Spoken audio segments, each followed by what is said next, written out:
Hello, everybody.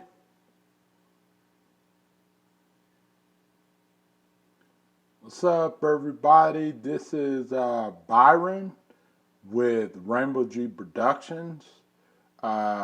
This is a business channel, but I decided to live stream more, live stream sometime on this channel. And this is not my main channel. My main channel is Up in the House Records TV, chilling with Byron and young Byron Vitch. So I said I wasn't gonna go live for 48 hours,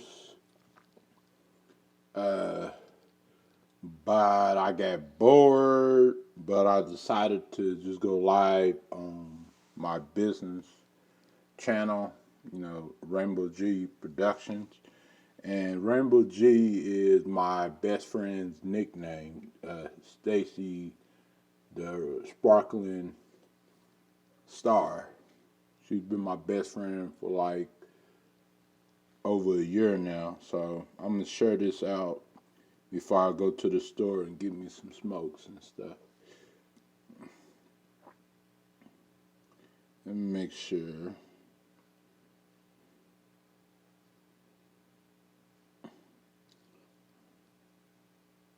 So nobody's gonna come on here because I got on this. Hey, what's up? How you doing? What up? What's cracking? What you been up to, Rainbow G? I'm on your channel. And uh, let me share this.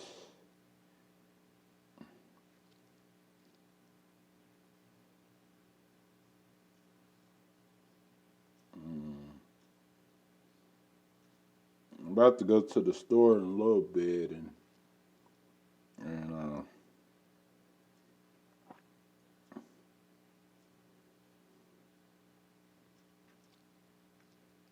yeah.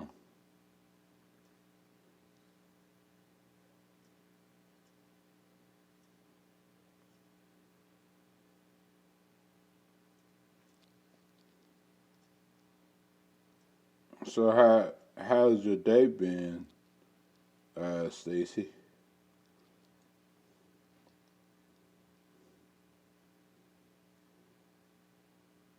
I have to make you moderate on this channel, but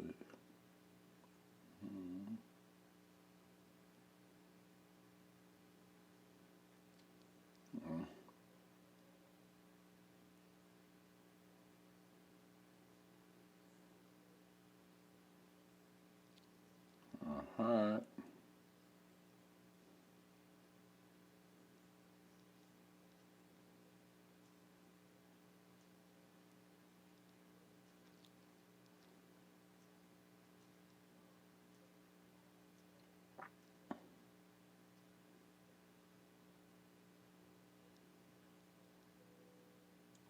Surprise, surprise. I wasn't gonna go live, but I was like, why not go live and stuff like that?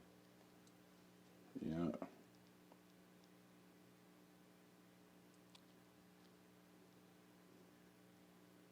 Hmm. Some people only got 41 people on here, so it's not gonna be, you know, it's not gonna be no trolls or less. It's gonna be like less drama on here. So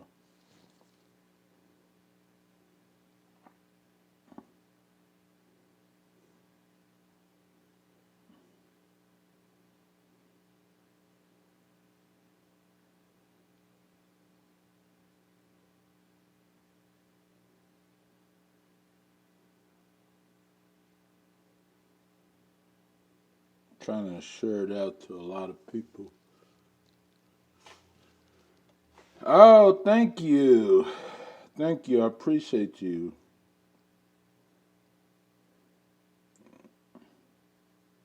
Turn off the rain. They're gonna be surprised to see me.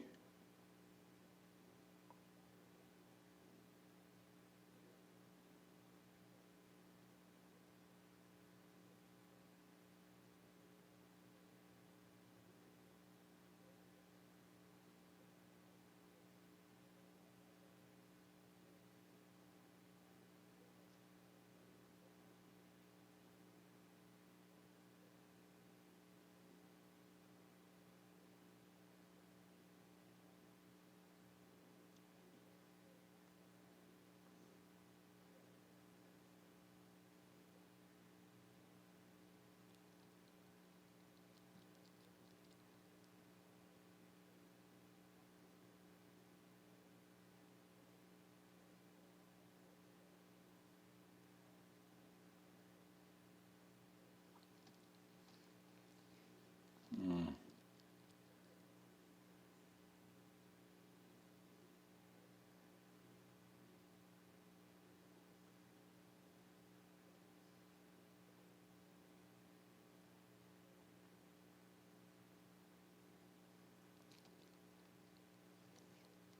Mm.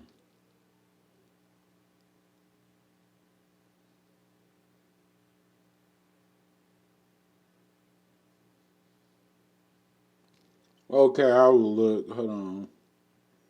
Yeah.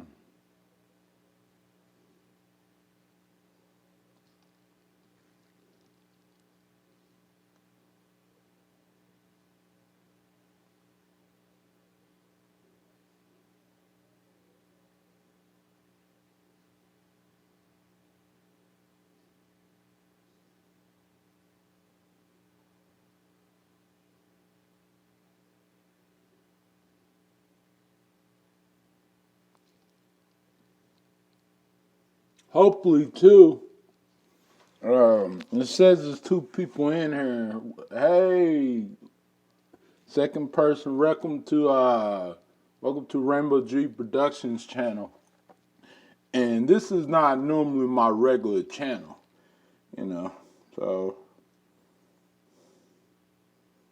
mm,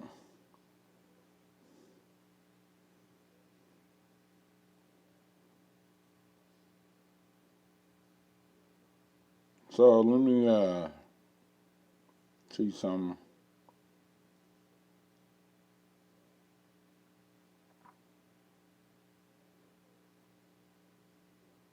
Oh, thank you for subscribing.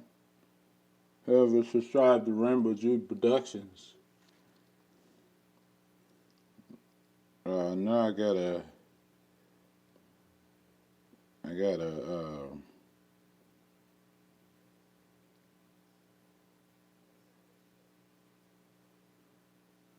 Yep, you in blue. You're all in blue.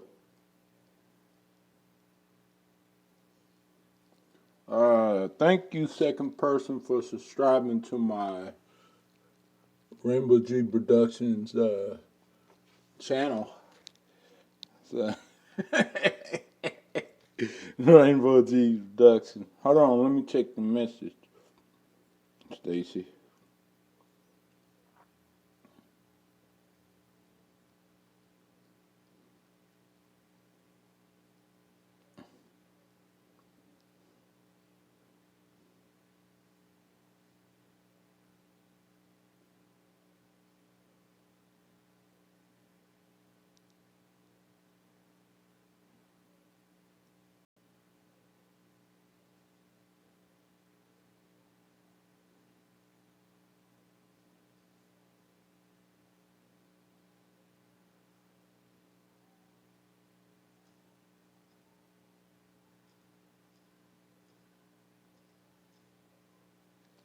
Hope people show up, yeah.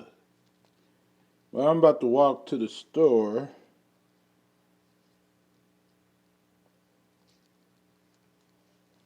Hey, what's up? What's up, fourth people? Welcome to Rainbow G Productions.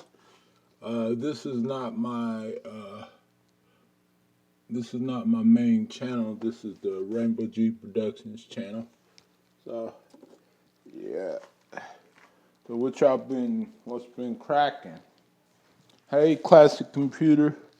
What up? What's cracking?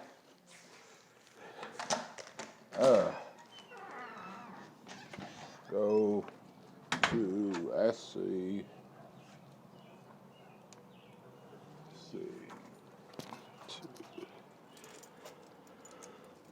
You cooking? So what are you cooking, Stacy?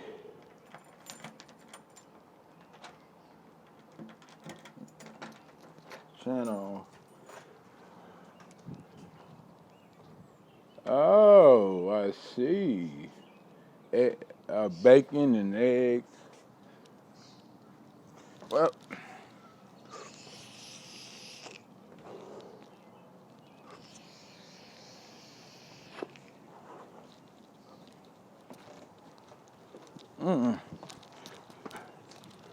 yeah.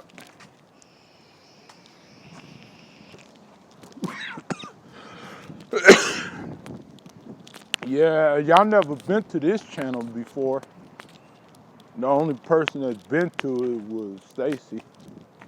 But y'all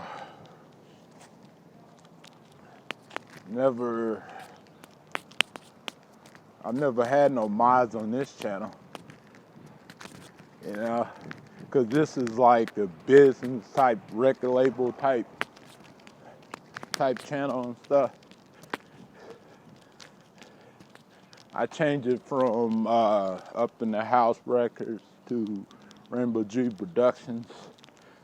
So it's not nothing like my other yeah 42 subscribers.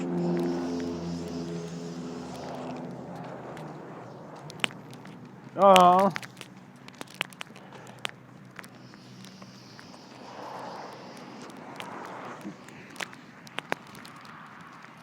uh Man, you guys, it is hot. Trying to beat the heat out here. Trying to beat the heat out here. Trying to beat the heat out here.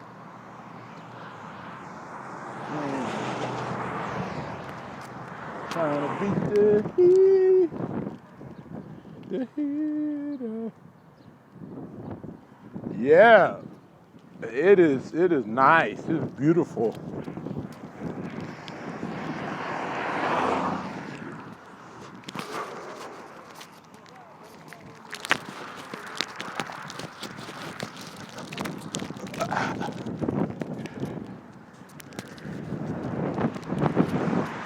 Yeah, it is nice, you guys.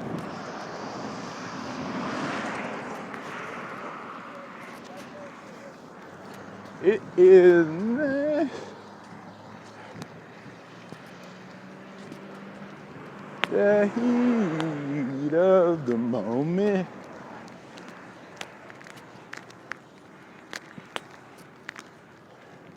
And be looking out for that Rainbow G merchandise coming in September, or maybe even sooner than that. See.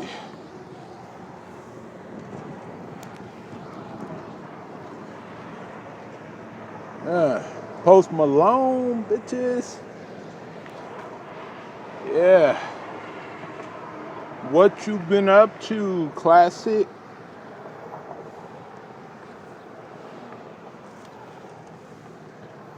I still haven't cashed my check that I got in the mail Saturday. Whew. 1, 2, 3, 4.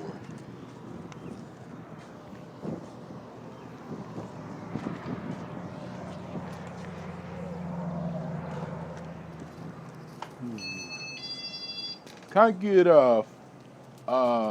4 cherry okay? Yeah.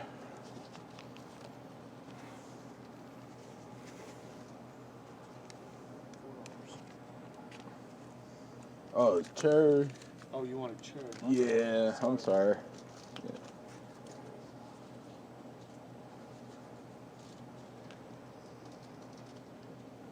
All right, have a good one, man.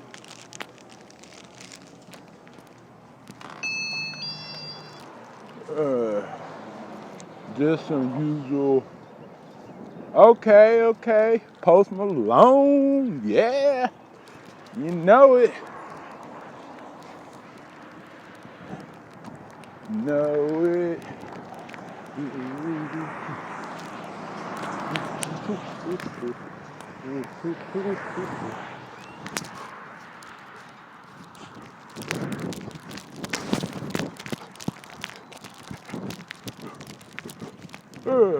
Whew.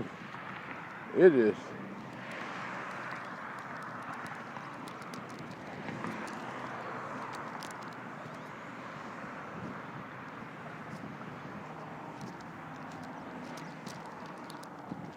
Have I made you a mod, Classic Computers?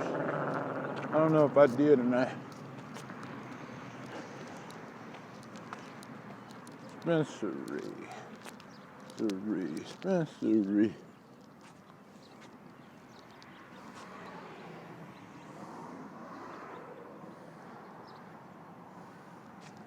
Oh yeah, being squatted is no fun, especially when you know,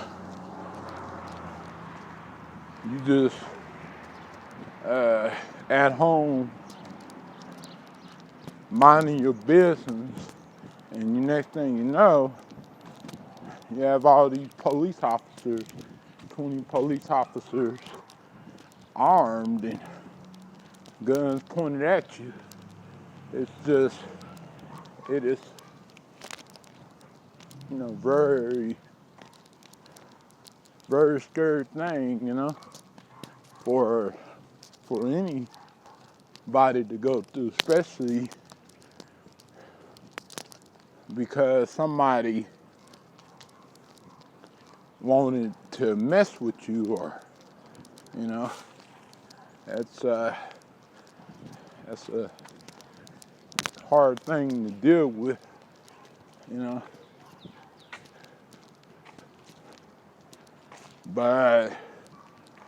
But that's good though. You are recovering from it.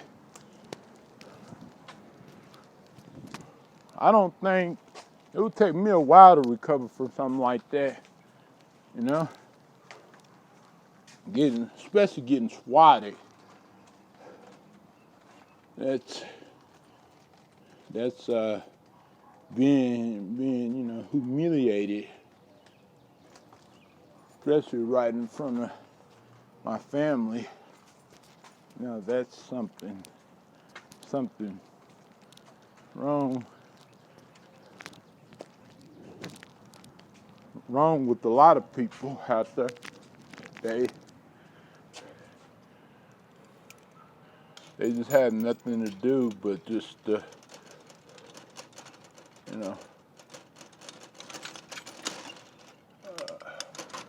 mess with you.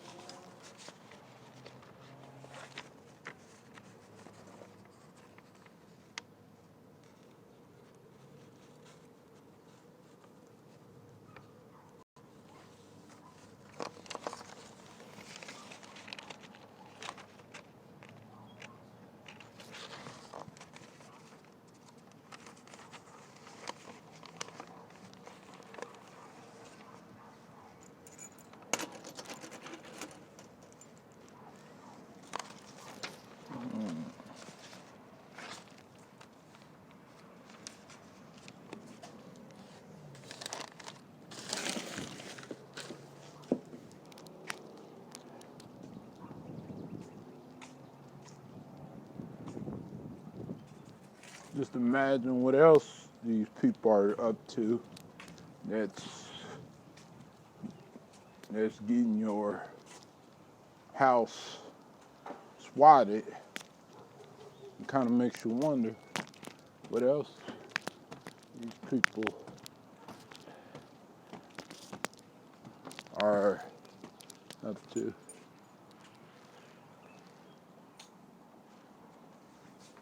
Uh,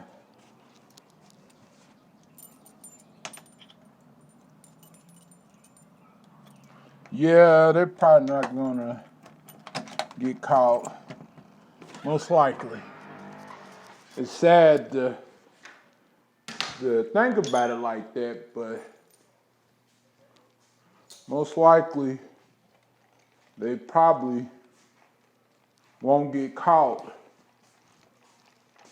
So you might not get justice right away. I don't know.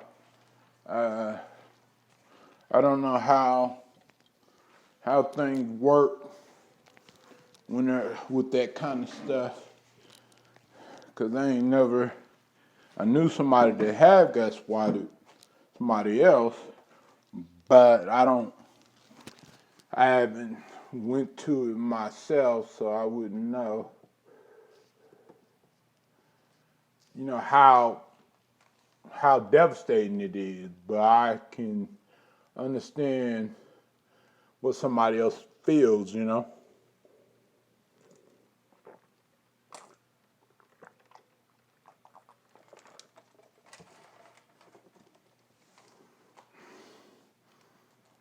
Cause it's not good.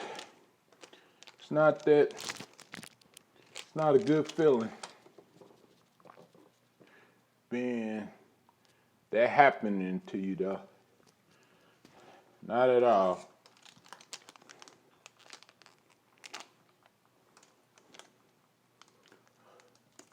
I'm surprised nobody is on here. Probably because maybe people haven't got the link yet. You know, maybe haven't seen the link yet.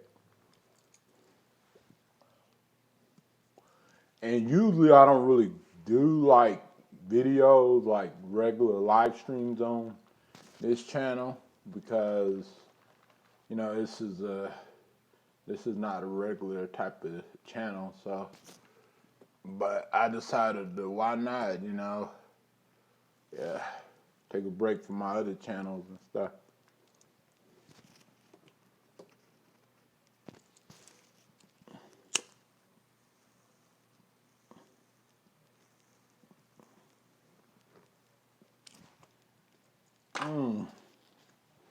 Yeah, I did a video today about Taylor R. Uh, kind of low volume. So the volume is very low on this.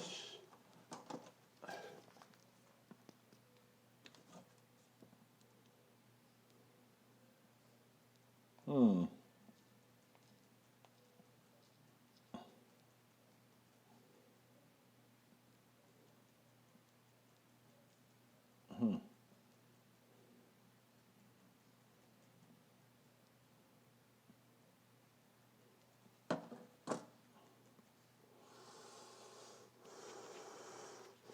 I'm gonna have to take out the.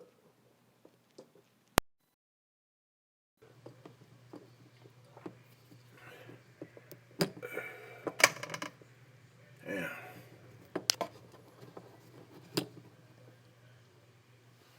Yeah.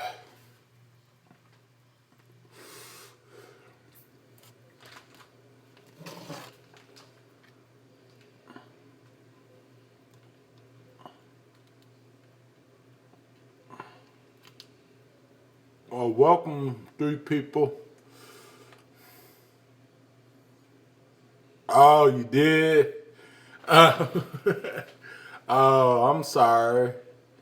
You know, I did that one time, but I did it like when I was trying to cook some. I was trying to cook some toast. I was trying to toast some toast, and my toast burnt like twice. I burnt my toast like twice. Yeah.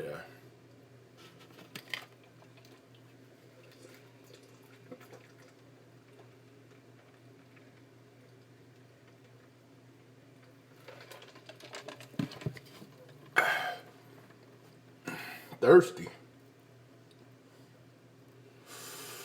Ugh. Yeah. Well, today,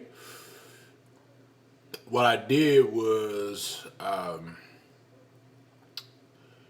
made a video, you know, and I talked to Kayla, Kayla R. She makes a lot of videos about Truthfully Trisha. She makes a lot of commentary videos about Truthfully Trisha. And I talked to her today, and plus I made a nice video about Kayla R. And I went in a Truthfully Trisha stream, and I went in a couple other streams. And I went in Juggalo stream for a little bit, but Juggalo, I would I was in there for maybe a good 20 or 30 minutes before he ended his stream. So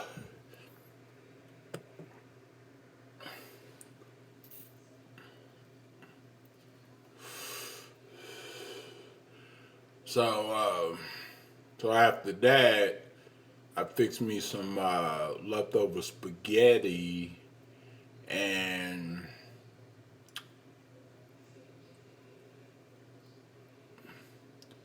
and everything, and so I ate that, and then I was trying to debate what if I wanted to go live or not. So I was like, how about I go live on this channel, Rainbow G Productions channel? Because I don't really normally go live like that on this channel. So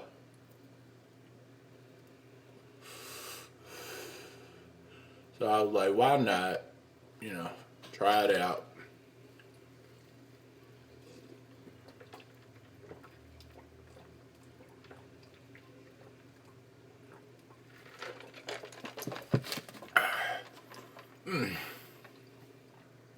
Man, my mouth is always freaking dry, you guys.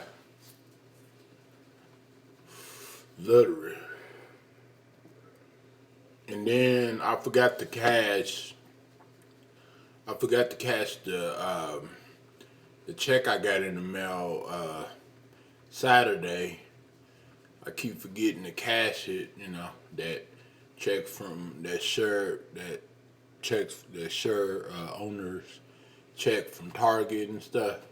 Whenever I used to work at Target, I still get since I share some stocks just a little bit. I still get like a small check every 2 to 3 months, right on the 15th, and I forgot. I forgot to cash it. So I'm going to cash it. See, tomorrow, cause I gotta go to my physical appointment. I gotta take a physical tomorrow. A yearly physical and everything, and it's just a yearly physical.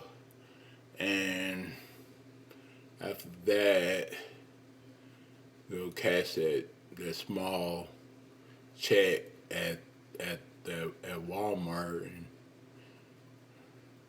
then I don't know exactly what I'm gonna do. You know, after that,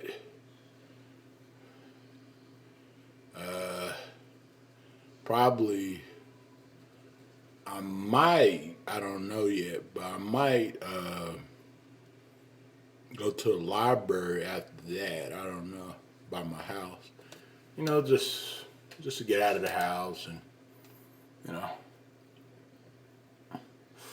for a few more hours and, you know.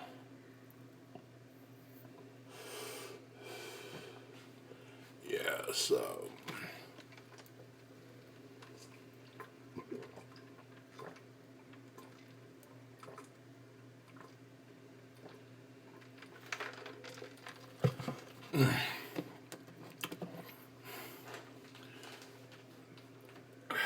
Let me see.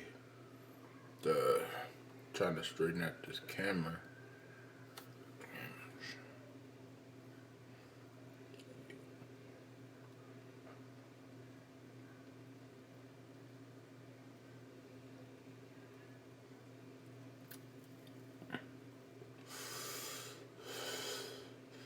Make you a moderator, classic computer.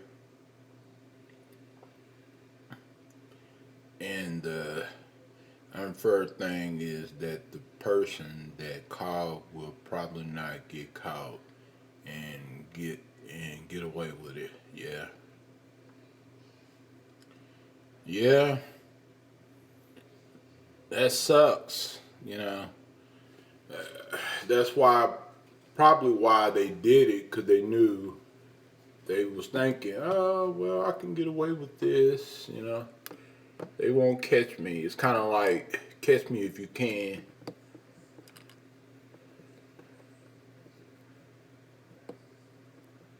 Or I can run, but you can't catch me, you know, type of situation. Yeah.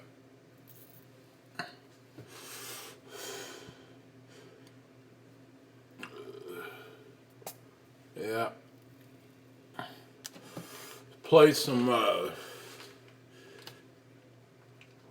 play something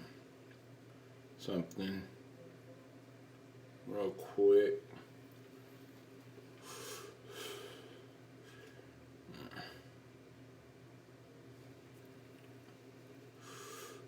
Rainbow G finally showed up in the search results.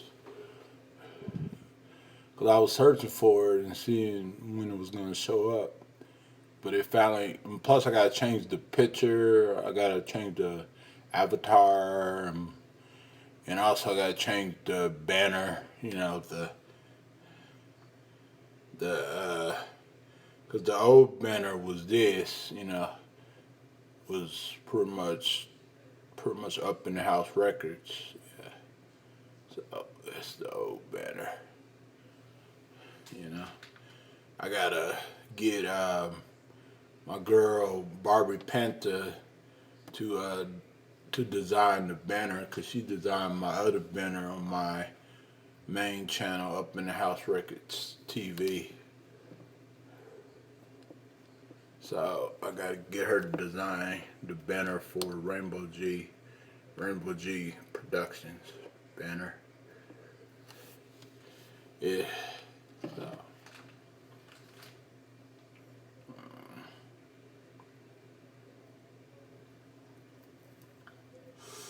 Ugh. Yeah. And plus, I'm gonna have to change the about page too. I'm gonna have to put some different links on it and stuff like that. Which I would do that, you know, in like a week or so. Change it up.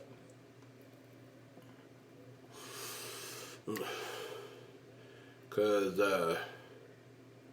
this this got the information for up in the house records. Oh, how was it? Coffin hurts, yeah.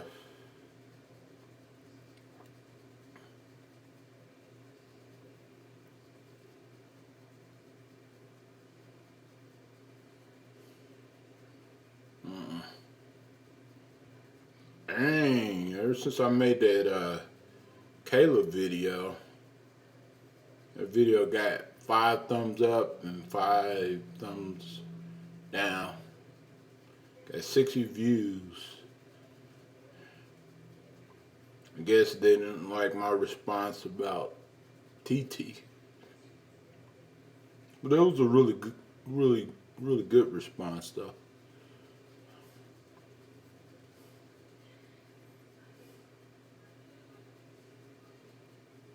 And this girl came in the comment section. Her name is K Baby. K Baby.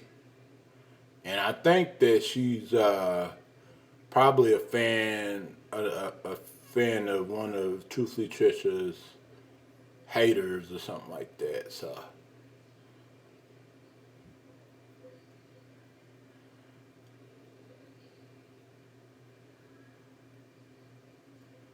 yeah, so I responded to her, and she kept on responding,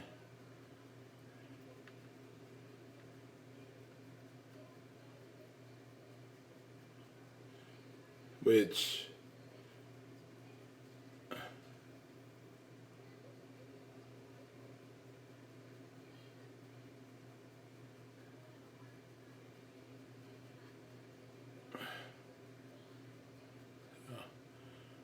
yeah. You cannot cough at work tomorrow. Yeah.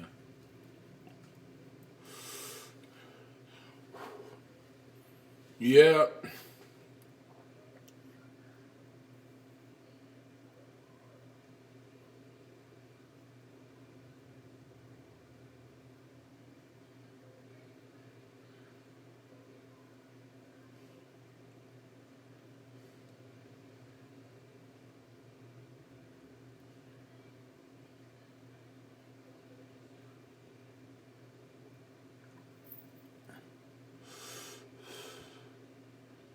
Mm.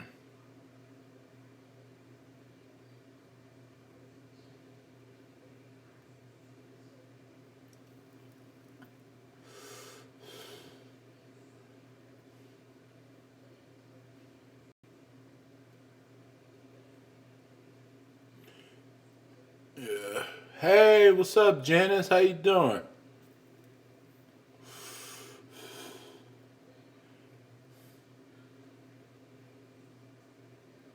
Trying to look for some different music and stuff.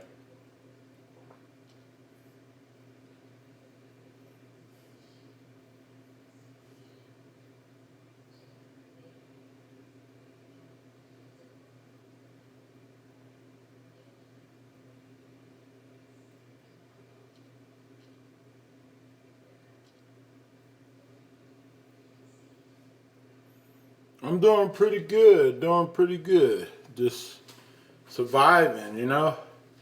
Right now, I'm live streaming on Stacy's new channel, Rainbow G Productions.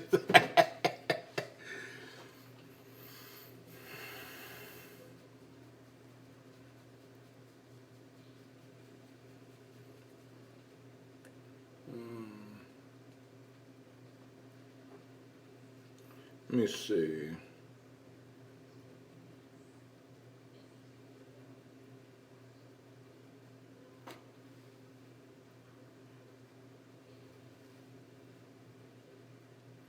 Oh man.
Yeah.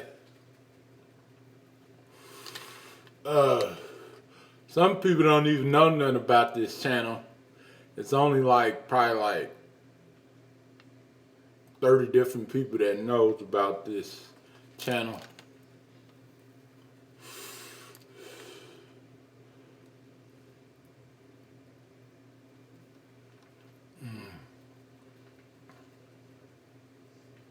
Yeah, I kind of figure, you know, cause the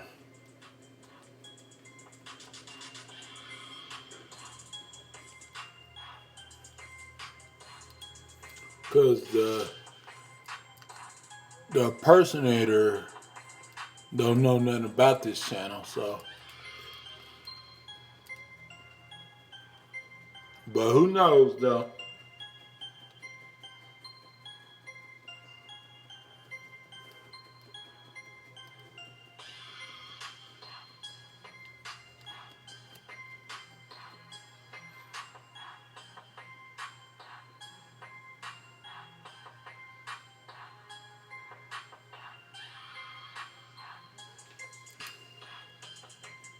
Yeah.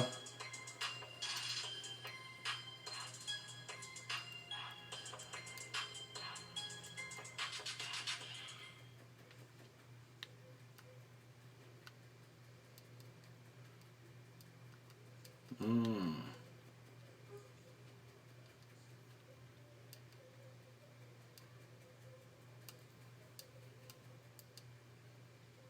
I guess they do, cause they thumbed the video down. uh, I shared it out to a lot of people though.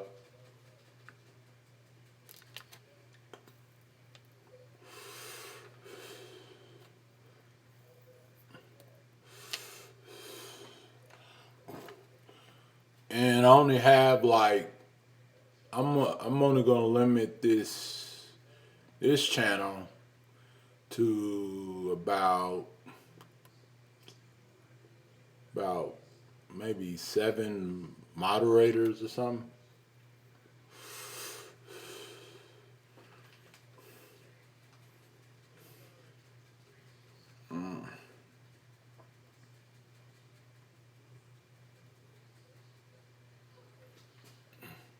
Man, it is freaking hot in here, you guys. I'm sorry.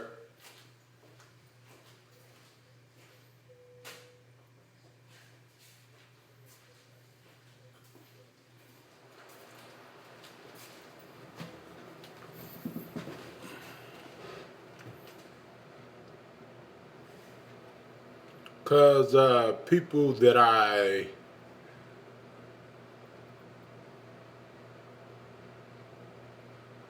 yeah, people that I really like trust is gonna be a moderator on this channel.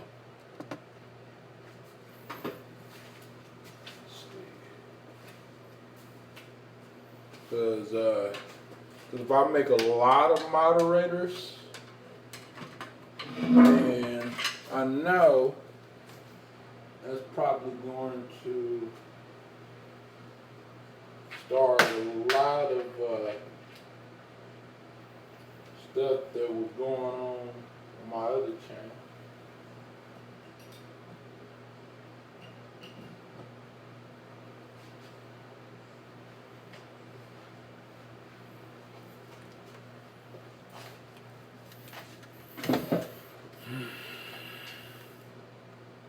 Yeah, way too hot.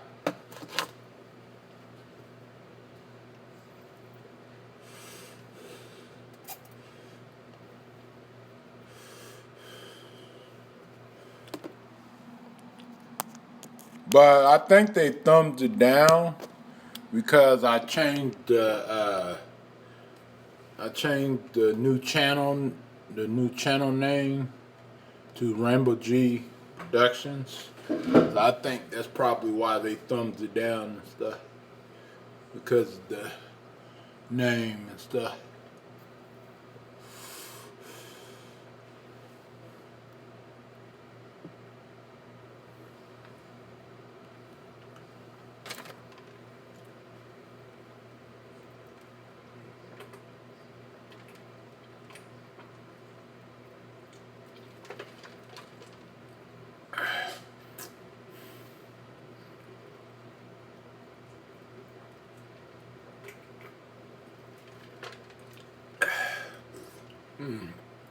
Well, I bought some. Couldn't find no big deodorant at the Five Below because I bought some deodorant at Five Below, so I got two of these right here.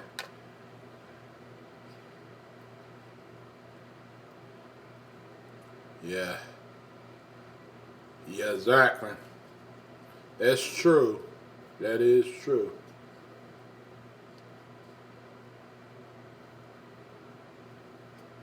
Yeah, let's see.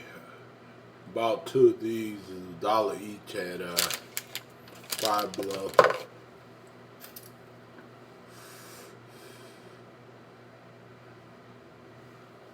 Mm-mm.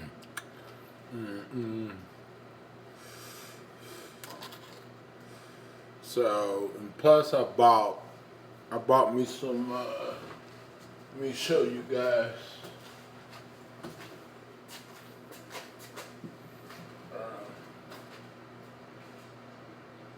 Where I put that? Put that, shaving gel.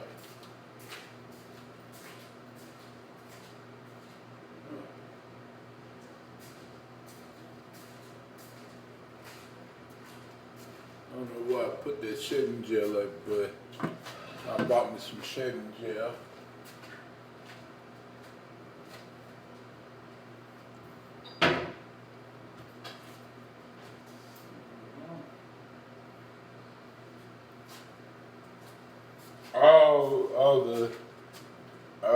I use that same kind of body wash as that deodorant.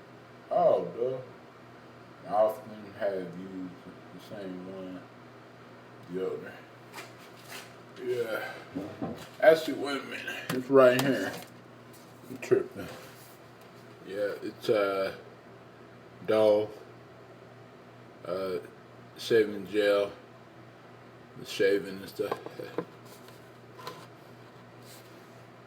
That's good, Byron.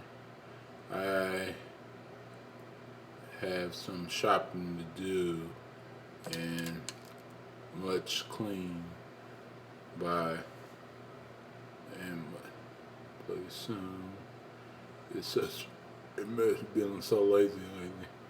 Yeah, I gotta do some dishes. I gotta do some sweeping, everything like that. You know, I gotta. Yeah.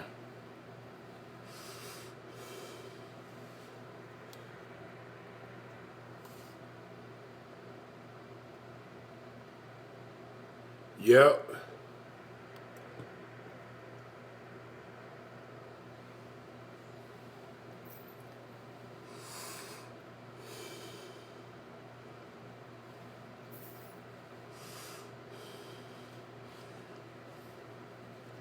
Yeah, yeah, you're a very tough woman. You know, especially that you're getting hurt, and then you still working full time. I'm not doing all the dishes today. Nope. Laugh out loud, and I gotta work from 2 to 4 tomorrow, so maybe before or after work. I don't know. I know, honey, but it really is very messy around here. I need to get my ass in gear. Yeah, yeah, I need to get my ass in gear too. Cause my house is normally clean. So I've just been really relaxed yeah,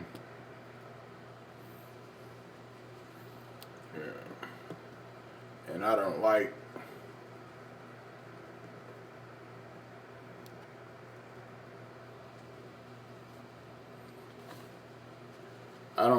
a messy house. Just like anybody else.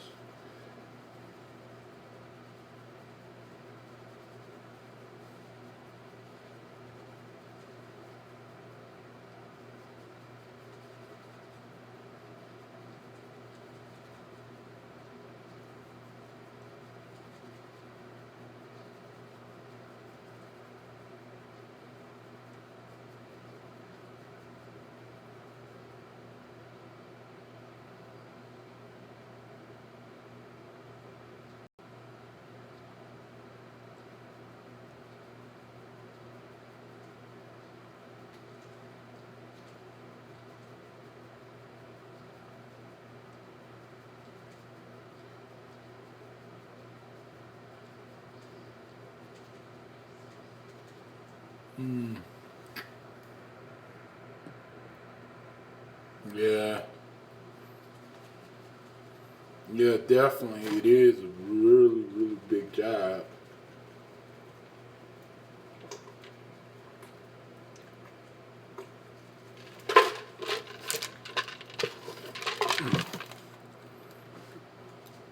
Yes, it is, honey. I cook every night. Every night. I love barbecue because hardly any dishes after. Yeah, I keep getting in my mouth keep getting weed in my mouth from the pipe. Oh,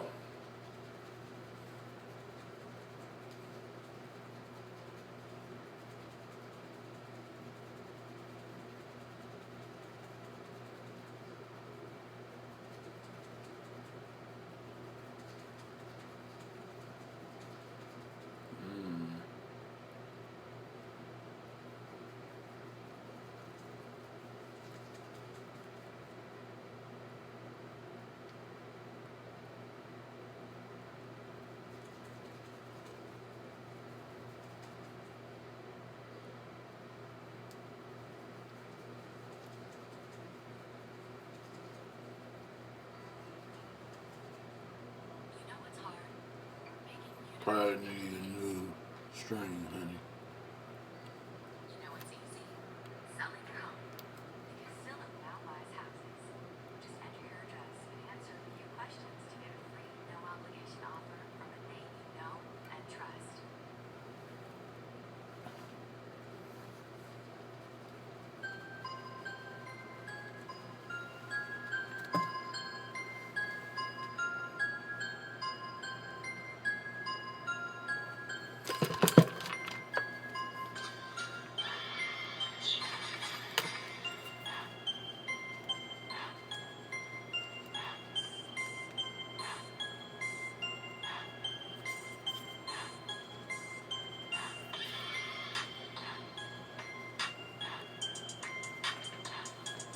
What we doing?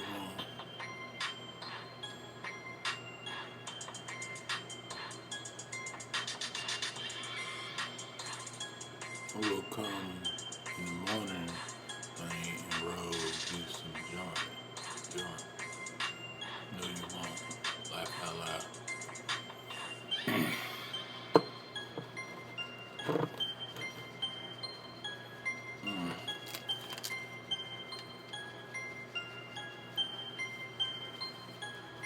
My nose itching.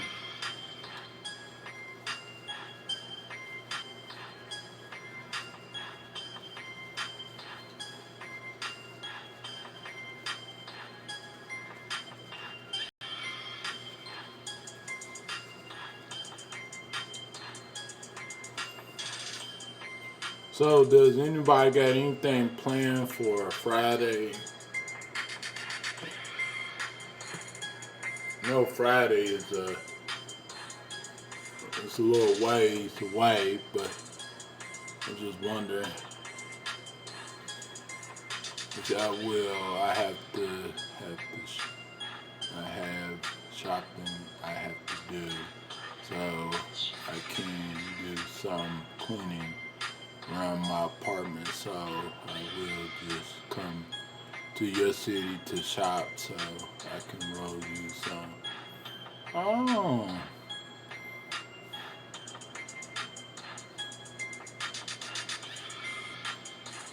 mm.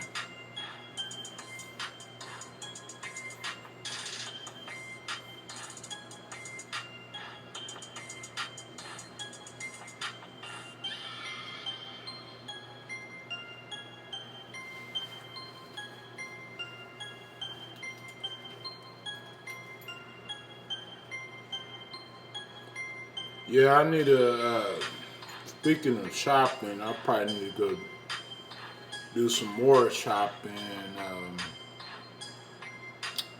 Think, uh,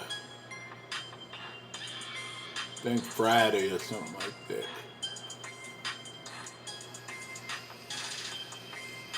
Or, or no, I can't go shopping Friday because going to the movies and see a new Child's Play. So I'm about to do it Sunday.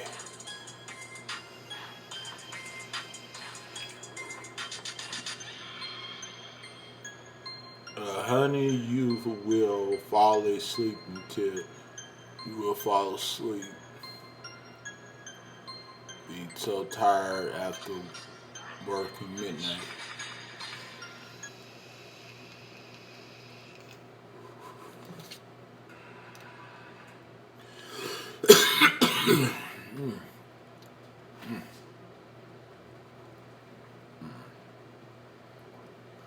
Find some more music.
I have no chores tomorrow. There is much stuff to do tomorrow, so I cannot sleep. I cannot sleep. It is why I sleep extra today. Oh, that's a that was a good idea to sleep extra today, so that way you can be able to get up and do what you need to do and take care of what you need to take care of. Because they always say, I always sleep.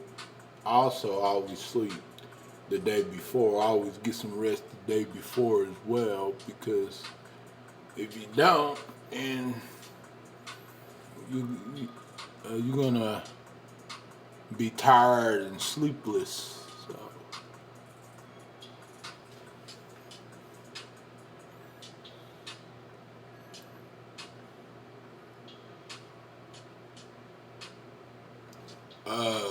This morning I went to sleep around about, I think was it 3 or 4? I think it was 3 or 4 when I went to sleep. Maybe like later than that.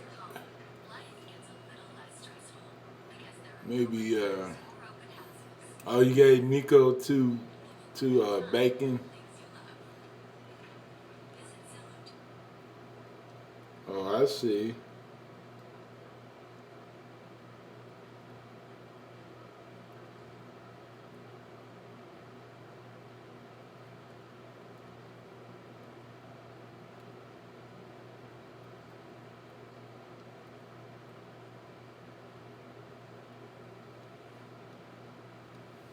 Okay, honey, I do not want you stressed.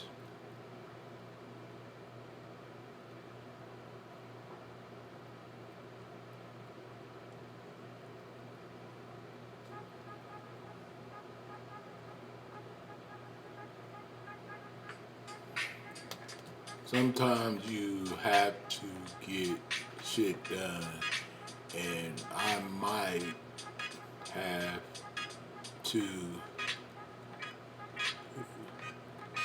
might have to this weekend, so it is must do. Yep.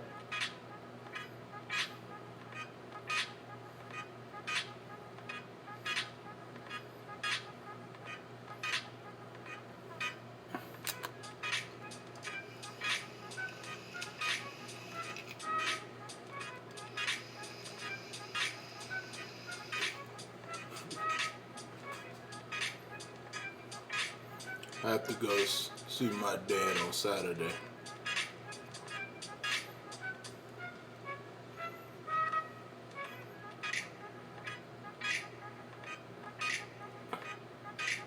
It's- okay. I just didn't really think about it until you told me. So you might have overtime. You might have overtime. So that's cool. It's cool. I'll see you Saturday then, I guess. Okay, honey, I will try to be there.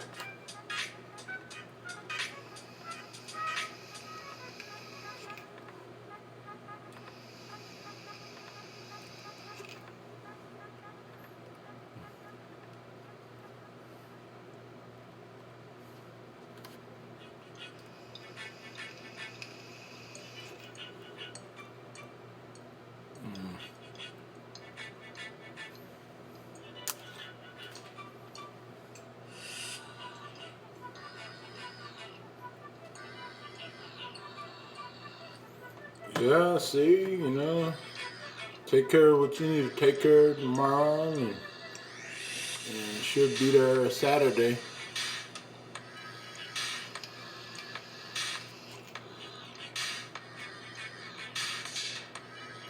Raspberry. Raspberry. Yeah, I still got that French vanilla, but I haven't even tried it that much, but yeah, and I think the reason why I can taste it better, taste it more, because I bought another coil, and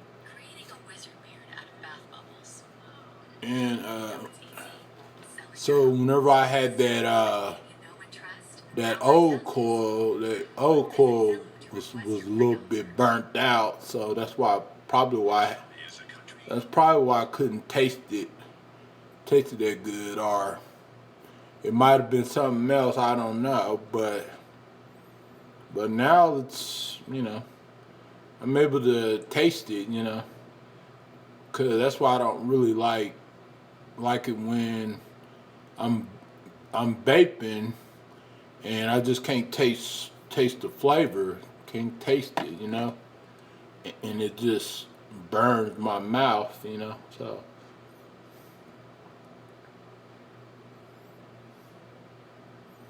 Mm.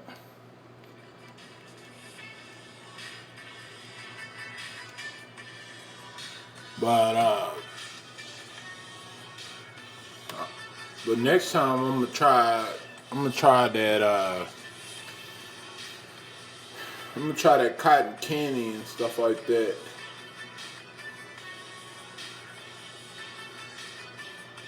I'm gonna try that cotton candy. Somebody told me that cotton candy flavor was pretty good.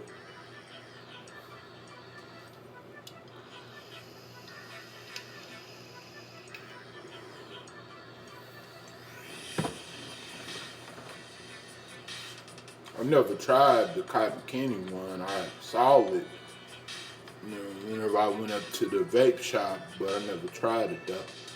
It's a lot of flavors that I haven't tried. I think I tried the bubblegum before.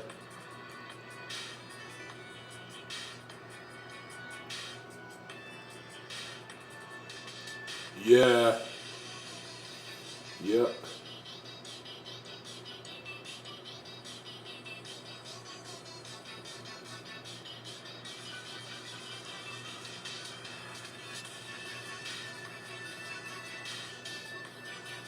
Yeah.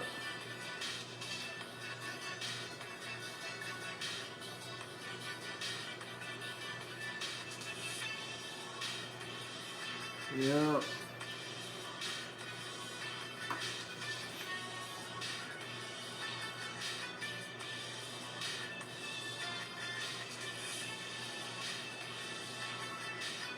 Yeah.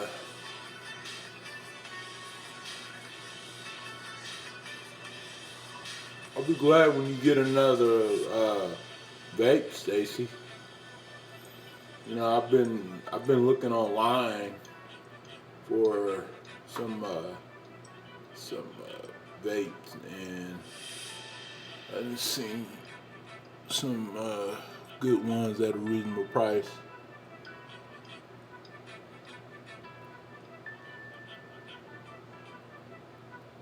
Oh yeah, hmm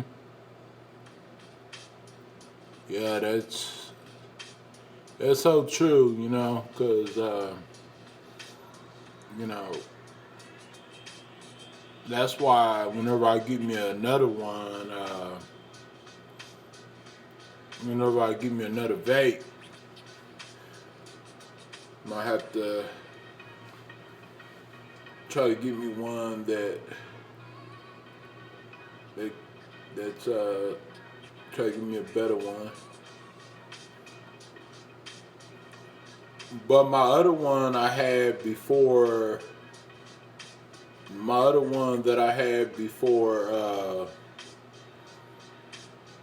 this one, uh, it did did pretty well though, but it was kind of hard to put the coil in.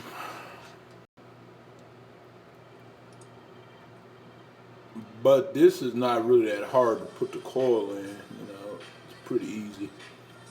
I didn't even have to watch a video just to put it in, just to learn how to put it in.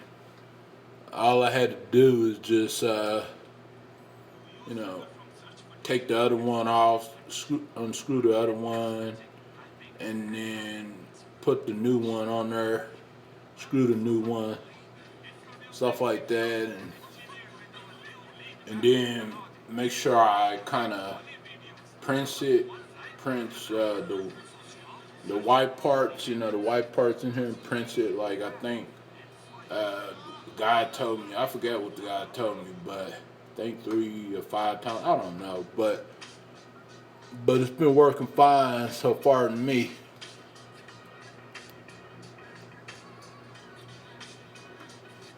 Yeah, because whenever I put the vape in, whenever I put the coil in, the new coil on, it was vaping fine.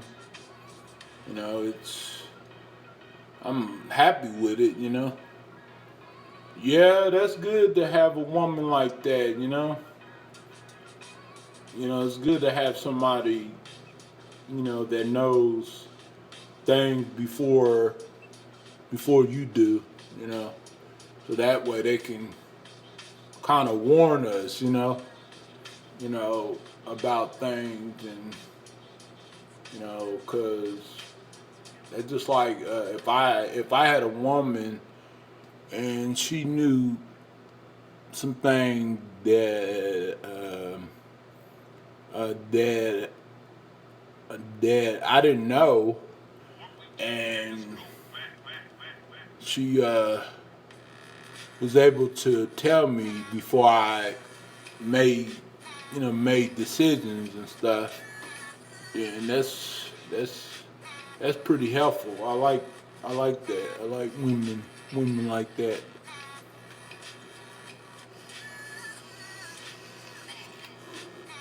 Yeah, my neighbor Megan, she's at work, you know. Yeah, she's at work and stuff.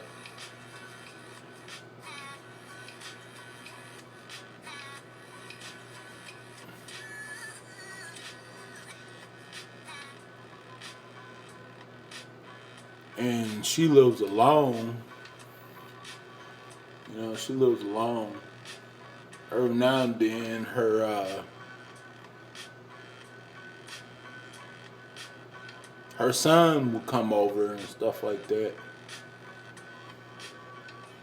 Hey Rebecca, how you doing, honey? Welcome to this Rainbow G Productions channel. Yeah, I will go live on my main channel Thursday or Friday. You know, but I got bored today. You know, so I was like, man, I wanna go live. So you know, cause I wasn't really gonna go live until I was like, I got so bored and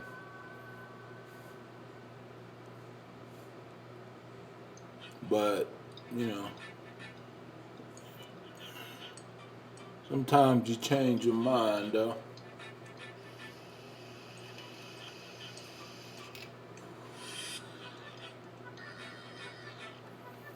Oh, you did? Oh, thank you. I'm glad that you missed my lives, you know. Yeah. I will go live on my main channels Thursday or Friday, so yeah. I have lived on my own since I was 16, so it's going to be weird living with a partner again. Yeah, that's kind of close to how long I've been living on my own. Uh, but except I started living on my own uh, when I was 17, but I had a roommate, but uh, but I was still still paying bills and had responsibilities as well too at that age, you know. But right after my roommate left, the first apartment that I ever lived in, you know, with my own place, um, you know, I was like really satisfied. Be weird for me too, yeah. I was really satisfied about that. You is such a positive, funny, goofy guy. I cannot beat that. Yeah, yeah. You know, a lot of people tell me that. That's I like that in me though, cause if I think if I wasn't funny or nothing like that or goofy or positive, then I think I'd probably be something else. Yeah, yeah, yeah. I need to get some twerking dance lessons from Cardi B. You know, or probably watch some of her twerking videos. You know, watch some twerking videos on how to twerk. You know, so me too. Laugh.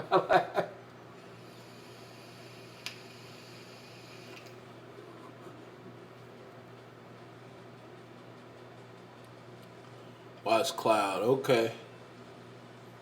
Yeah. Yeah. Cause I know people. say you shouldn't be twerking on your stream or video, but you know, you do what you want to do. You adult, you know, you are adult as long as you're being responsible, you know.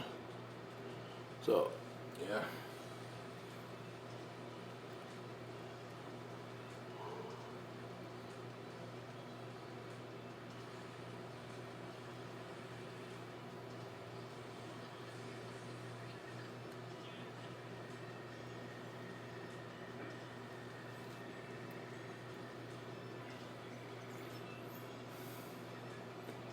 yeah, yeah, yeah.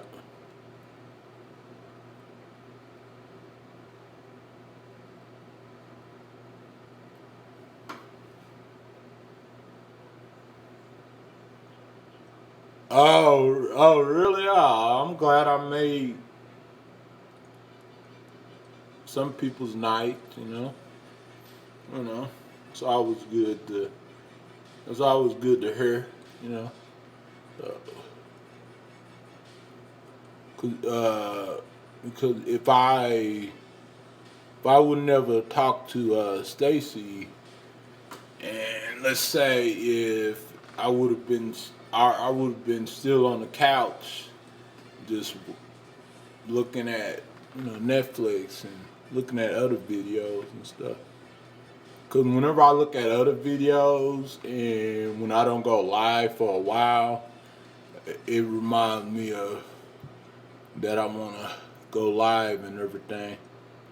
Like I wanna go live, but I was trying to do an experiment, but I'm doing it, right on my other channel where I didn't go live for like 48 hours or 72 hours on my main channels, you know.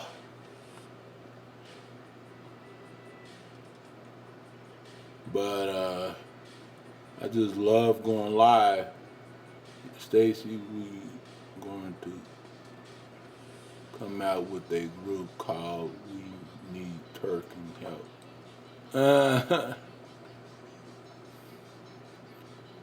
It says, Stacy, you're darling. Yeah, when moving with a borderline, it means the honeymoon is over.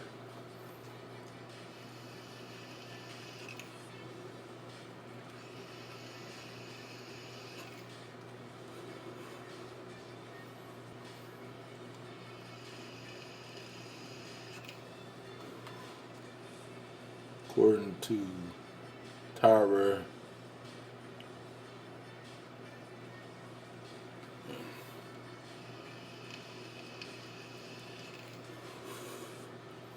Yeah.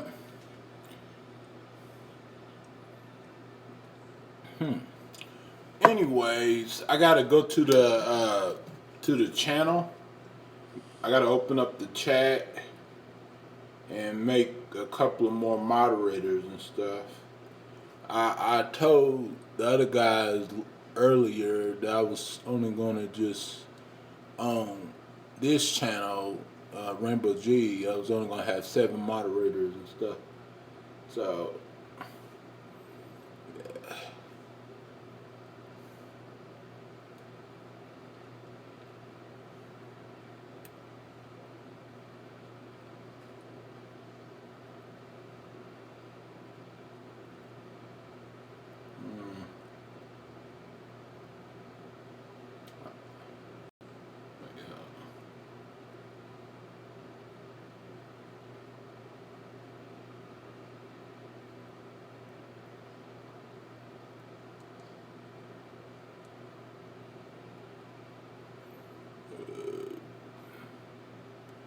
yeah,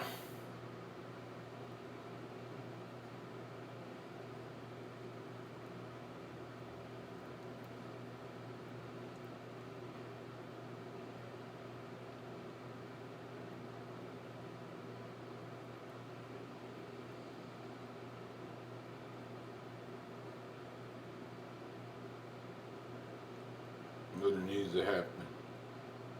Yeah, yeah, definitely, Stacy.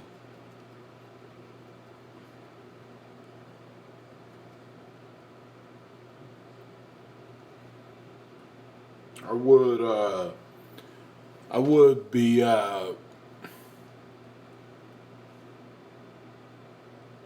would be scared too. You know,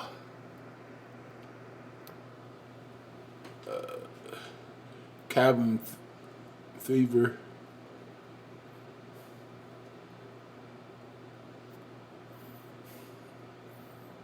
Uh, Katie, that's not true. When moving in with anyone, you have to find a way to make it work. Yep, yep, I 100% agree too. Because when I was living with my ex-wife,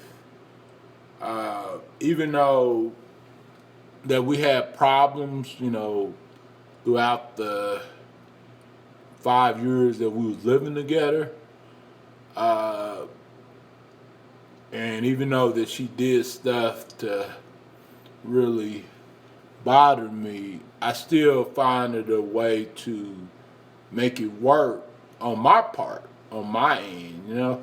So, you know, and she was bipolar, and she had other mental illnesses too, as well too. So, and and sometimes it's a big move, it's a big move cause because when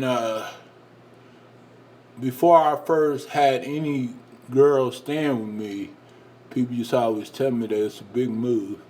That's possible, yeah. Well, really anything's possible, you know what I'm saying? It is something new to two people living together. For all for it is you and me there. Exactly. Exactly.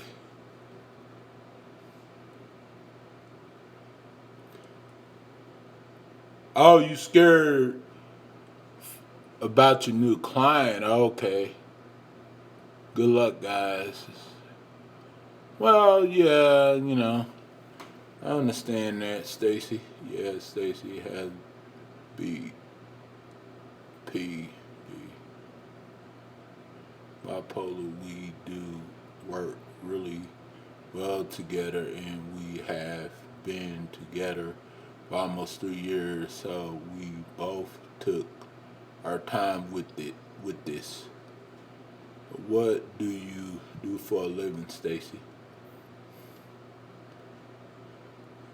Katie says God is real. Oh yeah. You better believe it. If you want to go to heaven, you better believe it if you want to go to heaven. You gotta believe it and have faith in God.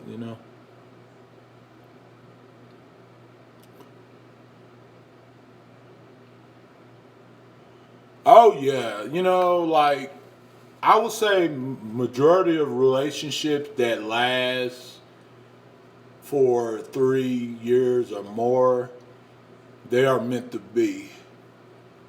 Uh, if a relationship lasts uh, a long time and those two people are not meant to be, it's probably because that guy or maybe that girl is stuck right in that relationship and they don't want to get out because maybe they have kids or maybe something else or maybe they don't want to, maybe they just been together so long, they're used to each other no matter how much problems they have, which believing in living. Yep.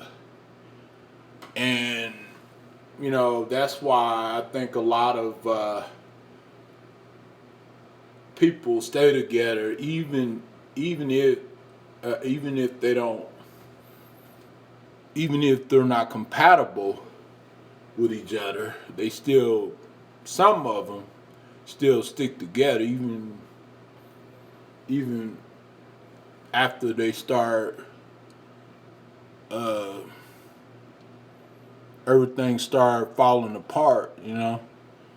So that's probably another reason why I stayed in a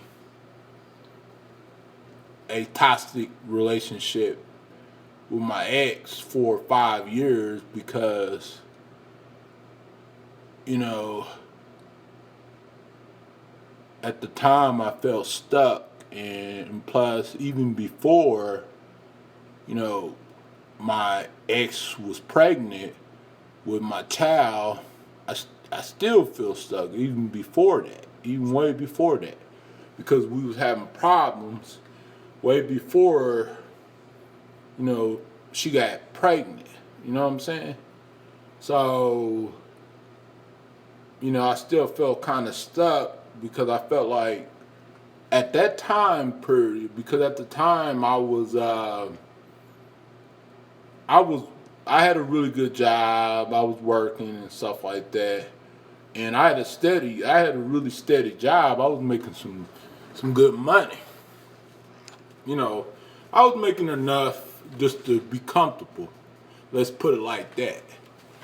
So, and the circumstances was different whenever I got married versus now.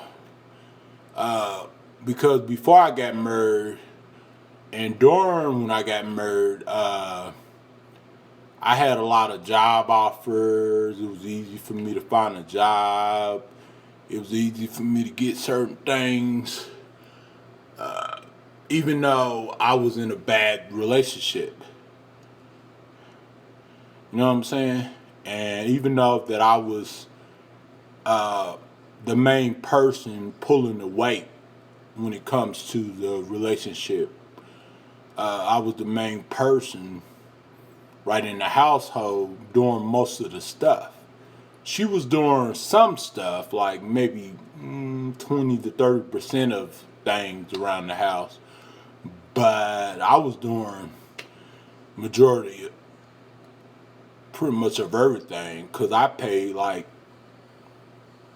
90% of the bills and stuff like that. And even though that, you know, I was supposed to, but I feel like it takes two. You know what I'm saying? Because I feel like it should be a 50-50 thing. It shouldn't just be one person paying most of the bills. And I can understand if the other person, you know, somehow they lost their job, or somehow they can't work at all, and or they can't find a job. Period. I understand that, you know, but I feel like if both of them have a job, a full time job, because keep in mind, whenever I got married, and you know, we both had a full time job. It's not like, you know, and plus we both had like, she had 2 or 3 incomes, and I had 2 or 3 incomes, so we had enough just to split the bills down the middle. So it's not like she she didn't have enough to pitch in, you know. A partnership is a team. It takes two to make it work. Yep. And it takes two to make it all fall apart. Yep.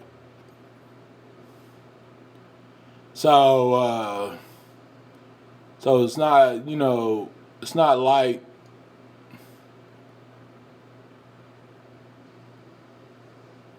she was a pig you can attract a good and sexy woman. Oh yeah, yeah, I know. It's just, at the time things were different for me. You know what I'm saying? Because I didn't have, she wasn't pregnant. I didn't have my daughter. Whenever, me and my ex was married, and I had a really good job, and I was able to pay my bills and and do the things like I wanted to do for my woman. You know what I'm saying? Yeah. Well, I was at that time. Oh, Stacy, I'm sorry. Oh, thank you, Katie. Yeah, yeah. So I had a really, far as like a job is concerned, I had a really good thing going for myself. So, but I did not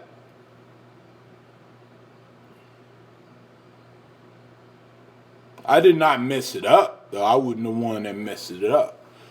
I was the one that was trying to work it out. You know what I'm saying?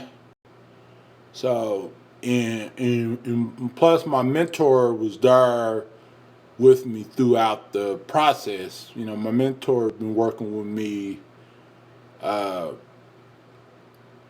she's been working with me for almost 6 years throughout the whole thing, throughout the whole thing.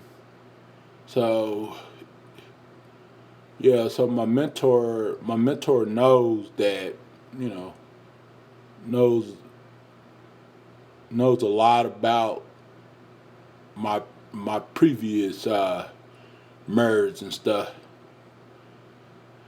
with activity, personal care. So she knows all about me and my situation. She knows a lot. So yeah. Uh, but yeah, you're right, Janice. It does take two, and it does take two to fall apart. But yeah. Oh, I already had dinner. I had leftover spaghetti, so I don't. I'm good with that and stuff. I'm good with dinner. I don't need any dinner. I'm good with that. Thank God I had dinner before I came on the stream. My belly would have been like grumping and stuff. They help people that cannot do something for themselves anymore. That's yeah, and see, my mentor helps me with stuff that I can't do, but most of the stuff I can do on my own.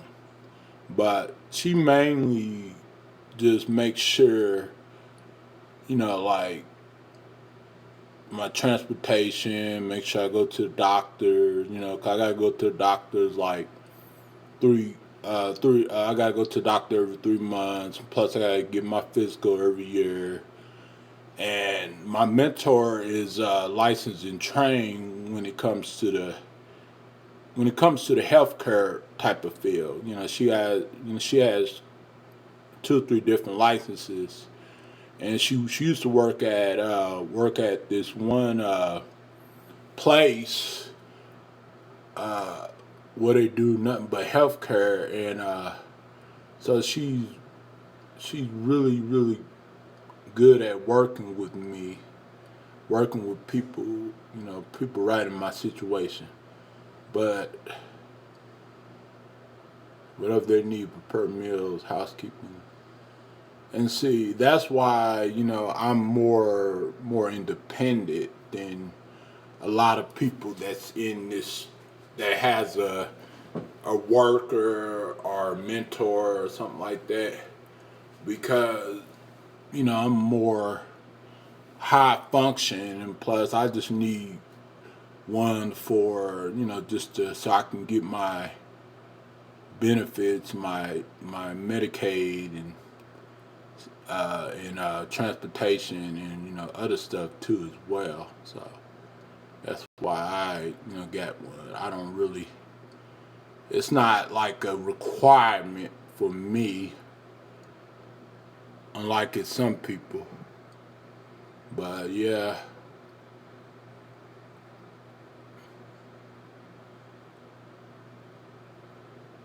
Oh, that's nice, Rebecca. That'd be a nice field to get into.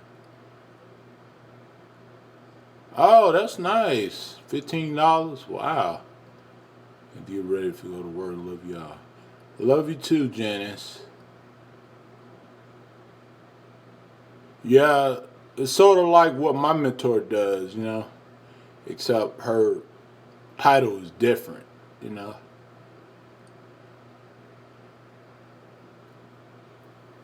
And she's also my power of attorney too.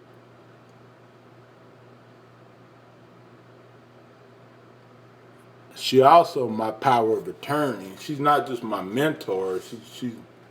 She my power of attorney, and she does other stuff too for me as well too. So you know, but she's a great person. I know all of her family. I know her mom. I know her cousins. I know her husband's side of the family. I know everybody that's related to her. Sometimes I run errands. That's not okay. I made $10 an hour here. Shift manager. I wanted to make more money and have a better career. Yeah, that's always good to better yourself, Rebecca. That's great. I like I like that attitude, Rebecca. You will, Rebecca, one day. Yeah.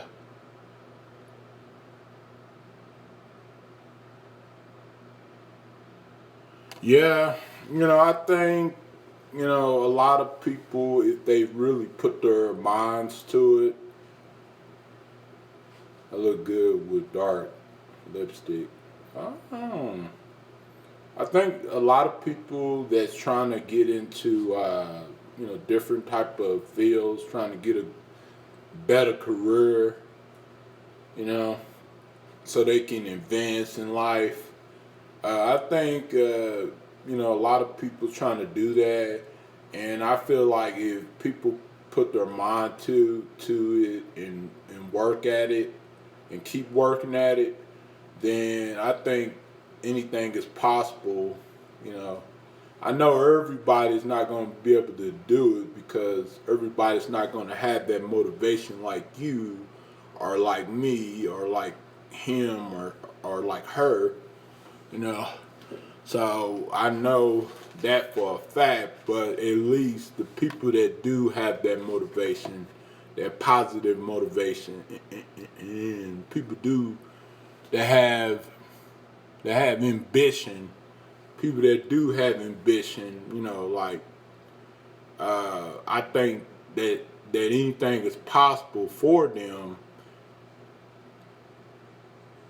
uh, as long as they continue doing the right thing and being on the right path, and you know but I can't say that for everybody, because everybody, some, 1 minute they are on the right path, and then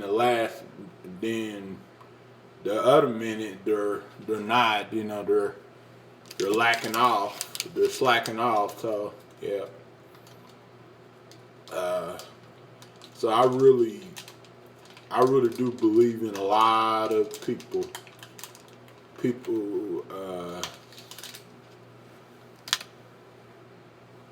that I'm friends with, you know.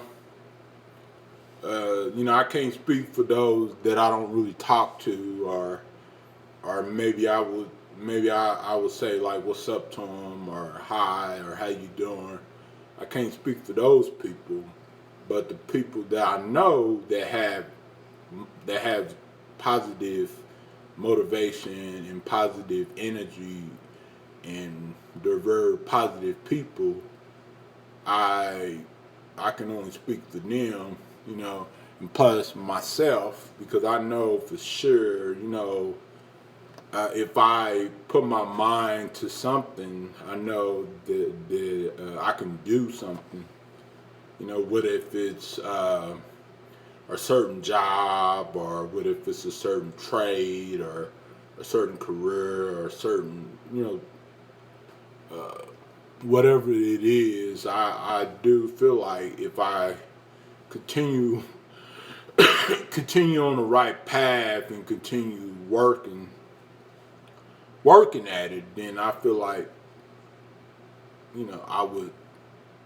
I become I would be successful at it. And because I didn't known people, they went to college, and I love catching dogs. Yep. I didn't know people that went to college for like 2 years, and then next thing you know, uh, they dropped out because they feel like I can't do it anymore. This is getting too stressful and hard. So they dropped out. They're working at Burger King or McDonald's, and they're not just working at McDonald's, as a manager or a shift manager or supervisor. They're working at McDonald's just as a crew member, and they're still, like making ends meet. You know what I'm saying? And don't get me wrong. It's nothing wrong with that. It's nothing wrong with that at all. Because you got to do what you got to do. But I didn't know some people that went to college, uh, and they dropped out after 2 years, or they finished college, they finished school, and they, got their degree, and then they're still stuck at, you know, they still stuck down here. You know what I'm saying? They're still at the bottom. So, but I personally, I believe in the people that believe in me. Going to bed early, yeah. Oh yeah, that is so precious, Stacy. I'm glad that you're doing that.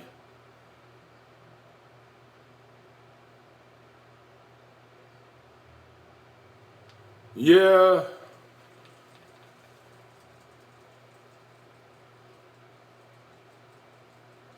yeah, they do, and they do need more people like that. And I wish they had more people like Stacy that had a heart, that has a heart. Uh, but unfortunately, we're living in a time where you don't know somebody until they actually really show their ugly side, till they actually really show you who they are. And ever since I did known Stacy, this is just me speaking. I can't, speak for everybody else. But ever since I known Stacy and talked to Stacy, whether if it was on YouTube or off of YouTube, uh, or on the phone or video chat or whatever, uh, she ain't never made me feel questionable. You know what I'm saying? Because I don't really go based upon like uh, somebody just because of what they say. I go based upon how they say it, and plus I go based upon their actions. And so ever since I have ever talked to Stacy, uh, Chevin Chevin made me questionable and stuff. You know what I'm saying? But not. But it don't matter if other people don't think that, that disagree with me, because at the end of the day, if you're a good person, then you're a good person. It doesn't matter what anybody else says or thinks, because I feel like no matter exactly. I feel like no matter how nice you are, you guys, you could be the nicest person on YouTube, or you could be the nicest person out there in person, and it's always going to be some knucklehead or some person that's going to, you know, be mad or hate that. But that doesn't matter. What matters is you're a good person and you got a good heart, and how you treat others. That's all what matters, you know. And so that's why whenever I'm thinking about Stacy, exactly, I agree, Rebecca. Whenever I'm thinking about Stacy, I think about um, person with the big heart, a person that's kind to everybody, even to those that's not kind to her. You know what I'm saying? Because it's some people that's not kind to Stacy, but she still tries to be kind to them. Sometimes it's hard, but she still tries to be kind to them no matter what they're saying and doing. So that's what I think about whenever I think about Stacy. And also, she'll go out her way to do what she can do. And that's another reason why I think me and Stacy are best friends, and me and Stacy are still good friends. Cause of how she how she treats not only people that she work around, but also people that she's friends with. So that's that's why I like being friends with her, and I don't know how long our friendship is going to last. Hopefully for the next 50 years. Who knows? Times change. Things change all the time. But I know for sure I'm gonna try to do all I can do to make my friendship with anybody. If I'm good friends with you, yeah, hope forever. Yep. If I'm good friends with you, I'm gonna try to do everything in my power to make sure that we stay friends. You know what I'm saying? But if something happens, then I'm gonna just be like, okay, it is what it is. So you know, yeah.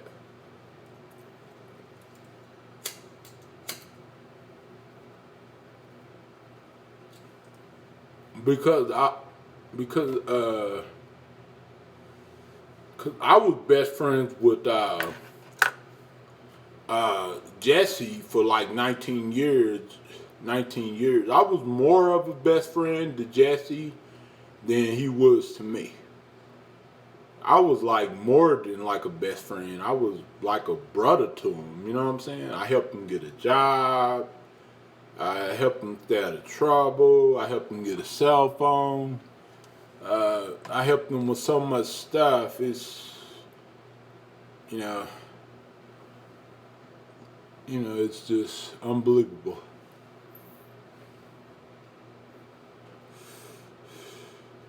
But yeah, but I think that he's probably a type of friend that you don't really hang out with every day. Jr. Jesse Ray.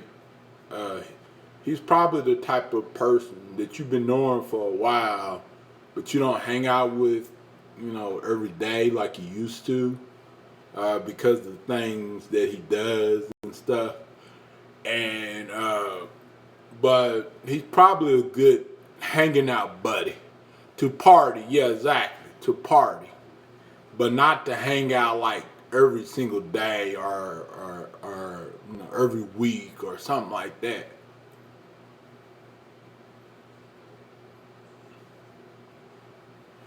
But far as putting him in the on the best friends, far as putting him on the best friend status, nah. Hey, what's up, Harley? Hey, what's up, Michelle? Welcome to the Rainbow. Welcome to the Rainbow channel, Rainbow G channel. You know, the new Rainbow G channel. uh,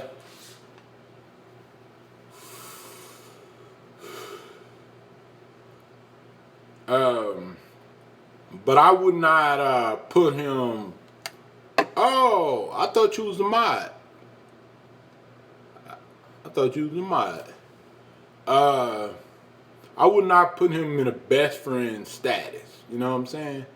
Maybe a long time ago I would have, but not these days. You know what I'm saying? I would just put him as a hanging out buddy. You know what I'm saying? Because sometimes you have that hangout buddy. Mama runs, he's trouble, very mean, fat, snarky face. Hey, hello, amazing.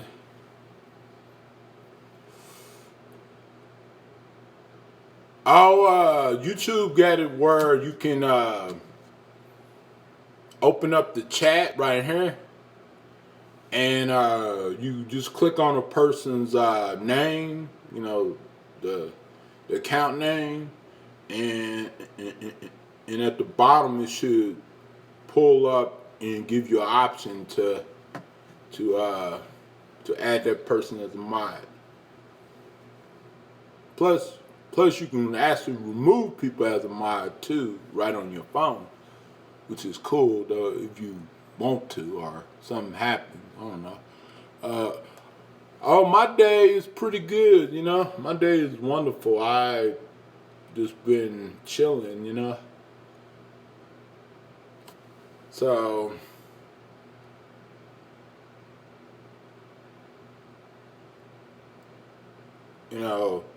but this channel is not.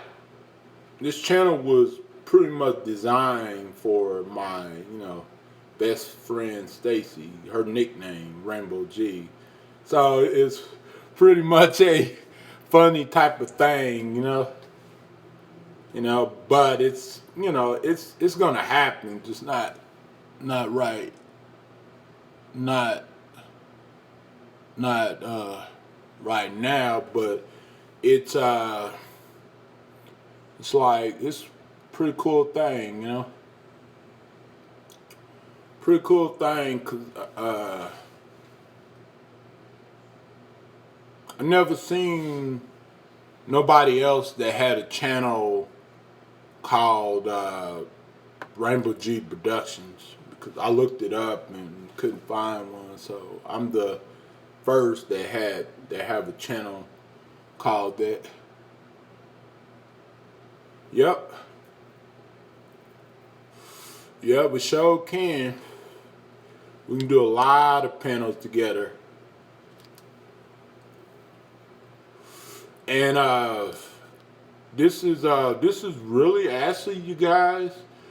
This is not just my channel. This is Stacy's channel too. This is both our channels. So yeah, because I'm giving her authorization to take ownership to this channel as well too. So yeah. because I love that girl, and I want better things for her. You the first, yeah.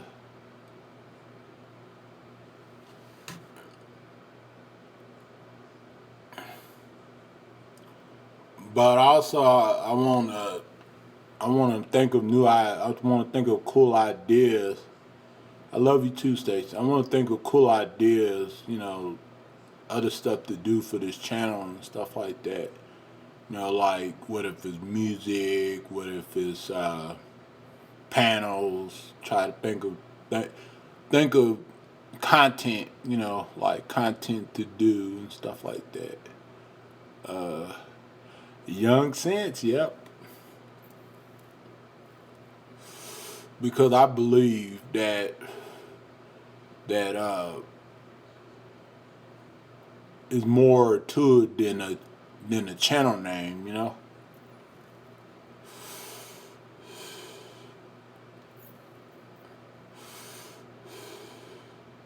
Because it's not like my other channels. Like where I just cut loose all the time, or I do certain things on it. Like all types of things.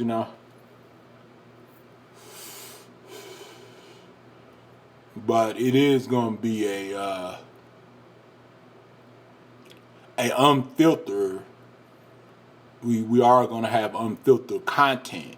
You know, so y'all can say what y'all want to say as long as it's not.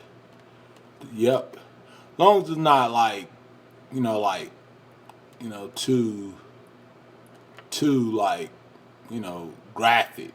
But but right on this channel, y'all have freedom. Y'all have freedom. And y'all can say what y'all feel. Y'all can say what y'all want to say. As long as it's not like way too graphic or something like that. Because it's not like my other channel. Yeah. So, cannot wait to see Michelle on stream. Yeah, I have never seen Michelle on stream. But I know what she looked like. I seen a picture of her, but I never seen her on screen neither. But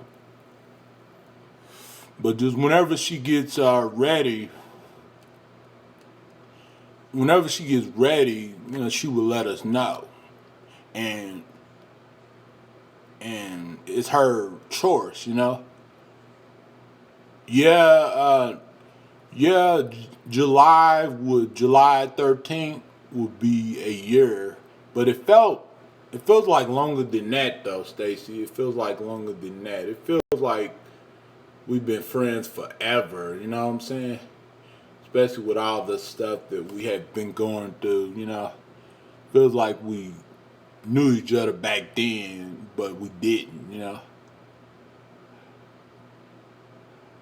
But it's kind of funny how we came together last year, and like when we started really actually talking, because whenever a couple of years ago when I started watching Stacey, she didn't talk to me at all. I kind of came in her stream, she didn't know who I was. I used to flirt a little bit, but I stopped it because I got over my crush and stuff like that. So, but yeah, because when I used to come in her stream, I was pretty much I didn't know her, like I didn't know a lot about her, but yeah, homie B, homie S. But as soon as I started talking to her,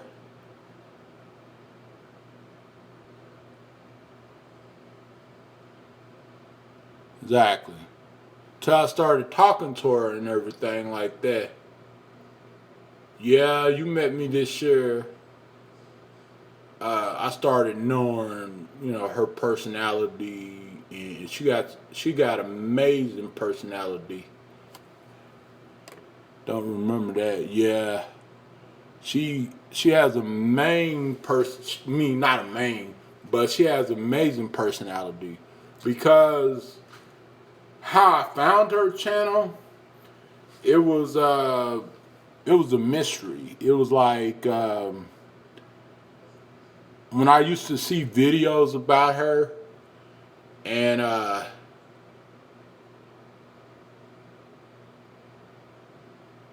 he was always nice.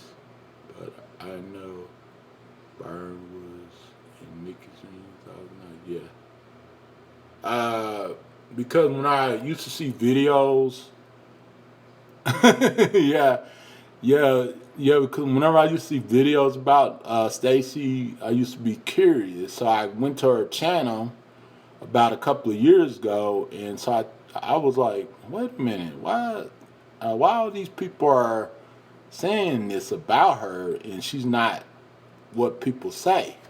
And so finally, last year of July 13th, I started talking to her, and and so I'm like, oh yeah, she's cool. She's very nice. She's very nice. So yeah, yeah. Nikki Rev. I think I don't know, but I think I watched Nikki Reb 2017, but I didn't know her. I didn't like talk to her. Uh, I didn't talk to her. Oh, for real? Yeah, watch every single video for ages. Yeah, I even watch her old videos. Videos that I haven't seen. I go back and watch her old videos and Stacey's old videos, old streams and stuff. But I think I watched Nikki Reb in 2017. But yeah, I mean, but I didn't know Nikki Reb until Stacey. Like till me and Stacey started being friends. But I watched Nikki Reb. You know, uh, but I just didn't know. Me and Nikki Reb didn't talk. You know,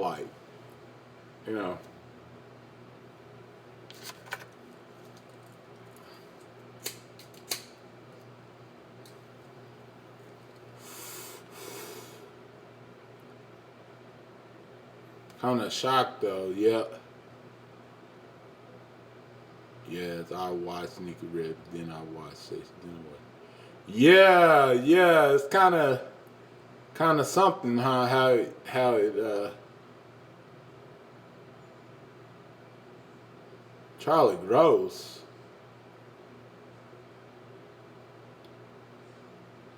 It's kind of something how we all met up.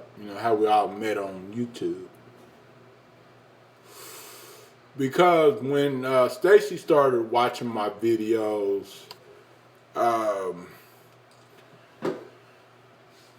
I think when she started watching my videos, some of her other people, started watching my videos. Then I started watching their videos, and then we started watching each other's videos. So we connected, together, and stuff, and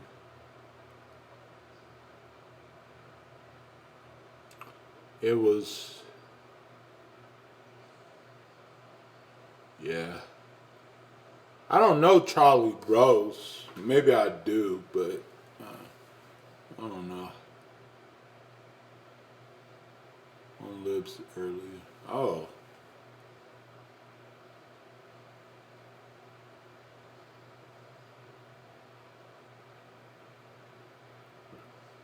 But I'm not watching. Wow. Oh, wow. He has a lot of money, etc., I guess. Uh,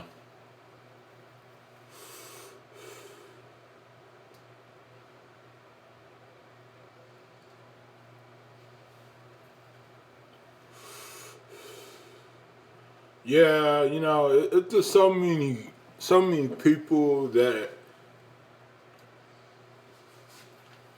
I'm subscribed to on my main channels. I think on my channel Up in the House Records TV, I think I'm subscribed to like over 3,000 people, and I don't watch every single person because you don't really have time to watch 3,000 people, But if I catch a video that catches my eye, I will click on it and watch them and be like, hey, you remember me?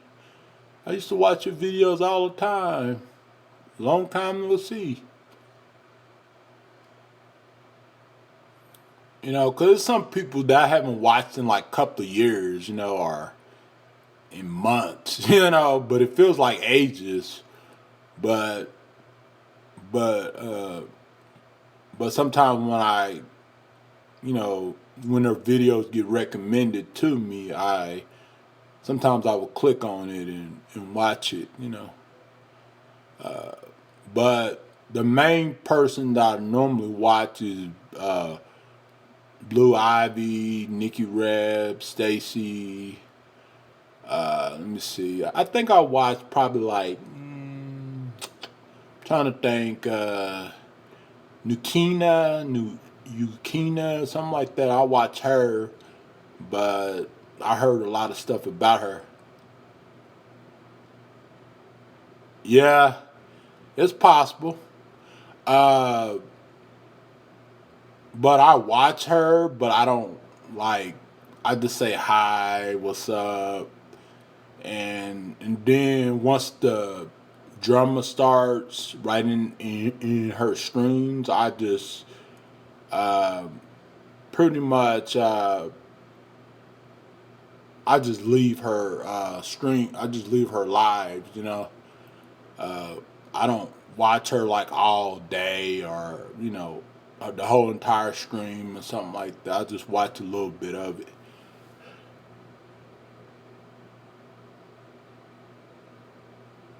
Yeah, that's possible, Harley. But it's some people that I will stay on their stream for like all day. Like all day, like seriously, like all freaking day. You know what I'm saying? But some people I would just stay on their stream just for a little bit. But depending on what they're talking about or what's going on right in their streams.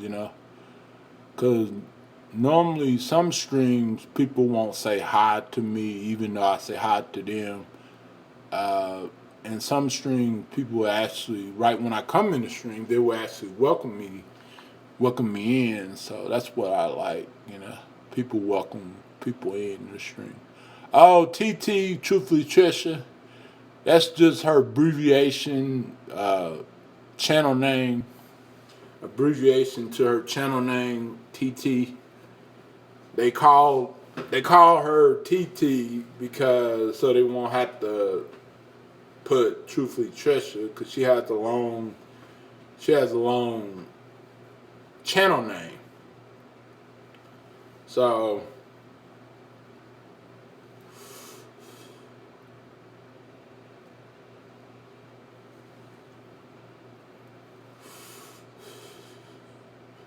yeah, just well, I think that yeah, it would be cool. I think who we was talking about? Okay. I think that she's doing all right, but I guess she's dealing with some stuff with her ex husband and her ex husband's girlfriend or something like that. But Pamela, I don't really see her that much. She pops in and pops out, and I don't really. I used to talk to her on email a lot. I used to email her a lot, but I never talked to her over the phone or nothing like that. She said that she was pregnant in the video. Someone must really like me to watch all of my videos, unless they're lying. Yeah. She says she pregnant in the video. She put it up yesterday. Oh, you talking about who? Who, like TT? I mean, Triple Latricia or Pamela?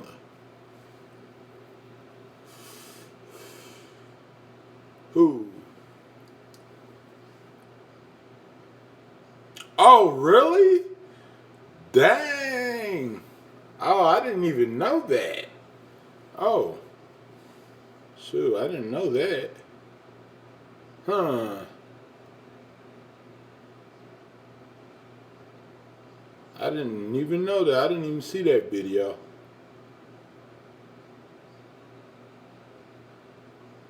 I have to watch you keep it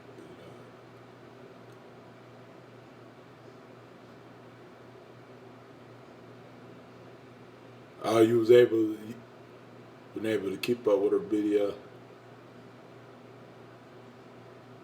Yeah. Yeah, she comes out with a lot of stuff, a lot of different types of videos. Truthfully, Trisha, it's not that hard to find her at all.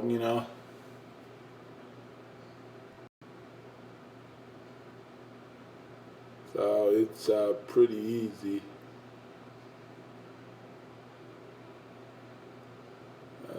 You know, but I think that's a good thing. It's sort of like mainly like a. Oh, okay, okay. I'm about to say, cause Pamela is my girlfriend. She's supposed to have my baby. Nah, I'm just joking. I'm just joking. Uh, oh, okay, yeah. Uh, Paula, yeah, yeah. I kind of figured though. She said that she was pregnant, but I forgot, what she was talking about. You felt, oh, you did? Uh,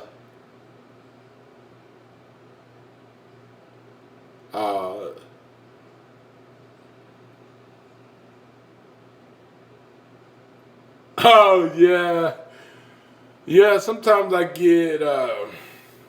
get you mixed up with Stacy. Sometimes, but not all the time though. But sometimes.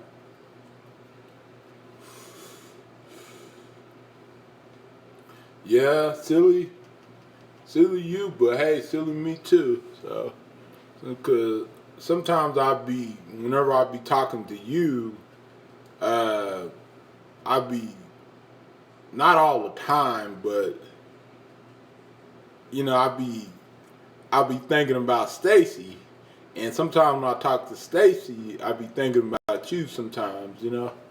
So yeah,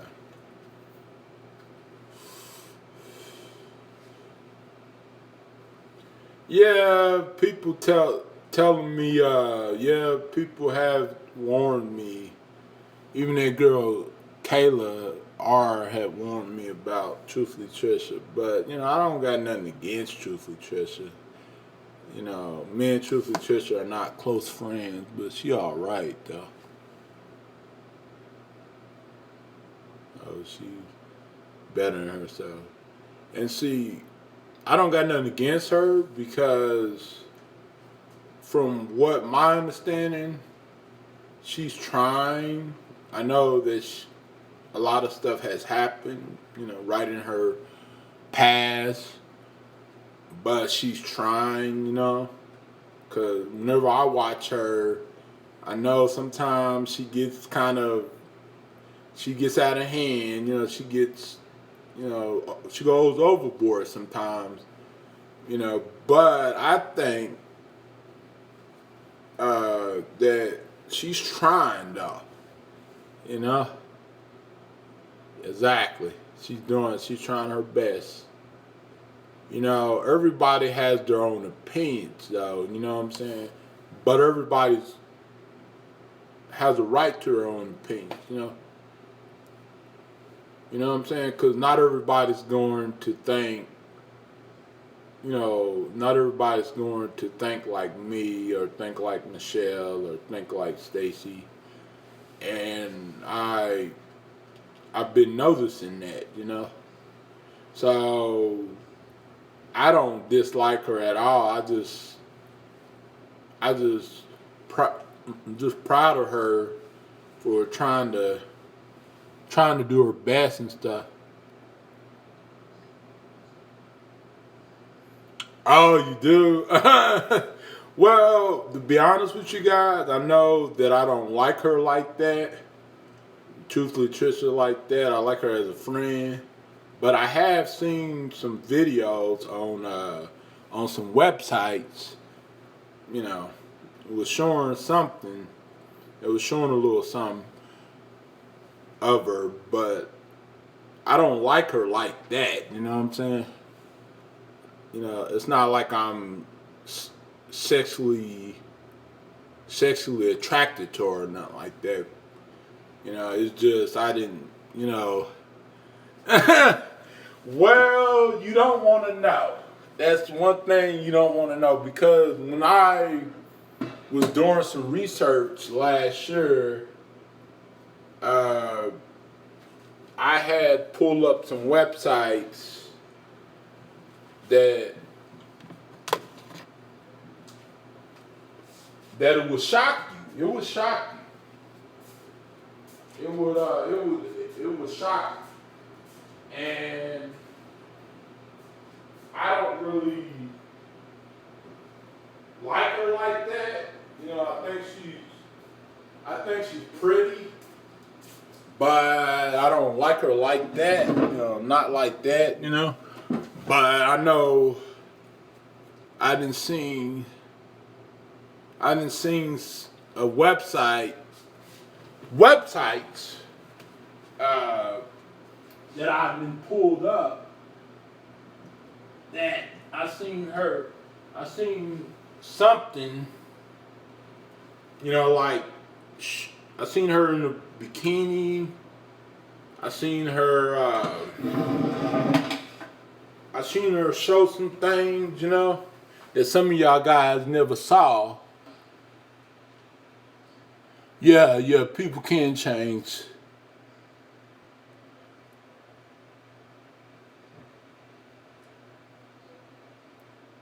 Don't look at me. Look at me then. But I was just curious because a lot of people were saying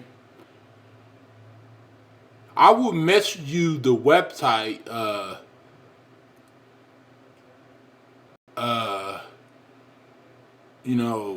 if anybody wants the website, but I won't put it in the chat or say it in the chat.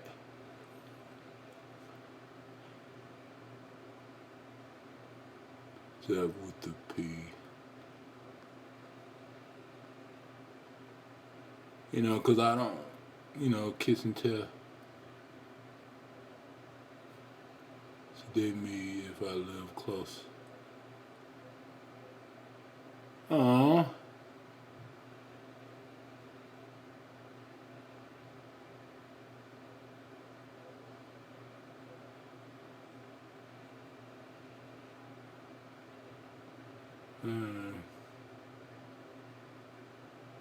Yeah. Yeah, a lot of girls have, not a lot, but, a few girls that I have talked to, I'm not going to mention their names or kiss and tell or nothing, but a few girls that I have talked to in the past online, they have told me that if they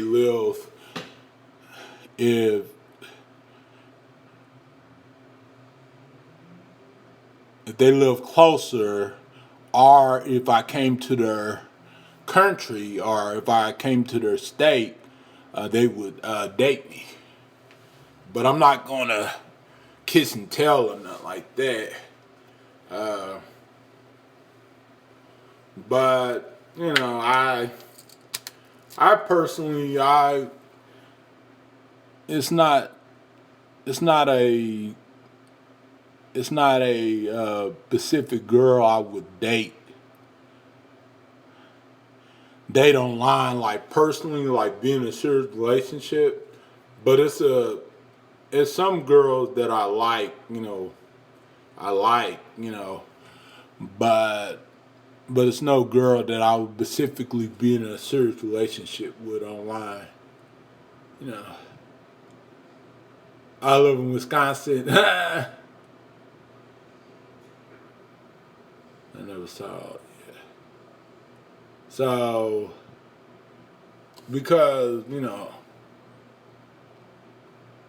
just because I think somebody is attractive doesn't mean I would necessarily murder them or have their baby. Uh, and the reason why I had gotten my ex-wife pregnant because she was at the time she was my wife, at that time. So that's why, you know, I got her pregnant. But other than that, I don't think it's a specific female online that I would her baby, yeah. But don't get me wrong, if I meet somebody online and let's say, we hit it off pretty good and we like each other and then we take it from there and then yes, maybe, I don't know. Yeah, but maybe. It all depends, because I can't really say for sure. Like Nicki Minaj. Well, don't get me wrong. I think that Nicki Minaj she's attractive. I don't like the fakeness in her, but I think she's a very attractive female. It's just, yeah, Asian girls. Bingo, you got it. Uh, but I think Nicki Minaj, if I were to choose Nicki Minaj and Cardi B, it would be Nicki Minaj. That's if I had a choice, you know what I'm saying? I do not want to do that, never.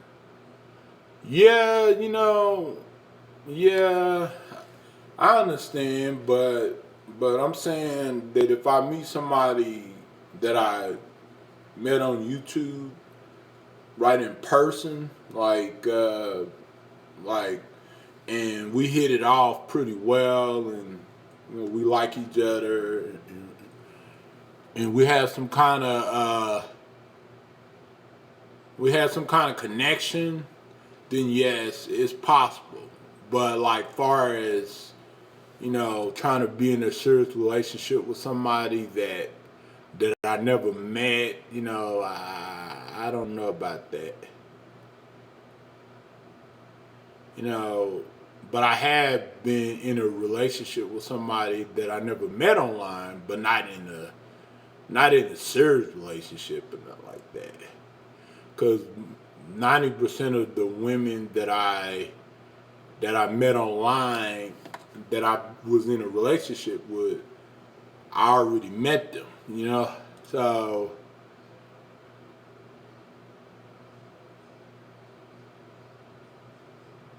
he drives still. I think he drives. But yeah. But yeah, it's crazy. Oh, for real? Yeah, I'm subscribed to a lot of people though.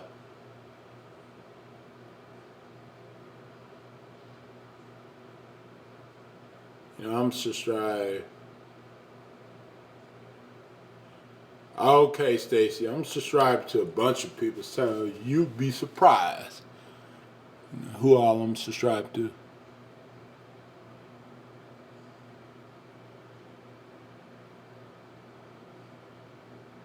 They need to chat. They need to chat with Stacy, and Stacy will let you know if they're legit. Yeah, yeah, I don't want to, and plus I don't want to meet just anybody online, like in person, because I know my sister always warned me about toxic people online, like on YouTube and stuff. So I'm just hoping to meet the I'm just hoping to meet the legit people, the cool people. You know what I'm saying? The cool people. Oh, for real? Yeah. I'm just trying. Yeah. Yeah. Yeah. But don't get me wrong. I have dated people online. You know what I'm saying?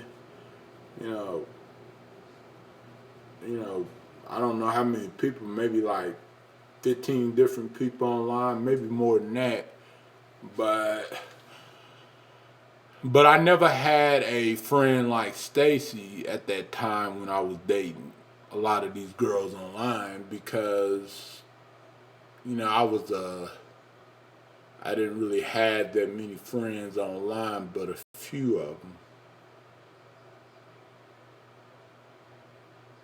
Yeah, yeah.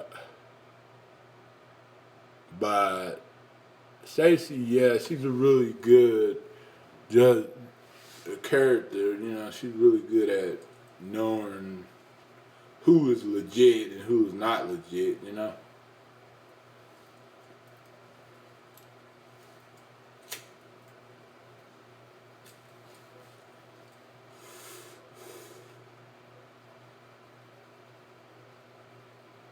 Yeah.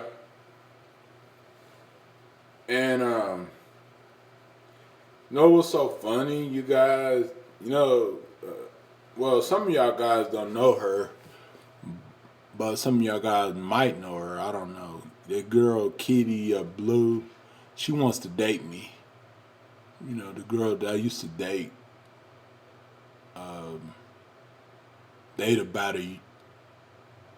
about a year ago on YouTube, and I don't want to date her. She's drama. Especially after what she done said about Stacy and Chad and other people. She always think people bullying her all the time. That Kitty Blue girl. Oh, well, she goes by Kitty Blue, and she lurks on my channel like every stream, and her real name is Brittany. You know, and I have seen her before. I know what she looked like, and I had talking to her, the video chat, and all the other stuff many times. But I don't like her like that. You know.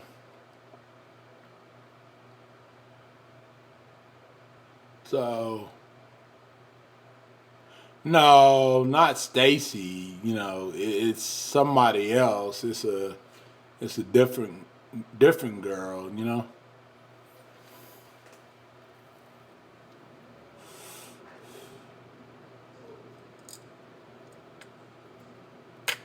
No, the girl's trying to date you. Yeah,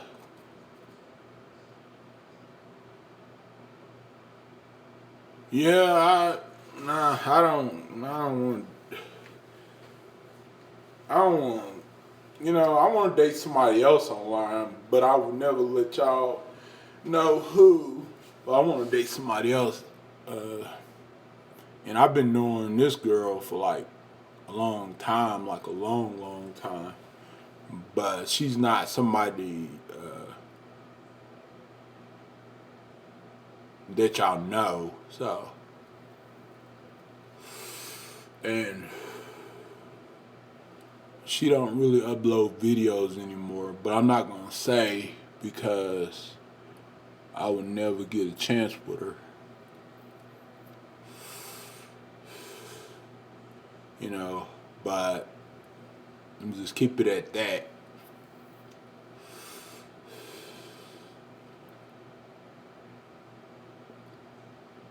Uh, yeah, but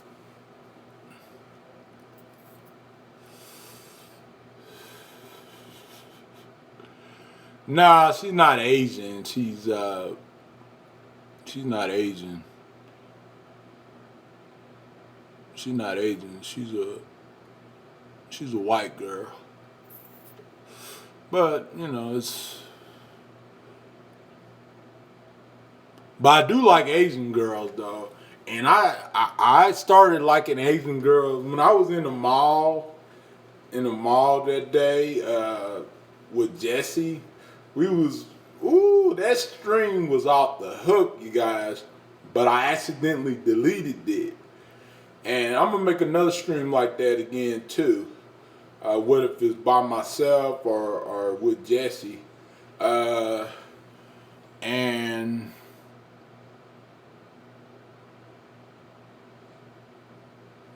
oh, you did? Oh, yeah.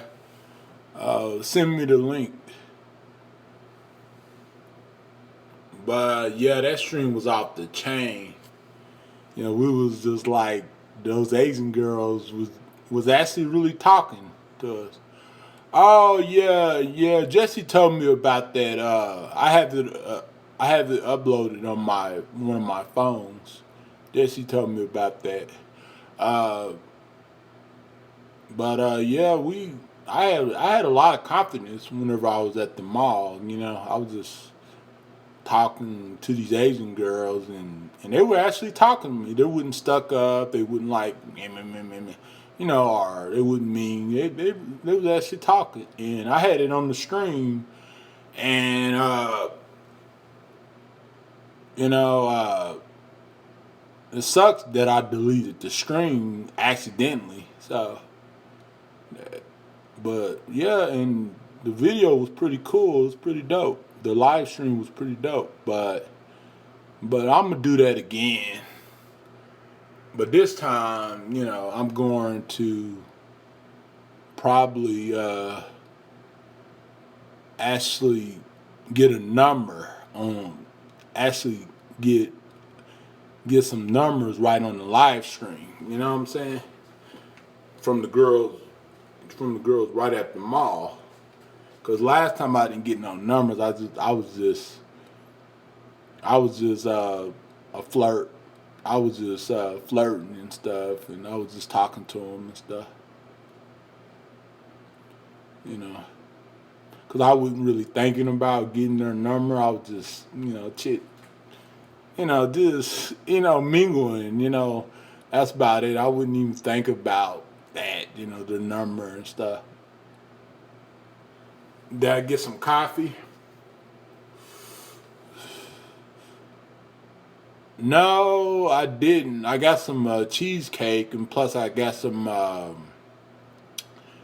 ate these Philly cheese steak foot long. Oh, I don't really got no opinion about him at all. I haven't heard about him in a long time, you know. But yeah.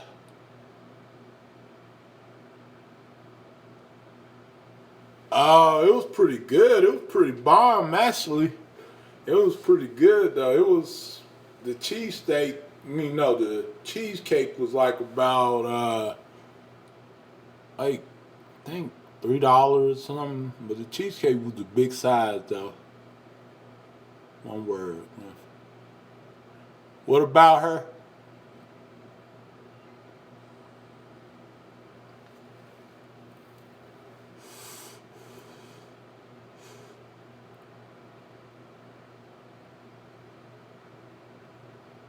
Oh yeah, yeah.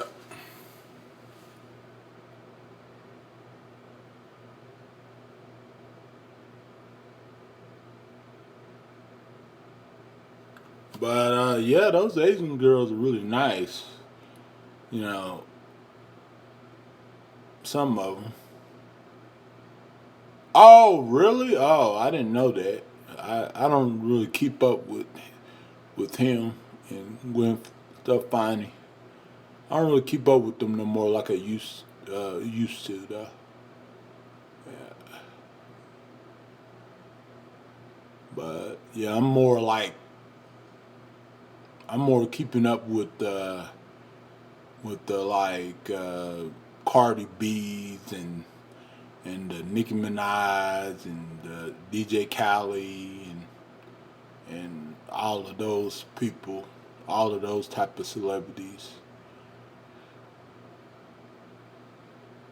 Oh, last time I heard something about Eminem was some guy. I know his name. I know who he is. I just can't. I forgot his name, but some guy he was beefing with and stuff. Some other white rapper, but other than that, I really haven't really heard nothing about Eminem. Just his old songs.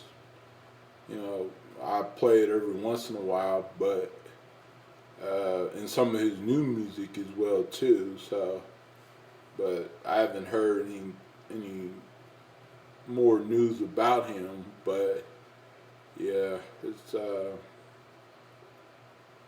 some of these artists I don't really read on. I don't really research no more like I used to. You know, because you know there's too many of them to keep up with. Like, there's too many of them to really keep up with, you know.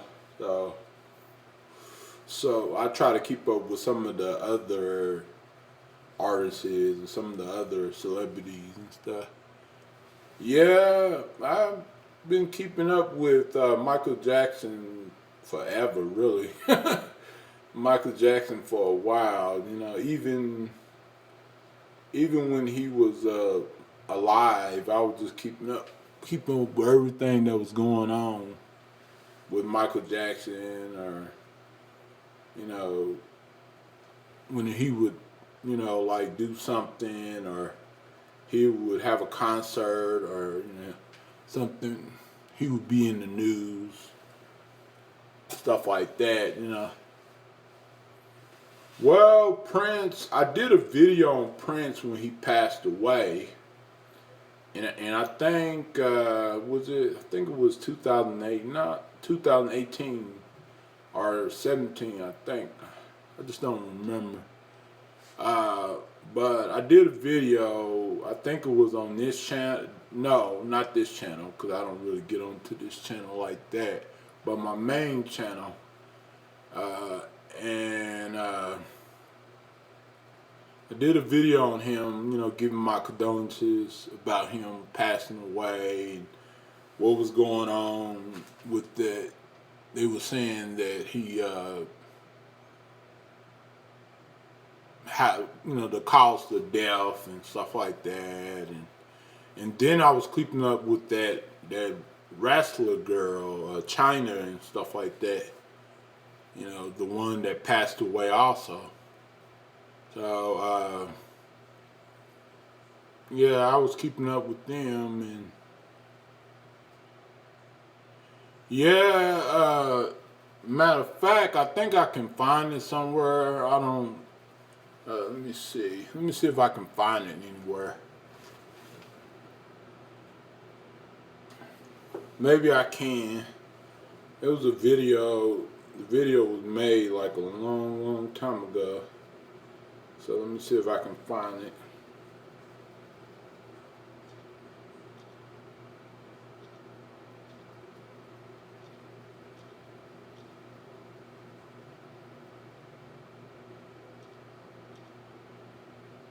Yeah, maybe I can find it, maybe I can't.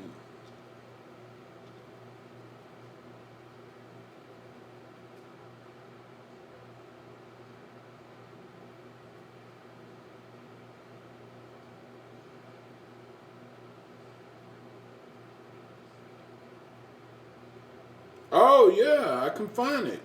The video was made 3 years ago. Actually, it was made 3 years ago, but it didn't get that many views, you know. And I did like a part.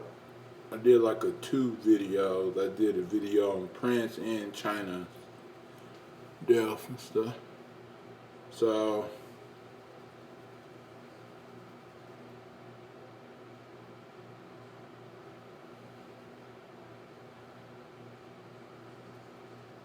I was surprised to find it.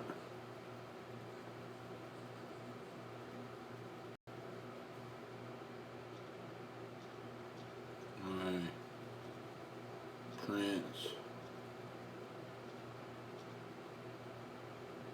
Yeah, Prince was a genius, you know. And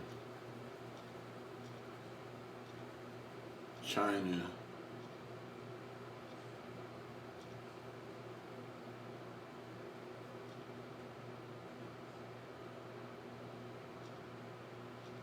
Old video.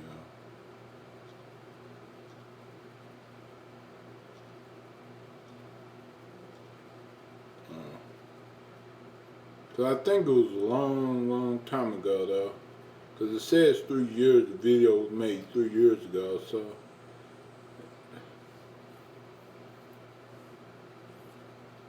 yeah, it was made 3 years ago. So yeah, it must have been a while.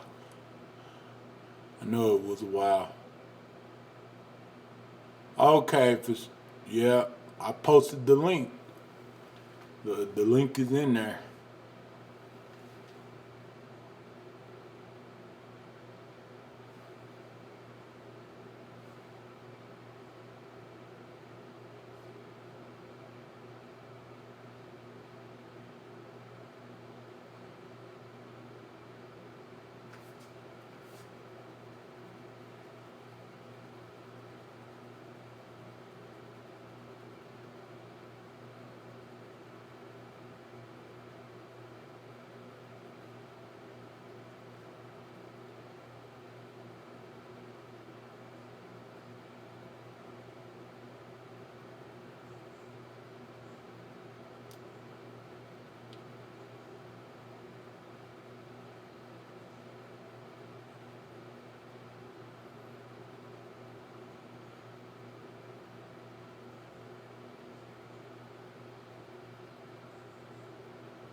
Yeah, just watch it later. You can watch it later and stuff.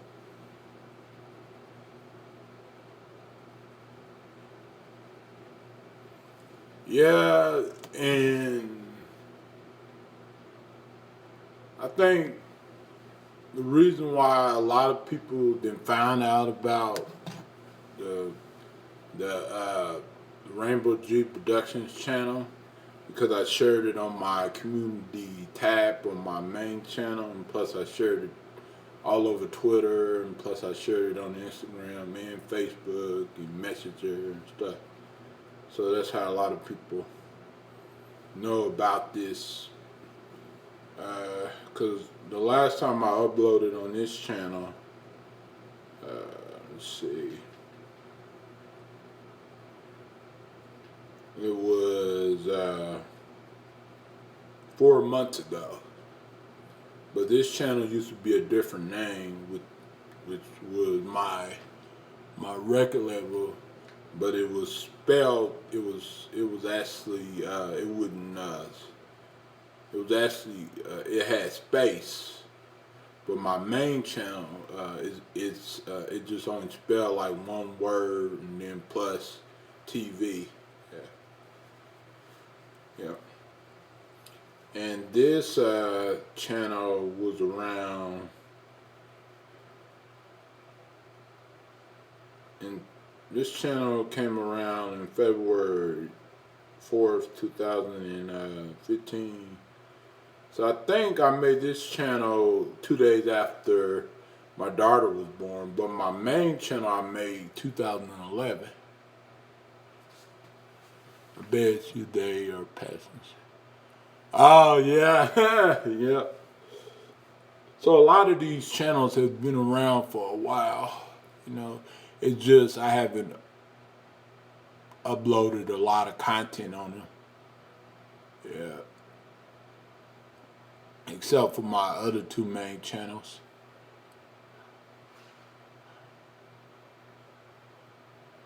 Yeah, yeah. Bet you they are. Wouldn't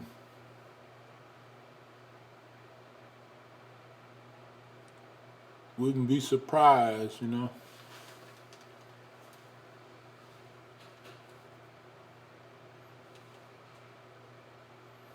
I wouldn't be surprised at all.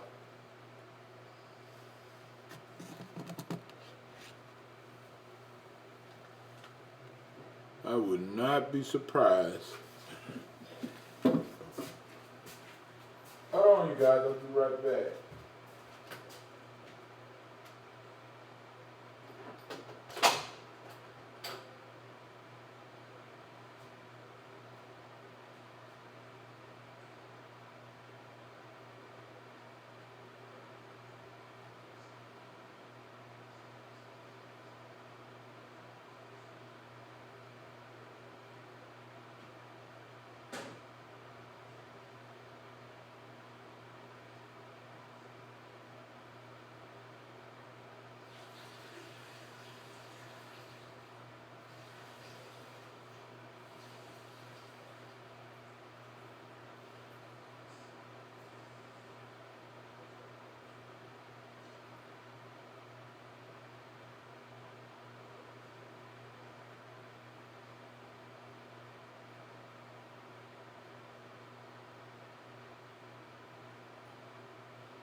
Yeah.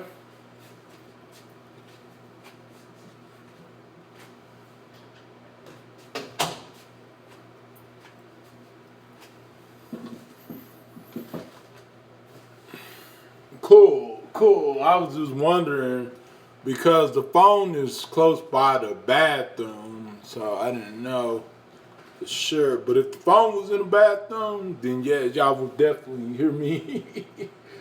Yeah, so that's why I never go. I don't really like going to the bathroom with the phone, you know, because plus you gotta mute it and everything. So I just keep the phone right here, so that way y'all won't, you know, hear. And then I look at the chat on the other phone, you know.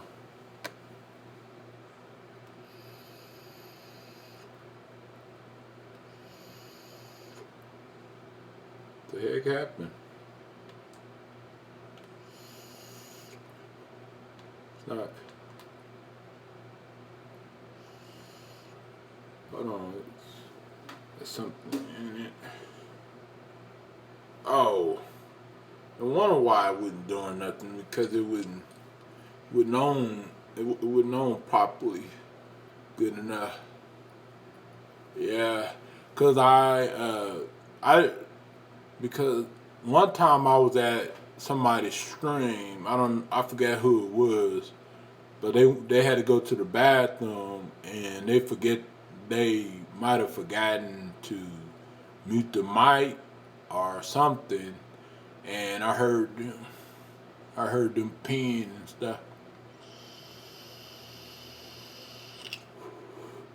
Oh, I'm sorry, but I just keep forgetting.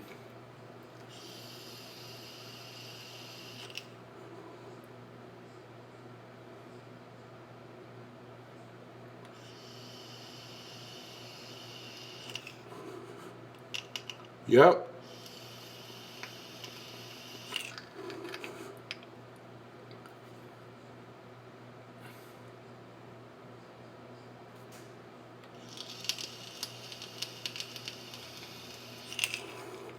See,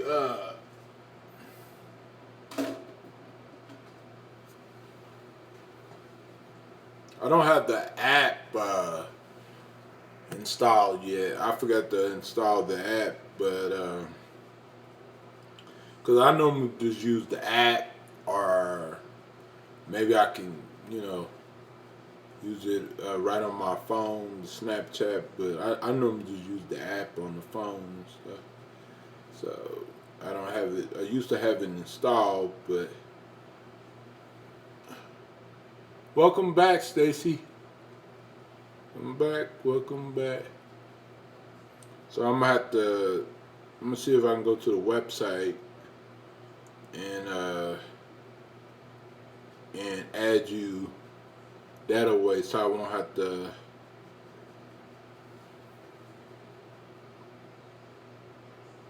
So I won't have to install the app just yet. You know,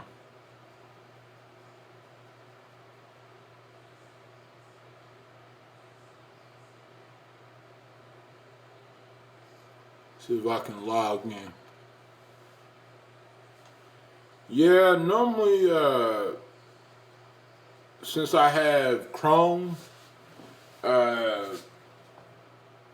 Chrome save passwords and stuff from previous logins and stuff.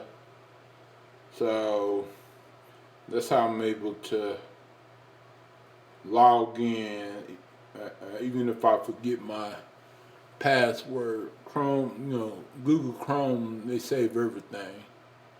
They got an option where you can save all the. It's still loading.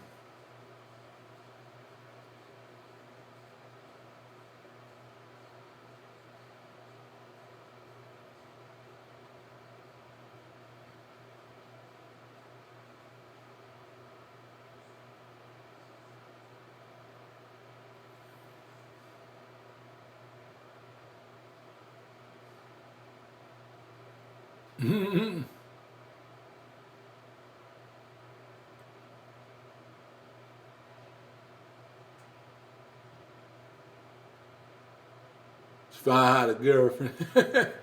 Well, she already got a girlfriend.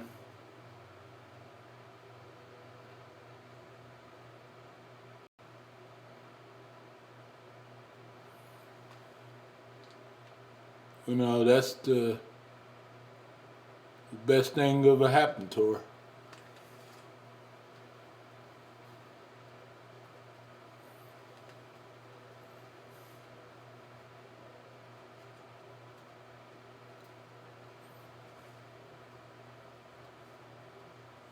Let's see.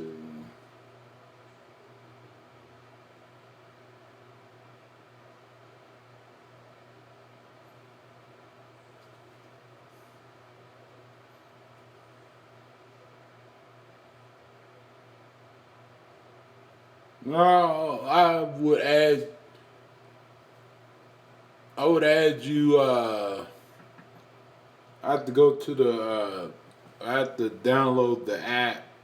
You know, cause some reason the website is not really working that good, you know.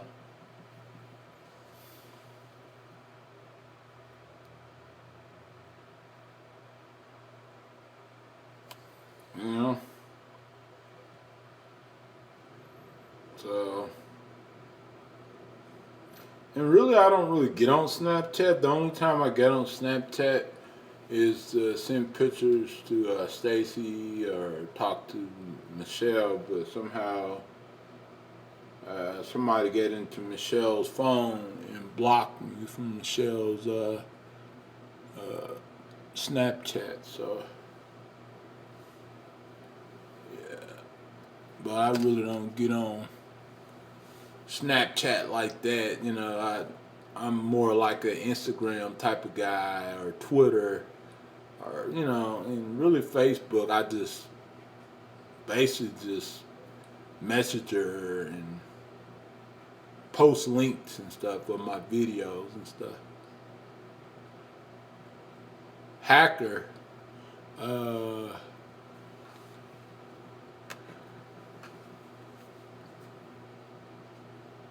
what about a hacker? Oh, somebody hacked into. No, it was somebody. One of her family members, I guess, was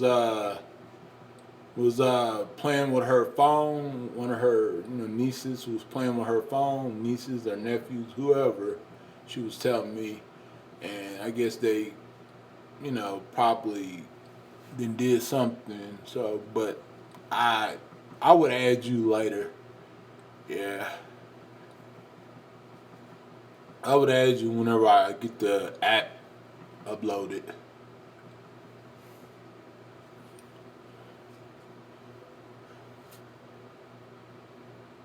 Yeah, but do you remember when I was talking to Michelle on Snapchat, and according to her, you remember when she told me in the chat that because I had told her that whenever I tried to message her, uh, it it looked like I was blocked or something like that. I couldn't message her, and so she told me that somebody went through her phone and messed it up. One of her family members, and that was shoot, I don't know when that was, but but it's all gravy though. Cause I don't really get onto it that much anyways.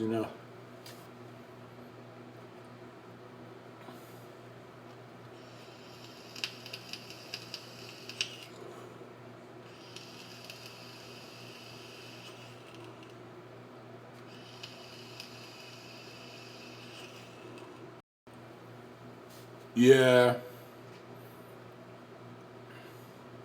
So call me. Sorry about that, you guys. Somebody try to call me. I'm sure since I don't get on her no more, I'm sure people then left me a lot of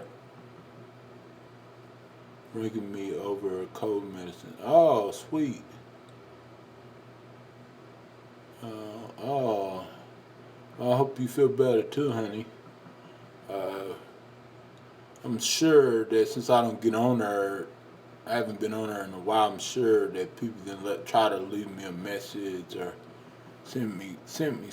So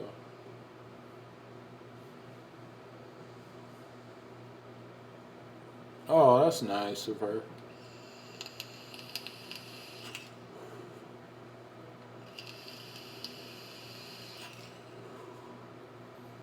Yeah, I need to give me some cough medicine. Just in case, just to have around the house, just in case I get sick or something like that. Or I need to give me some band-aids. Need to give me a first aid kit. Kind of like how I used to have it. And so that way, just in case, I cut myself or maybe I'm sitting on something that cuts me or whatever. I need to get kind of like what I used to have, and I need to keep me some aspirin around her, in case I get a headache or something like that, or have pain and stuff like that. So yeah, that's what I'm going to do. Yeah, yeah, I pretty much the only time I like getting on Snapchat is unless I'm really actually talking to somebody, like somebody actually talking to me a lot on there. But whenever I wasn't able to talk to Michelle, uh, that's when I just pretty much uninstalled the app, and so I can have more storage, right in my phone, because I wasn't using it that much. So, but the app right now is pretty much installing, so right on my other phone.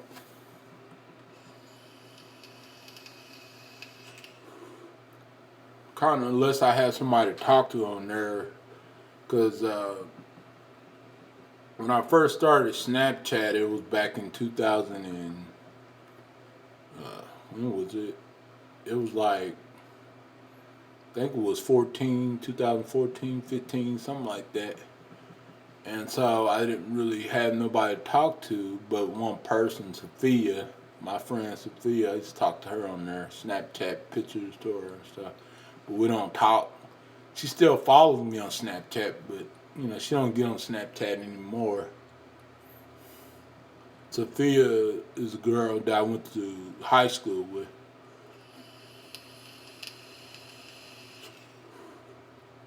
And plus I did a video about her too. A really old video that did pretty well. I was pretty surprised the video getting 14,000 views, because I was doing a review on this app, and so I showed just took home. Okay, exactly.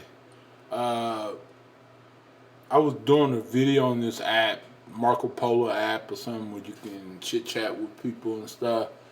So I, mentioned her in the video, and I was showing people how you can talk to other people on it, stuff like that, and the video did pretty good for a while, and then it stopped getting views, but it was getting views for a long time though. And the video is on my third channel, Young Byron Vet, and it's at the very top, right when you go to my right right when you go to my Young Byron Vit's homepage is the most popular uploads or something like that. Yeah, but I was shocked that that video did well though. I was very very shocked. But I did get a lot of hate comments for that video. Did get a lot of hate, but I deleted 30 different comments. Because at the time whenever I did that video, I just would just delete a lot of bunch of you know comments and stuff. Oh no, I was saying that I talked to my friend. Oh, bet you getting a hotter girlfriend. Yeah, plus I told that person, well, she already got a girlfriend, unless she, wants to, you know, date another girl as well too. I don't know.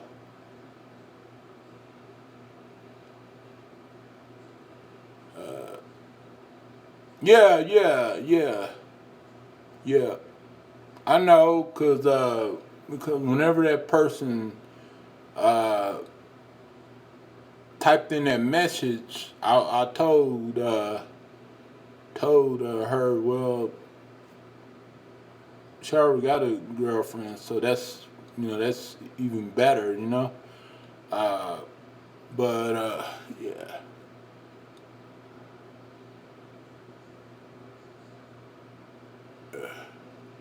people are just crazy. Exactly. So so that's the reason why whenever that person said that about you finding a hot girlfriend, I said, well, she already got a girl, you know. She already got a girlfriend, So, but I don't know. People are just something, but yeah, yeah,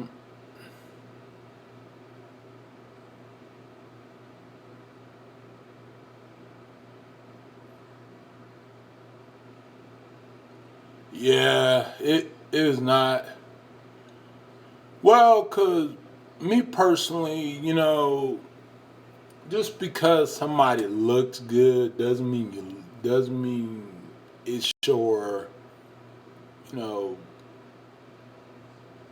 it's pretty much you love that person. You might like that person because they look good, and you might be attracted to them because they look good, but you know, it's not love at all. You know what I'm saying?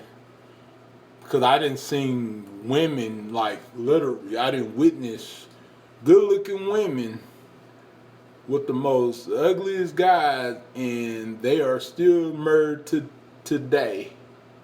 And they said she wasn't looking at his looks. She was looking she's married to him because she loved him. You know what I'm saying? Not because of his looks. Or she was with him because of because she loved him.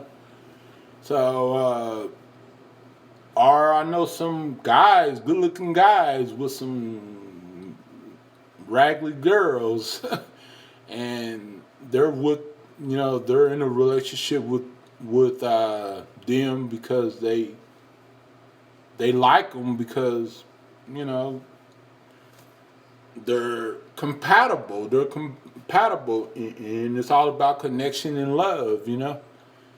Because of course, don't get me wrong, I love attractive women, but it doesn't mean I love them like as I want to marry them or I want to put a ring on it or give them a baby.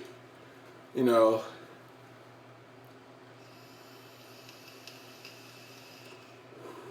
and doesn't mean they want to marry even if they think I'm attractive. Which I don't think I'm attractive, but I'm not ugly. But even if they do think I'm attractive, doesn't mean they might you know they might think themselves that I'm attractive, or they might like me, but it doesn't mean that they want to have my baby or they want to get married to me. Put a you know what I'm saying? That just goes with men as well too. So we like you know we like people that are attractive, very attractive, but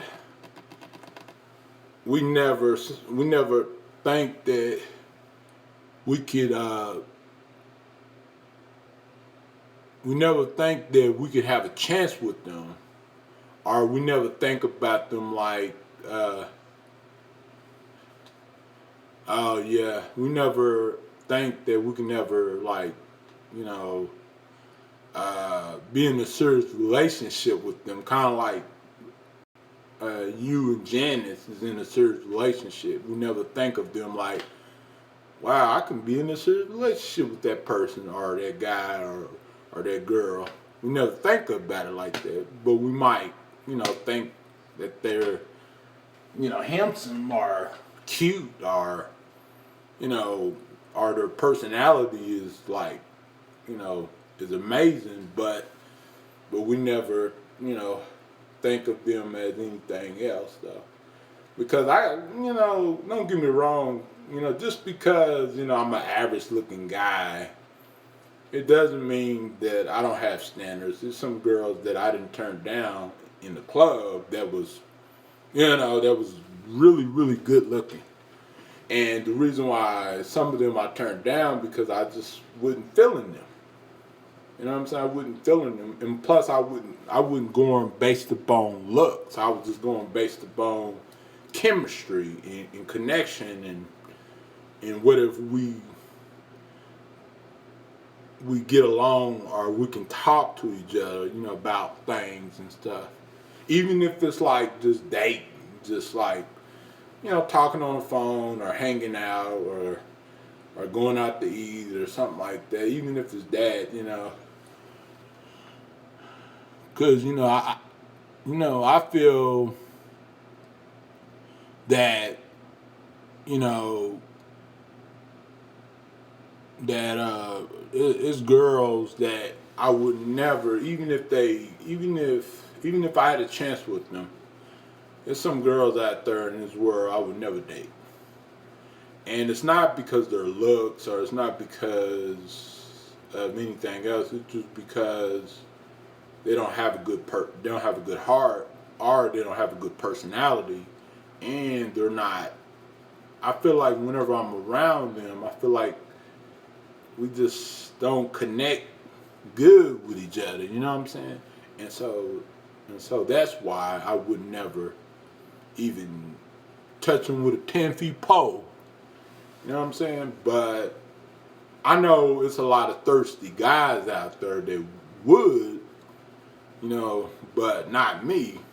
Just because I'm a ladies' man doesn't mean I don't got standards. You know what I'm saying? Doesn't mean I don't got preference. You know? So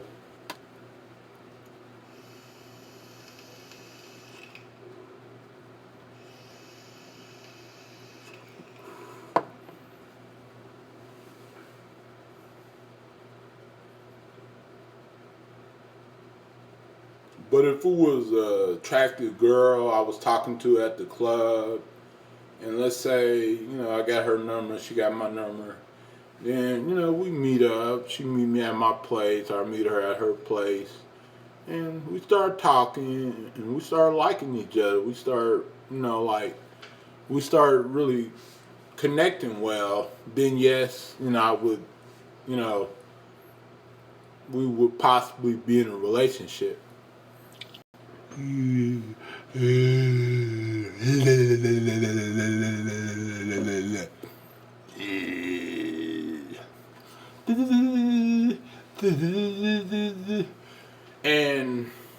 And don't get me wrong, you guys, it's some ugly girls that I'm like way out of their league, or they're way out of my league, and they were so ugly that they turned me down, and they were uglier than anybody I know.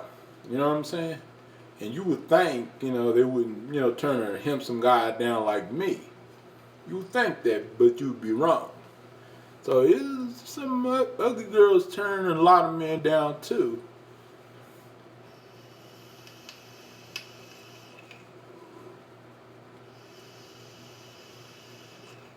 You can bed right now, night night. Okay, Stacy, feel better, honey.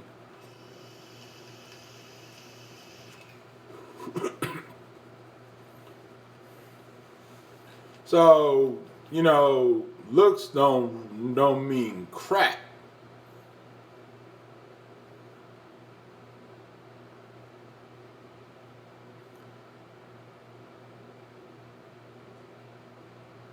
Looks don't night night, Stacy. Looks don't mean crap. When somebody tell you looks mean something, it doesn't. Don't believe everything that you watch on TV about beauty and don't read everything on the internet about beauty, because all they're trying to do is make you feel like nobody make you feel like you can't be with nobody good looking, or you can't be with nobody, or nobody wants you, which is not the case at all.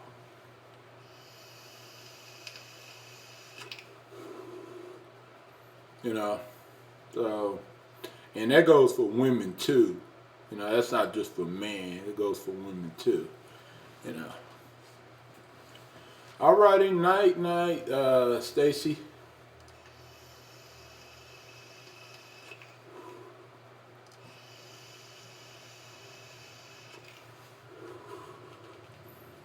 Cause it's somebody. If a girl turn you down, it's somebody always out there that's probably better looking than the girl that turns you down, or the girl that's not attracted to you.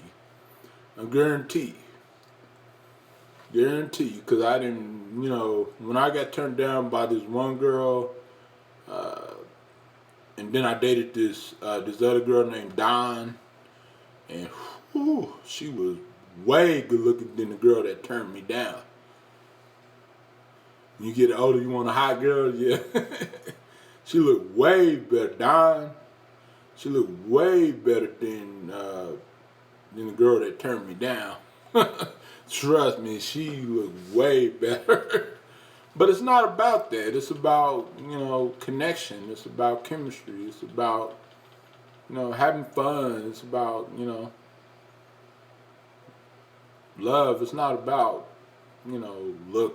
looking good, or having a girl, dating a girl just because you know, she looks good. You know what I'm saying? Because you're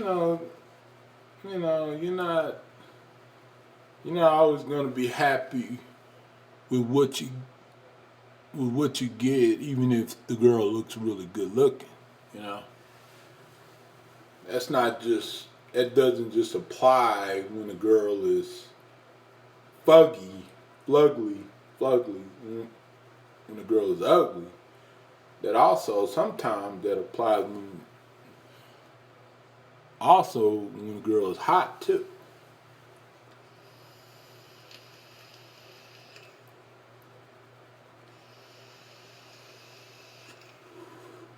Well, me personally, I'd rather be cool and awesome than hot, because I don't want to be that person that thinks I'm better than somebody else just because I look good. You know? Just because I look good, or a lot of women want to date me or something like that, just because of my looks and stuff.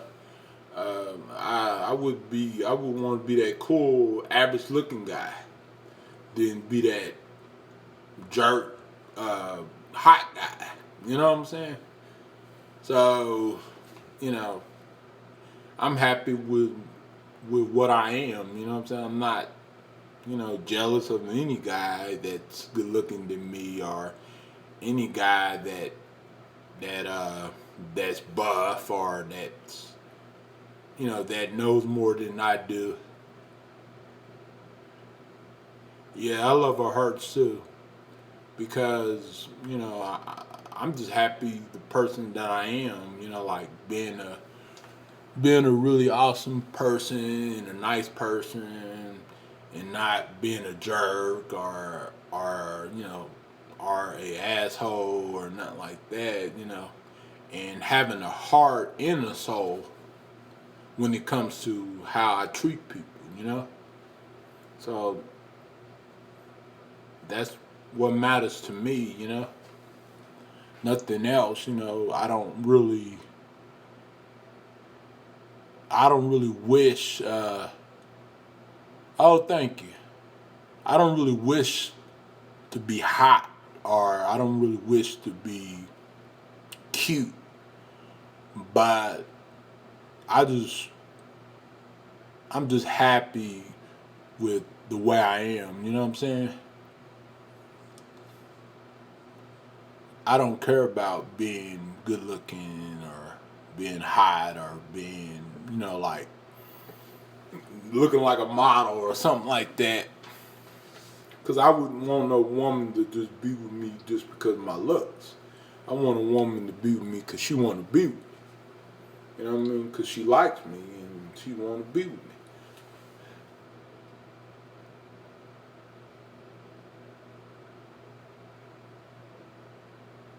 Tomorrow is summer, yeah. Rainbow hearts for life, yep. Forever, man. So if any woman, if any woman come in my life and she wants me for me and she loves my personality and she loves, a lot about me, exactly, then that's a plus, that's a keeper. But is she about just because I have this, just because I have that, then I don't want her. And I would be happy.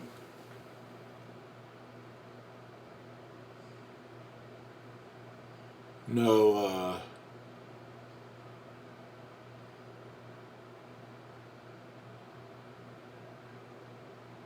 no friend is. Yeah, I would be happy. You know, without a girl like that. You know what I'm saying?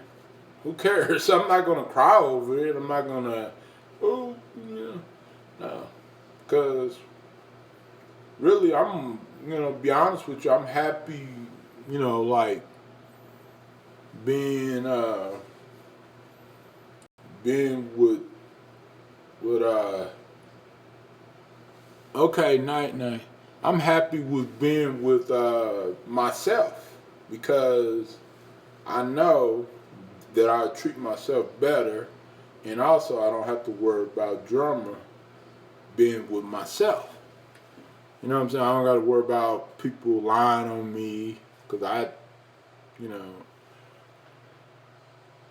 I done been there and did that. With some girl, lying on me, and me being with the woman for over 5 years. So, I'm just happy with myself. That's all.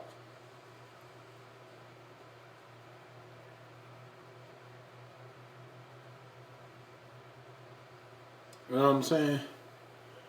And don't get me wrong, right in the past, I have been with females that probably wanted me because I was black and I had a big, thing, big wood, which I do, you know. Uh, and I know it's too much information, but uh, and I was at that time you know, I was uh, I was happy, I was teasing about it and stuff. Exactly. But as I got older, I started getting more wiser and started realizing a lot of stuff and started having standards for myself because I know I'm better than that. You know what I'm saying? I would never lower myself. I would never put myself that low on a pole like that. Kind of like I used to whenever I was in my 20s or teens.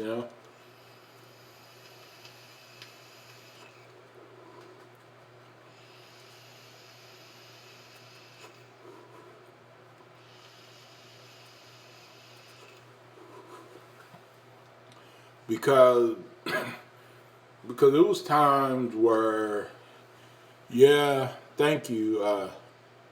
It was times where in my 20s I was so desperate, and so whenever I meet a girl in the club or meet a girl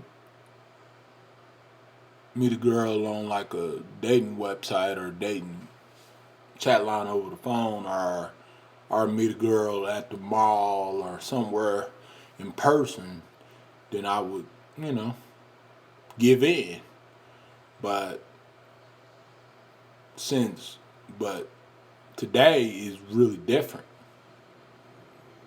So I know that when I meet a girl and she ain't nothing but about games and and if she's a very trashy girl, then I know to walk the other way. You know what I'm saying? I might be friends with her, to see how everything goes, but other than trying to be in a serious relationship with her, you know, I'm not desperate, like I used to be. You know what I'm saying? Because when I was younger, I really was desperate. I was desperate like all those other guys back then. You know what I'm saying? But I find out when you are desperate, you settle for less. And your previous relationship or your previous marriage, you find somebody, the next person that comes along, you find somebody even worse or even even dangerous. You know what I'm saying? Than what your previous relationship was, your previous marriage was. So that's what I have always learned uh, throughout my 30s, throughout my life, because I haven't always I haven't always been with my ex-wife. I haven't always uh, been in a serious relationship my whole life or nothing like that. I've been with different type of women, like all types of women, and I just you know I learned I learned the hard way with my ex-wife, and to be honest with you, you know that was the worst relationship I ever had. Whenever I was with my ex-wife and stuff, because the other relationships wouldn't even that bad at all. It wasn't even that bad at all. Some women want to have a guy because they want sex. Uh, 20s is learn, yeah, it is, but everybody's different. Everybody learns differently. Uh, yeah, some women do. You know what I'm saying? And at the time when I was in my 20s, I'm not gonna lie, I wanted some girls that I dated for sex. But as I got older, I that wasn't really important to me. That wasn't really something that if I don't get none, then I'm gonna be lo- be upset or be angry or something like that. Because to be honest with you guys, it's been like 2 years since I then did something with a woman. I I didn't even do nothing for 2 years with my ex, with my ex-wife. Even when I was married, it was a while. It's been a while. Even when I was in a so-called serious relationship, which bad relationship, uh, I still did not, uh, have sex that often. And not because I couldn't, because I really because we didn't sleep in the same bed. You know what I'm saying? Because my daughter slept in the bed with her, and throughout her whole birth. You know what I'm saying? And I slept on the couch. So that's another reason why. That's another reason why. That's another reason why. That's another reason why. I didn't do nothing. You know what I'm saying? Well, to be honest with you, Mary, I'm not worried about finding the right one. I'm just I'm I'm not worried about I'm not worried about that. You know, I know that that's going to come in the future, but I'm talking about like my experience. Because I'm not really dwelling on that part. I'm just talking about my experience, stuff like that. You know, so, but I don't really worry about that kind of stuff. But before I find the right one, I'm going to date other people. You know what I'm saying? I am. You know, so I ain't gonna be single for, hey, what's up, man? How you doing? Do you like this new channel? Sort of like new, sort of not. I just changed the name to this new channel, record label channel. So I'm not worried about that, but I know before I find the right girl, I know I'm gonna want to date because I don't want to be lonely for the rest of my life. You know what I'm saying? Just because you want me to be alone doesn't mean I'm gonna be alone. Cause because I'm not. You know what I mean? I'm before I can find the right one, I'm gonna have to date, and date and have fun. So I'm gonna be in a relationship. I'm not gonna just like not be in a relationship and not have fun and not be in a relationship with anybody. You know what I'm saying? Because if everybody else is in a relationship, sure, I can be too. So, you know what I'm saying? So, I deserve it too. I'm a good person, handsome guy, fly guy, you know?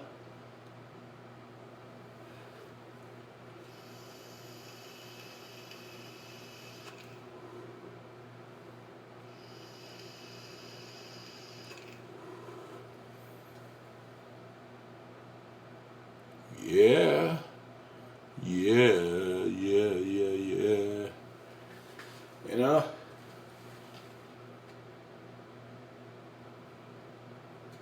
Single like Pringles. Yeah. You funny, man. Single like Pringles. No, I don't want more. I don't want more kids.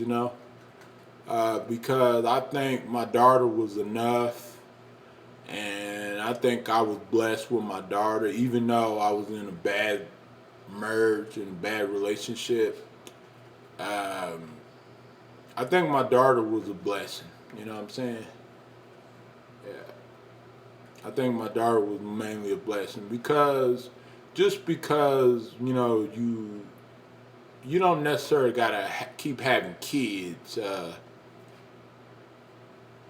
Just because hey, my daughter, whenever my daughter was born, even though I had a bad thing, I had a bad merge. My daughter turned out healthy, Even though I don't get to see her because of her crazy mom, not because of me, uh, but she was a blessing to me whenever I was raising her for 3 years, and whenever she was born. So I think that's enough for me, because I feel like if somebody is the right one for you, uh, that person would understand that.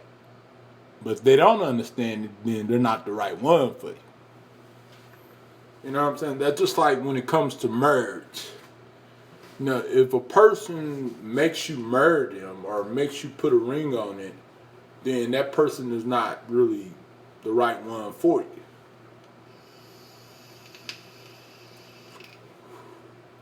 Like, for example, no, my daughter's 4, but she's finna be 5, close stuff.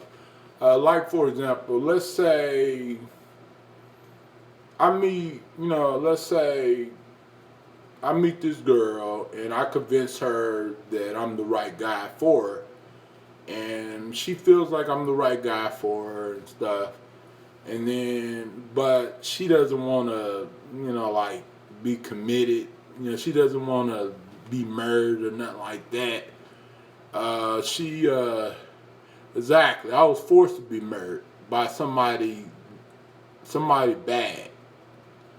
Um, she doesn't want to. Let's say I meet a girl, and we hit it off pretty well, and she thinks I'm the right guy for her. But she doesn't want to be married, you know what I'm saying? She doesn't want to get married or have more kids. And then so I get mad at her because she doesn't want to a lot of things, bro. Tax fraud, uh, uh, emotionally abused, cussing me out in front of my daughter, throwing things at me for 5 years. She was doing this. See, a lot of this stuff that she was doing for a good 5 years. And so I finally got out of it because I was down to my last straw. So, so it was enough to get out of it. Trust me. Even before my daughter, even before she was pregnant, even before, even before she was pregnant, it was still enough to get out of it. You know what I'm saying? But I stayed because I thought that I could change a person. I thought maybe, possibly, I could change that person. But silly me, that person, even before we got a divorce, that person had opportunity to change. And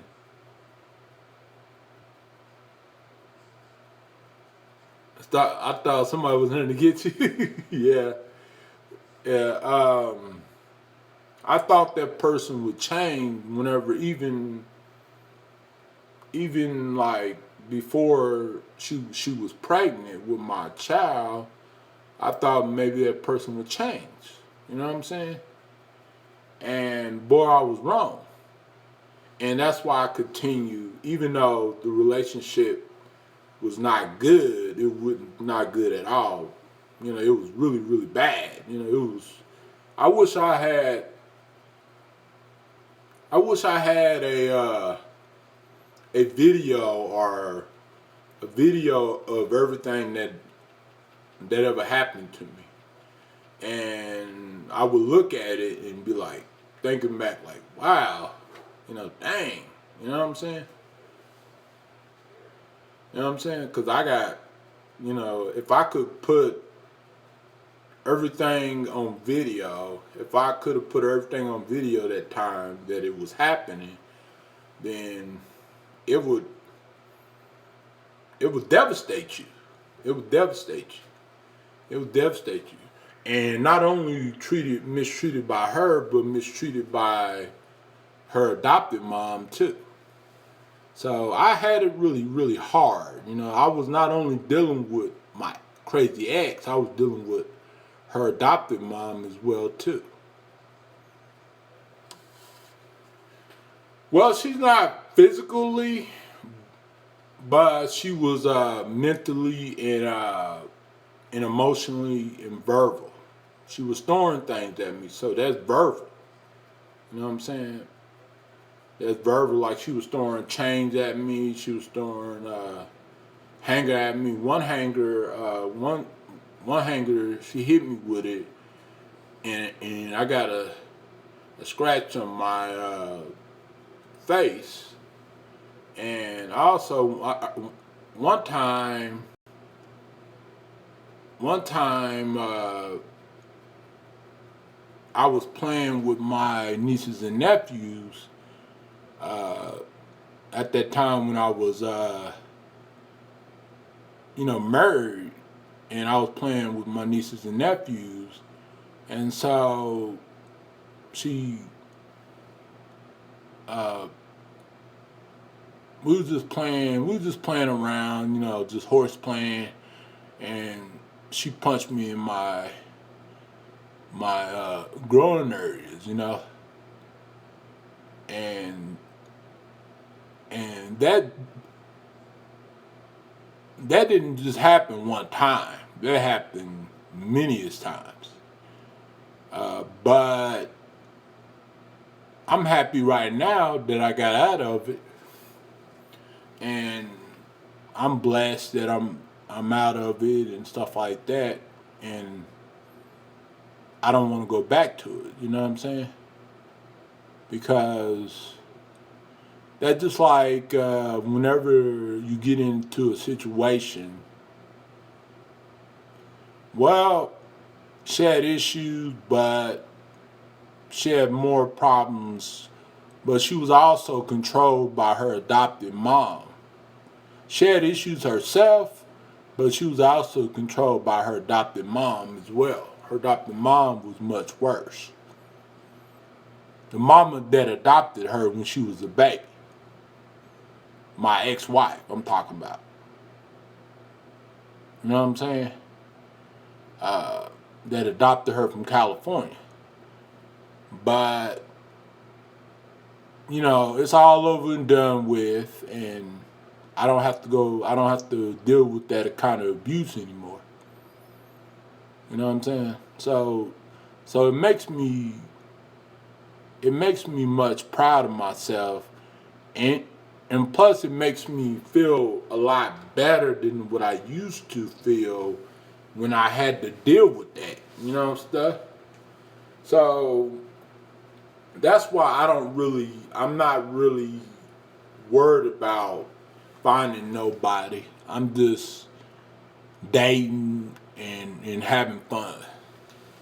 You know what I'm saying? I'm not worried about finding no one.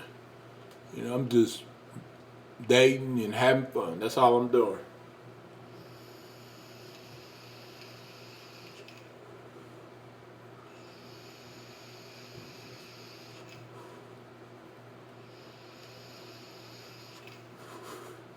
Well, sometimes when I was around her with my daughter, she was just yelling, screaming at my daughter and curse at my daughter and stuff. But now I don't know. I don't know. You know what I mean? Because I'm not there, or I haven't seen my daughter, so I have no way of knowing. You know what I mean? Because my daughter can't tell me. Because if I see my daughter on the regular, my daughter could tell me what's going on. You know what I'm saying? Because my daughter does talk. She does. She can talk. She told me stuff before too.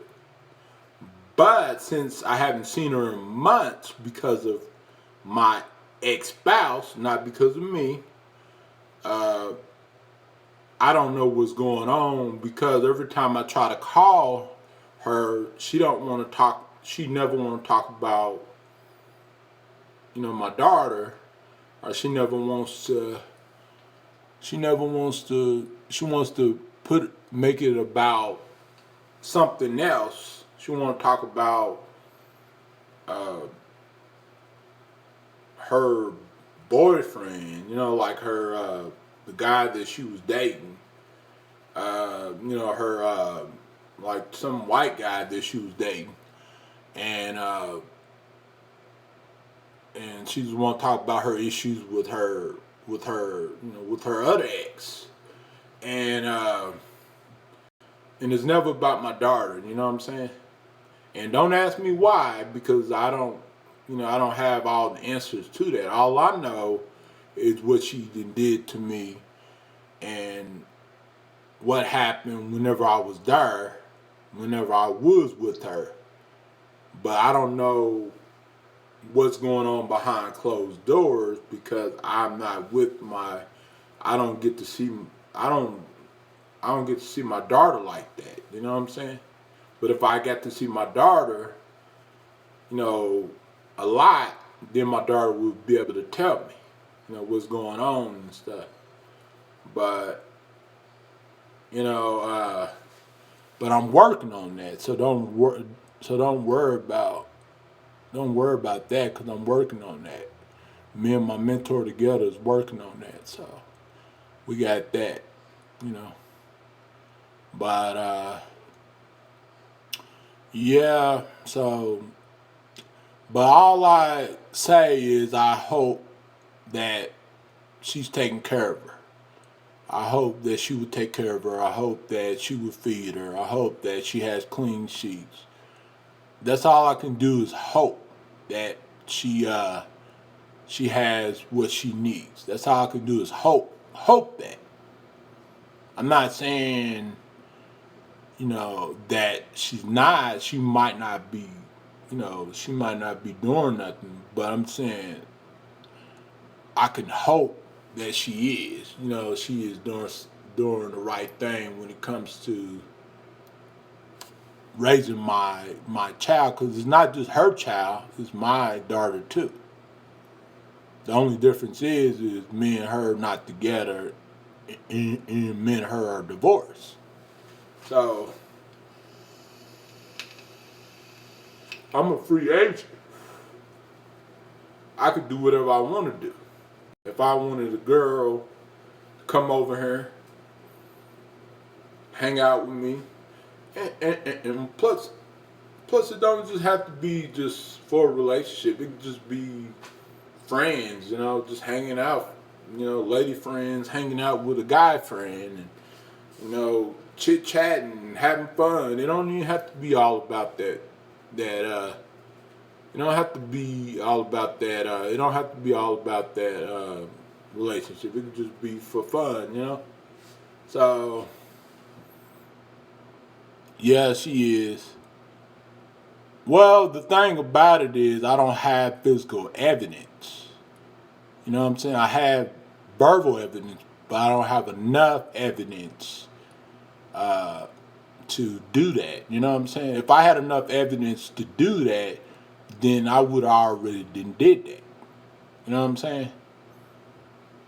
That's why I was trying to get that other person, get that fat boy to understand, which he should have already knew what I was talking about and what I was trying to say to him. He should know because, you know, I was frustrated because I was, it felt like I couldn't get it through nobody. You know what I'm saying? I felt like I couldn't get it through him. You know how when you are, even in person, even somebody in person, or somebody out there on the streets, you explaining something to somebody really simple, and they acting like they don't get nothing, and they ag on, they keep. Yeah, I'm a very caring father. They keep agging it on, they keep agging it on, and sorta he was maybe I should not say I'm sorry. What? Maybe you shouldn't say that you're sorry.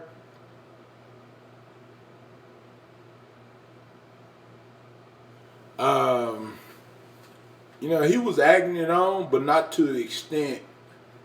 that some people would do on the streets. You know, like out there in person. You know, he was just being ignoring. He was, you know, I'm just keep it real, you guys, because I know when somebody's being ignoring.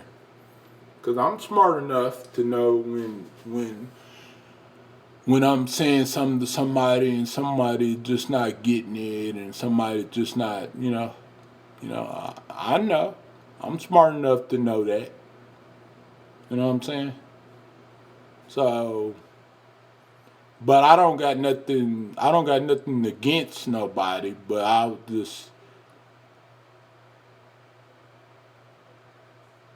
I'm just not going to explain it to certain people because certain people don't get what I'm trying to say. Or and some people know what you're trying to say, but they just try to play like they don't know what you're saying just to make you look stupid. You know, some people would do that. That's okay. What's okay, Stacy?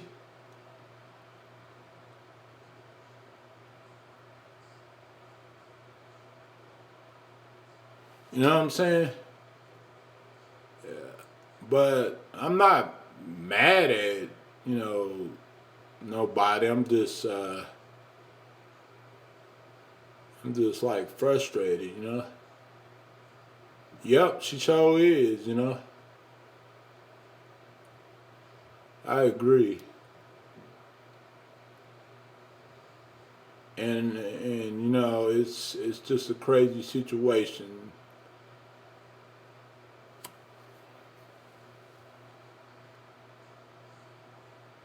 Why? Well, the thing about it is, I know what I was talking about, Stacy, and you knew I knew what I was talking about, and he knew that I knew what I was talking about. You know what I'm saying? What he could have did is just like, okay, okay, you're doing something, you're gonna do something about it, so let it be. You know. So that's why I said what I said because of what he said. You know what I'm saying? I didn't just like come on that stream that day just to start something or just to cause something or just to cause problems or anything like that. Y'all know, as much as I've been live streaming, ever since y'all been watching me, a lot of y'all been watching me like a lot. Y'all know I'm not a drummer channel. And y'all know that I'm not coming on here to stress nobody out. I'm not coming on here to make nobody mad or hurt nobody's feelings. I'm coming on here, if I'm coming on here, I'm coming on here for y'all guys. You know what I'm saying? But if I have somebody come on here and to try to debate with me and stress me out and confuse me or try to say that I don't know what I'm talking about or then I'm going to react. Y'all should already know that. So y'all should have told that person to be quiet. Yeah. Well, of course I'm gonna let it be. I was just giving the example, Stacy. Y'all should have told that person to be quiet. Just let him be. He's gonna handle it. That's what y'all should have did. Y'all should have said, "Hey man, just let him be. He's gonna handle it. We trust him. So let him be." Because that's the part about having somebody's back. It's just like if somebody comes on your stream and they're stressing you out and you explaining things to them, and I'm gonna say, man, just leave that man alone or leave that woman alone. Just hey, don't egg it on, cause I'm a true friend. Cause I had that person back. I'm not gonna say, oh well, I'll take this person's side or take that person's side. No, it's not about taking sides. It's about like I want that person to not be stressed. You know what I'm saying? I want that person, whenever they leave their live stream, I want that person to be happy whenever they leave their live stream. You know what I'm saying? So that's why whenever I'm in somebody else's chat, I always have their back 100%. Even if my mom came in here saying stuff to y'all, and something was stressing me out, I would say the same thing to my mom. Or even Jesse, if he came in here stressing you out, I would, literally say, even though I've known him 19 years, that don't mean nothing. I would have y'all back. You know what I'm saying? Because that's what true best friends is all about. Having each other's back 100%, because we done been through a lot. We done been through a lot online. You know what I'm saying? Too much. To not have each other's back 100%. Especially when somebody is stressing me out. Just like if somebody's stressing you out, I'm going to be like, hey, man, don't mess with that person. Because I don't want that person stressed out. Just go on somewhere. Because I'm a true friend. You know what I'm saying? And because it's not about, well, I like this person better. I like that person better. I like this person better. No, it's not about that. I just don't want that person stressing out. You know what I'm saying? Because especially when that person done been through enough. Well, Stacy,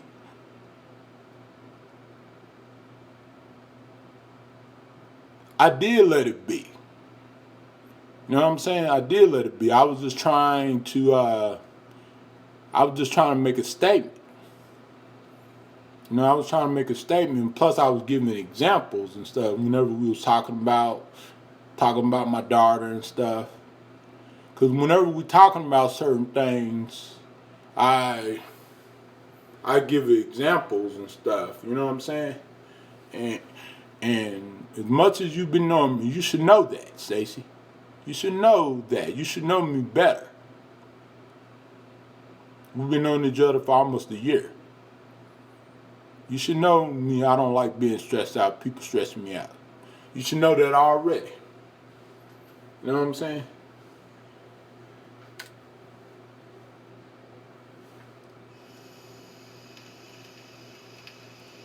Yep.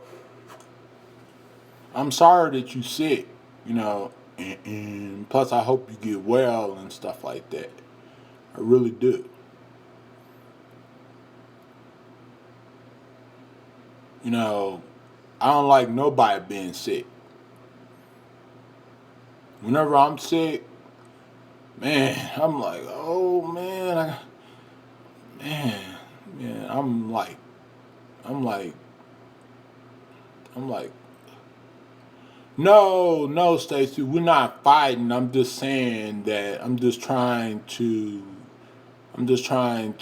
make a statement, a true statement. I'm just trying to make a true statement. I'm just trying to make a true statement, because I want to make sure that, my friends, my true friends are there for me and they have my back 100%.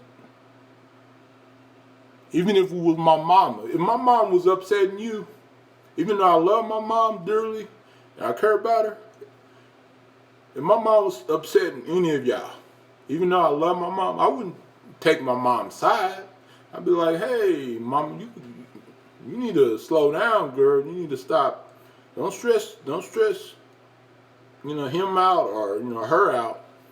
You know what I'm saying? I would do that with family members because I don't take sides. I'm not a one-sided person. I don't take one side. Because I don't want nobody to be stressed. So that's why when I see people getting stressed out right in their stream myself, I put myself in their shoes. And because I don't want to be stressed. So I'll be like, oh man, you need to leave that person alone. You need to come on, man. Man, leave them alone, because I don't want them stressed. Because I don't want nobody going to bed unhappy or nobody going to bed angry or upset. Because that's not a good feeling. Because one time, whenever I was younger, when I was in my 20s and stuff, I got upset, and me and a friend of mine were fighting and stuff. Hey, what's up, cool Earl? Earl. Um, and I went to bed really upset at that time, and I couldn't, and it wasn't a good feeling at all. I accept your apology, Stacy. It wasn't a good feeling at all going to bed upset or angry, cause I didn't went to bed upset and angry several times in my life. Whether if it was whenever I was married or whenever I was in my 20s or a teenager or a kid or whatever. Oh, nothing is going on. Yep, exactly. Oh, thank you, Cool, for coming in.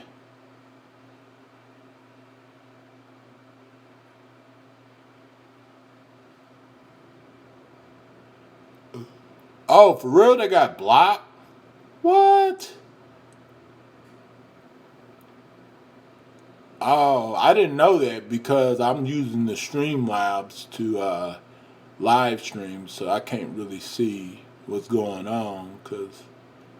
But if they got blocked, I'm pretty sure it was, maybe it was for a reason or accident. I don't know. But anyways, I love all you guys. I really do. You know what I'm saying? No matter what, no matter what we going through, we could be mad at each other one day, say, man, I don't want to talk to you. I'm going to block you. I'm going to block your cell phone number. I'm going to block you in my chat, this and this and that. But still, it doesn't matter what's going on. I'm going to still always love you guys. I might not agree, you know, and you might not agree with me, but no matter what, I'm going to still love you guys, no matter what. You know, and even if we stop being friends, I'm going to still wish the best for you. I'm going to still wish you well. I'm still wish you well. Even if we become enemies, I'm still wish you well.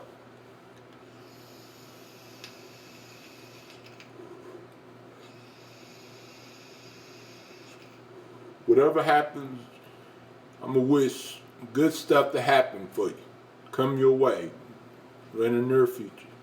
No matter what you done did to me, or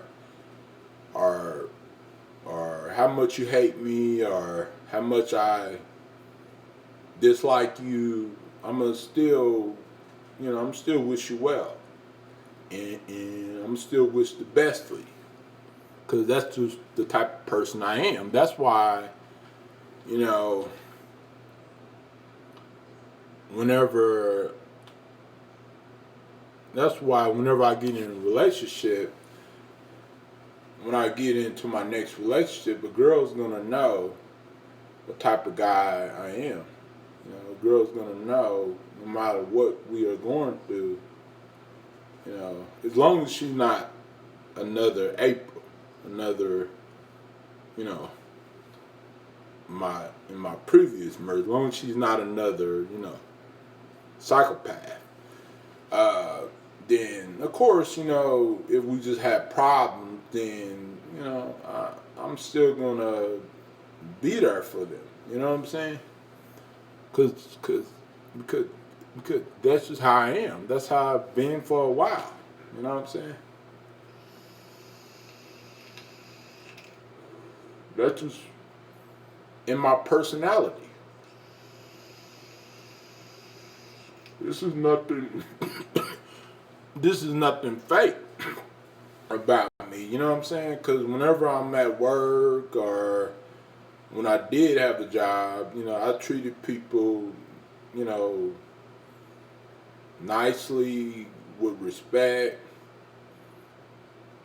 and uh, the same thing online or offline, or like whenever I go to the grocery store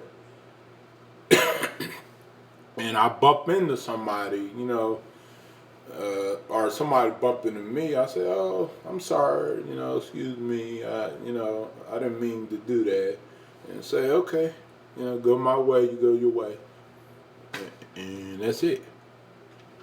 You know what I'm saying? No hard feelings.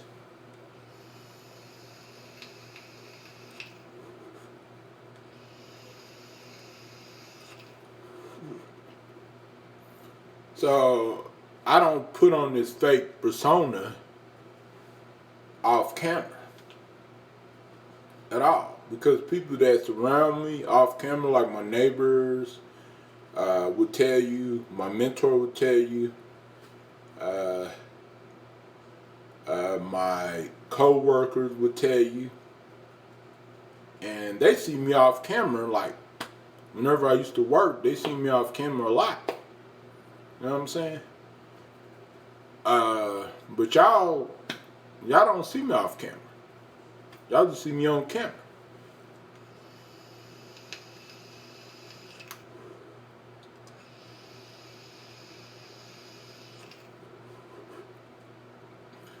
So they can tell you for sure that, you know I'm a great person.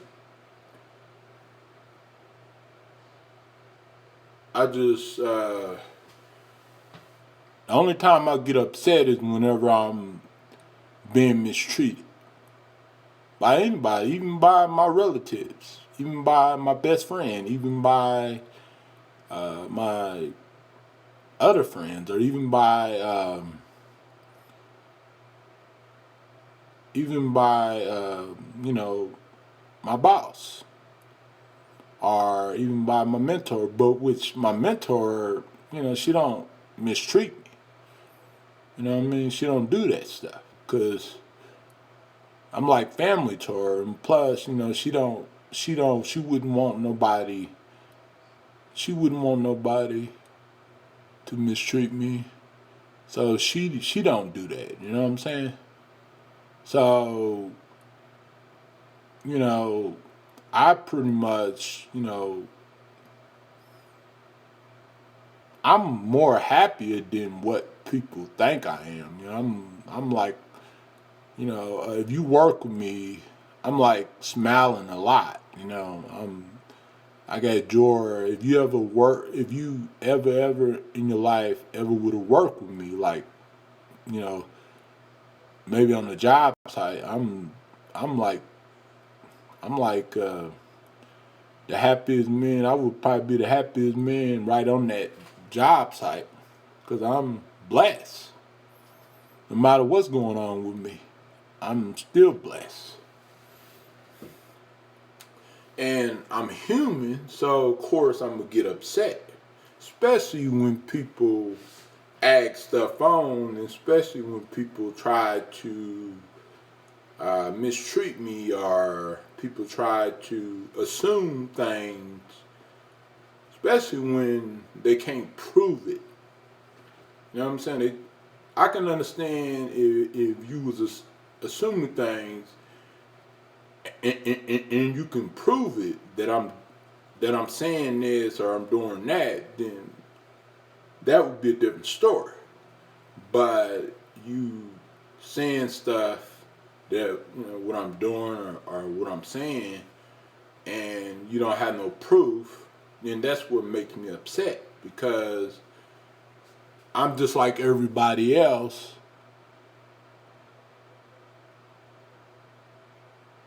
Exactly. I'm just like everybody else. I just want love, friendship, caring, respect, just like everybody else that's out there in the world, you know. Um, well, how I ended up with her, it was I had roommates that dated her, and even though that they warned me about her, uh, uh, uh, uh, they wouldn't good themselves, but they was right about her, but the roommates wasn't good themselves neither. But they were right about her whenever they was trying to warn me about her. You know what I'm saying? So she dated both of my roommates, and then like whenever I was about, let me see, how old was I? I was like 26 or 27 when I started talking to her on the phone. And then when we started talking on the phone, she started coming over my house. And then I started coming over her house. And then we started dating, pretty much off and on. It was an off and on relationship first, because she would do things that would scare me. That would make me not want to, like, pull a knife out of me and go off on me, like blow up on me and stuff like that. Well, the thing about it is everybody's nice to you when they first meet you. You know what I mean? Because they don't want to. Most people are nice to you when they first meet you because they don't want you to know their true colors just yet. And that's just like with Stacy's situation with the girl Alyssa that was messing with Stacy. Stacy didn't know anything about her until she started acting like that. So you and even before me and her was married, she did things to me that that scared me to death. So I knew that she was crazy, and plus I knew that she was psycho. I just gave her a chance, and I thought maybe if I could, like, if I could, help her, then maybe she would do right and she would be better. You know what I'm saying? But when years went by throughout the marriage, then she didn't got worse. She got worse. She got worse. She got worse. She got worse. She got worse. And I personally, it was better for me to learn the hard way. Because when you learn the hard way, next time you won't make that same mistake. You know what I'm saying? And you won't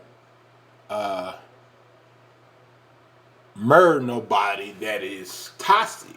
Somebody that you already know that's kind of, not kind of, but that's crazy or in psycho. Uh, so, you know that you won't get with somebody like that, or you won't murder somebody like that. So because sometimes learning the hard way, it's you learn a lot from it. You know what I'm saying? Especially with what's going on, what has been going on for over a year, with me not seeing, with me only seeing my daughter 3 times within that whole year, and her not letting me see my daughter. You know what I'm saying? So I learned about that, and plus I also learned about that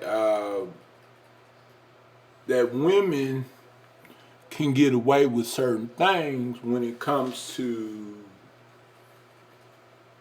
when you are married to them, or when it comes to or right after you get a divorce from them, they can get away with certain things that men can't. And that's a known fact. That's already been proven already. You know what I'm saying? Just look at all the men, how they was treated by these women right after they divorced them, right after they got a divorce. You know what I'm saying? It's history and history and history of it. It's just history and history of it. That's already been proven already. You know what I'm saying? And plus, I would take my cousin's best friend relationship as example. You know, her her best friend was a guy, and he dated this woman, and he had a kid by her, and even before they started getting really serious, they started before she was pregnant and all the other stuff, you know she did things that was that was questionable and that scared him, but he was he was just trying, he had to learn the hard way because he was trying to find love, and he was also he loved her even though that she didn't love him. And sometimes people will say, why would you be with somebody that don't love you? Okay, but maybe you thought you can get that person to love you, or maybe you thought that you can get that person to, at that time period, maybe you thought you can lift that person up. You know what I'm saying? When it comes to being being with that person. You know what I'm saying? But when you find out the hard way, then because she was like stealing money from him, uh, you know, and this is my cousins, my oldest cousin, female cousins, my oldest female cousins. Okay, my oldest female cousin's best friend. He was a guy, and they was best friends ever since high school, and even after high school, they were still best friends, and so he was in this relationship with this girl for like 6 years, and longer than me. On me, it was only 5 years, 5 year marriage. Over 5 years, close to the same, closest. And she would just do him wrong. She would do him dirty. She would lie on him. She would steal money from him. She would max his credit cards. She would do a lot of stuff, enough to really even leave her. Like, seriously, she would do enough for him to leave her. But he was at that time period, he thought he could change her, and plus he thought that he maybe, you know, things would change, because you know how when people say, well, try to work your problems out, try to do it for the children, but then yet it takes two people to work stuff out. But if one person is not participating when it comes to the relationship or the marriage or whatever, then you are wasting your time, and you are talking to a brick wall, because that person is never going to change. That person is never going to be. That person is never going to be a good person. They might be a good person when it comes to certain things, like when it comes to maybe friendship, sorta. But when it comes to relationships, or when it comes to raising a child, they're horrible at it. You know, or when it comes to being married to them, they're horrible at it. So, so yeah, I know some people that's been in that situation, same situation as me. So that's why when I'm explaining myself to people, I know I understand that,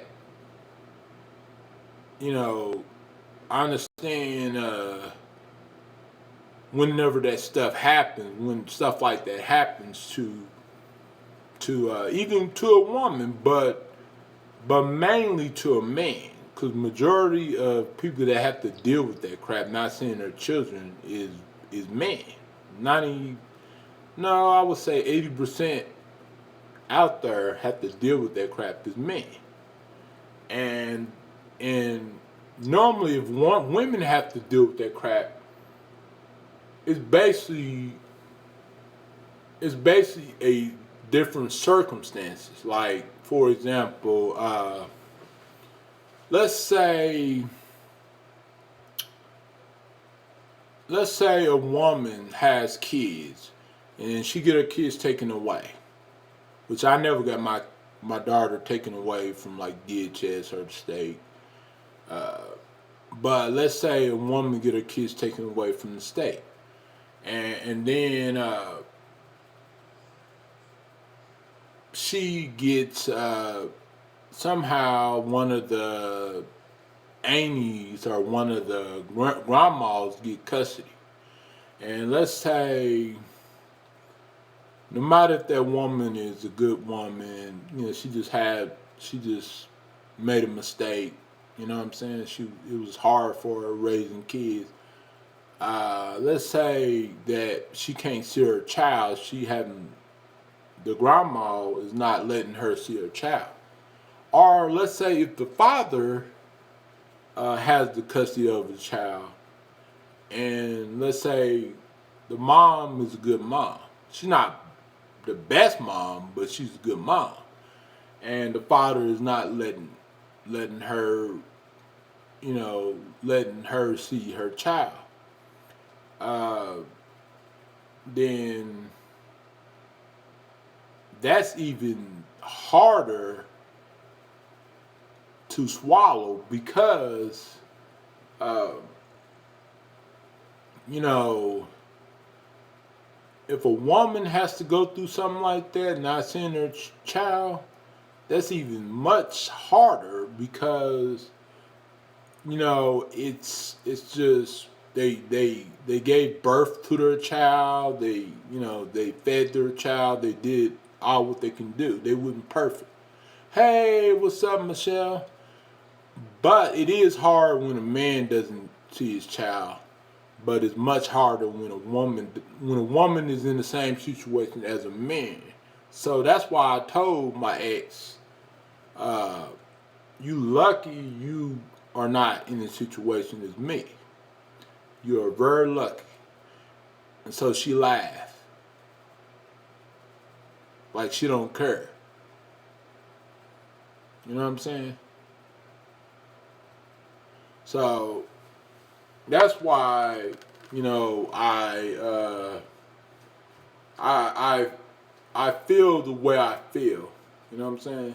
It's not that it's something that I'm just a better man or I'm just a aggressive person. It's just I just want something simple like any other father that's not being able to see their child. Any other good father. I'm not talking about uh, a father that's exactly she does. I'm not talking about a father that abused their child or a father that abused a woman. I'm talking about a father that was there for her for over 5 years, paid the rent ever since we was living together, even before she got pregnant with my child. Uh, she ain't never paid no rent. She didn't pay no rent. She paid the electricity bill, but her mama didn't even want her to pay the electricity bill. Didn't even want her to have responsibility. Her mom didn't want her to pay no bills, and the reason why her mom didn't want her to pay no bills, because so her mom can get her money, because her mom was taking advantage of her money, and so that's why she was the way she is, because of her adopted mom. She was adopted, you guys, by some white folks. So that's why y'all see all those pictures with me with white people and stuff. Yeah. That's why y'all see whenever y'all go like to some of my pictures, y'all see me with a bunch of white folks. Yeah. Uh, but legal aid. Once we go to the office, the legal aid office, then we'll get something straightened out, you know. But yeah, not my daughter, not my daughter. My ex was adopted whenever she was a baby. Not my daughter. My daughter was not adopted, but my ex was adopted. She was adopted in California by some white family, some white people, some white parents, and some white people. And uh,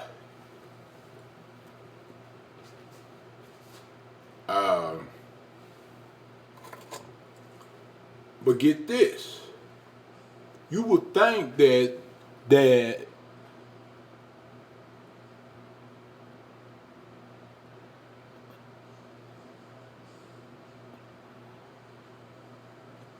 no, black people wouldn't do that.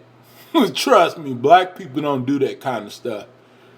You know what I'm saying? Control their, if, control their adopted child, or like that, not like that. If she was adopted by some black people, some really nice black people, no. Uh, uh, she wouldn't be the way that she is. You know what I'm saying? But those people are really, really, really, really crazy people. You know what I'm saying? Those people are really, really crazy people. Those people are not the right adopted uh, parents. You know what I'm saying?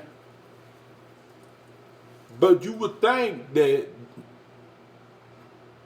since she was adopted, since she had a,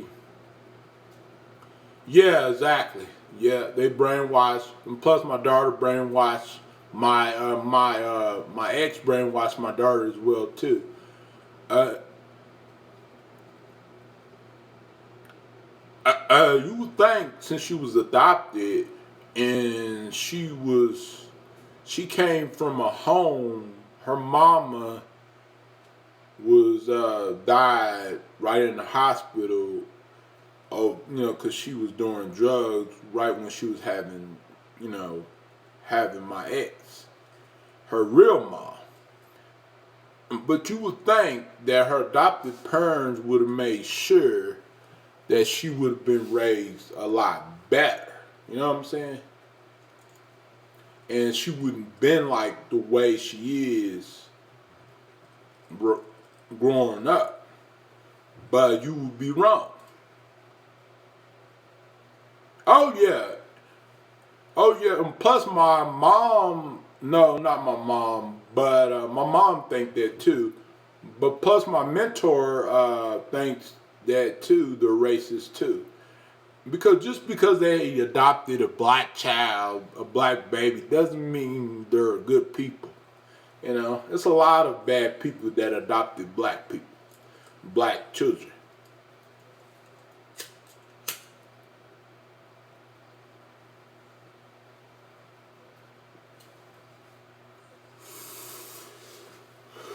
and so yeah, they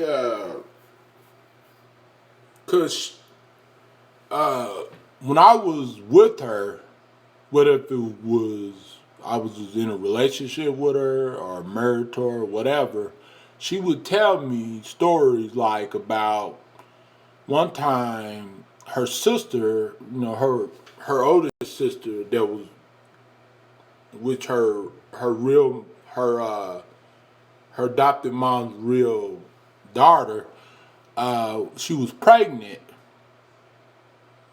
Nah, they're not rich. Whenever she was pregnant, her sister, April's sister, was pregnant, and they was walking. She would tell me stories.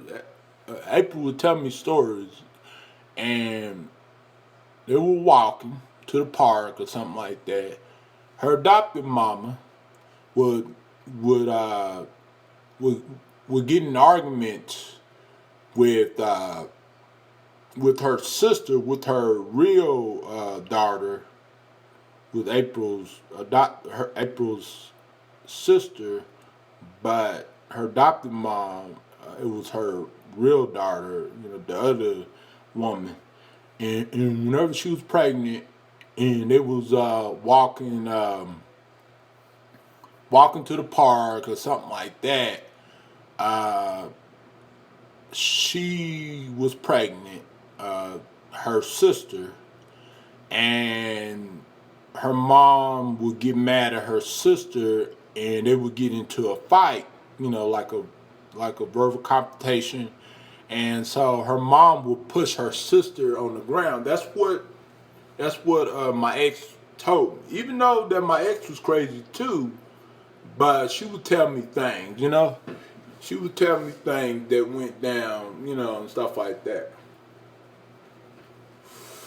And I believed it too, because one time my ex roommate said he was sitting on the couch and April was in the kitchen, and he was dating April at the time, and then April's mom was in the kitchen with April, and they was arguing about something, and then April's mom hit her right in the face really hard, like bam, really really hard, not just like that or a little bit. Nah, she hit her in the face like really hard, and I know my ex roommate wouldn't just make that story up, and because I have seen her mom get so aggressive with April, like, you know, verbally aggressive with April, like get so angry at April where April, even though April wasn't innocent herself, but I still felt kind of sorry for April because of who she was adopted by, and I knew those people were like they they had anger issues, and plus they had other issues as well. Mm. So, they were very, like, they wouldn't like physical to her, but they was verbal, very verbal to her. And like yelling and screaming at her and stuff like that. And so that's how I knew that they were they were no good good adopted parents. Maybe whenever they first adopted her, maybe they were good to her because they wanted to like to make sure they they didn't get her taken away or something like that, or to put on this fake persona of a good parent, a good, pretty much a good, pretty much a good adopted parent or something like that. Put on this fake persona, but once they show their true colors, they show, exactly who they were. And, well, some people might say, well, they're not perfect. Well, that don't got nothing to do with being perfect because they done did so much stuff. It's just, like, it don't have nothing, literally, it don't have nothing to do with being perfect. They knew exactly they should have raised her better. They should have did her better. And they should have made sure, and they should never force her to get married or force me to get married to her.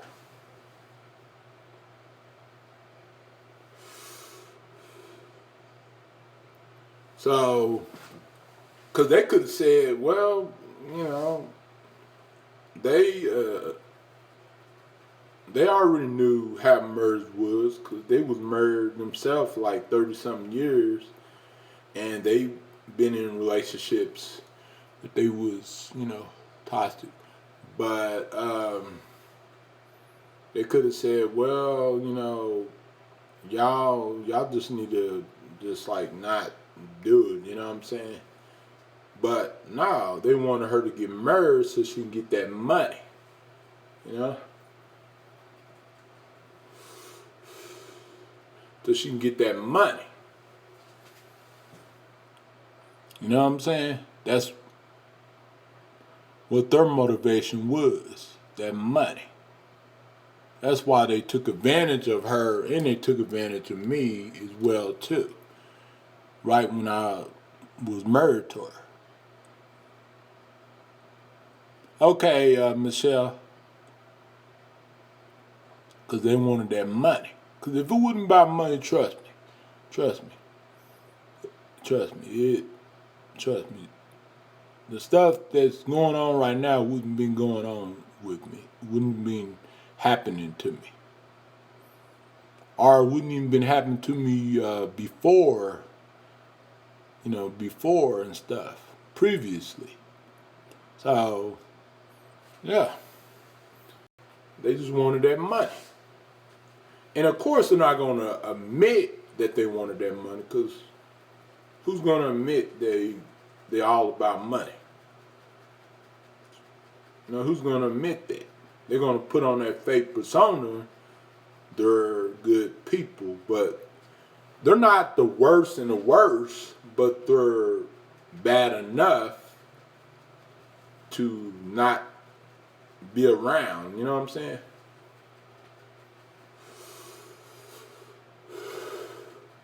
So yeah, it's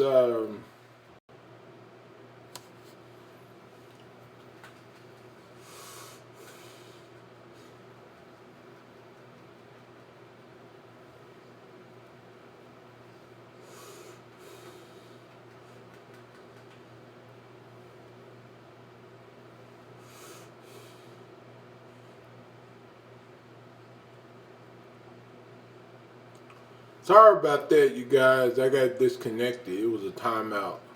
I swear I need to give me a better phone, better iPhone, or a better phone from the T-Mobile phone.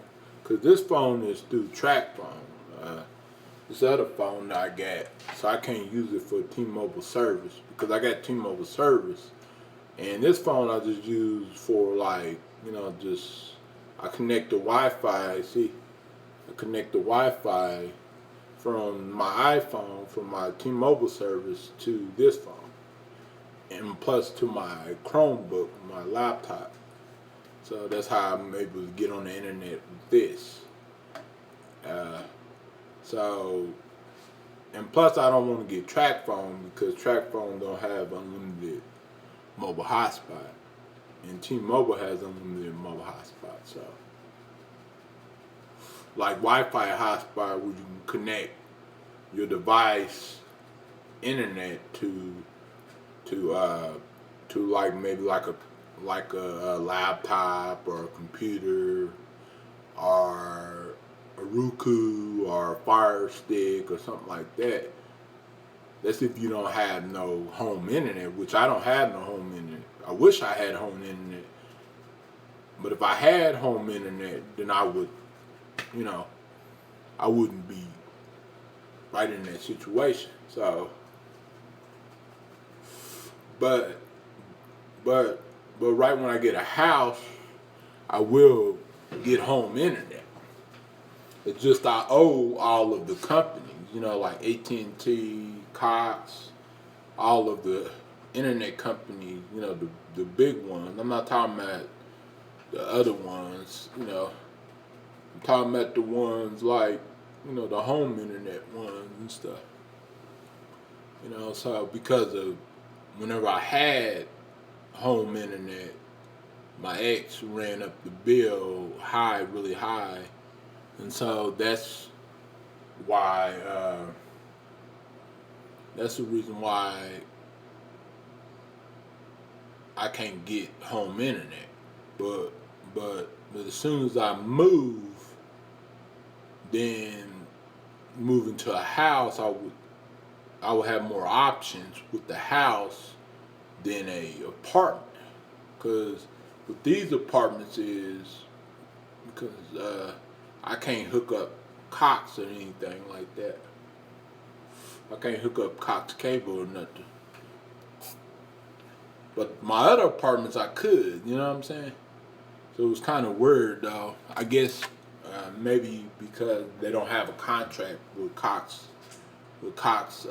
cable or something like that. Some apartments, there's a few apartments right in Oklahoma.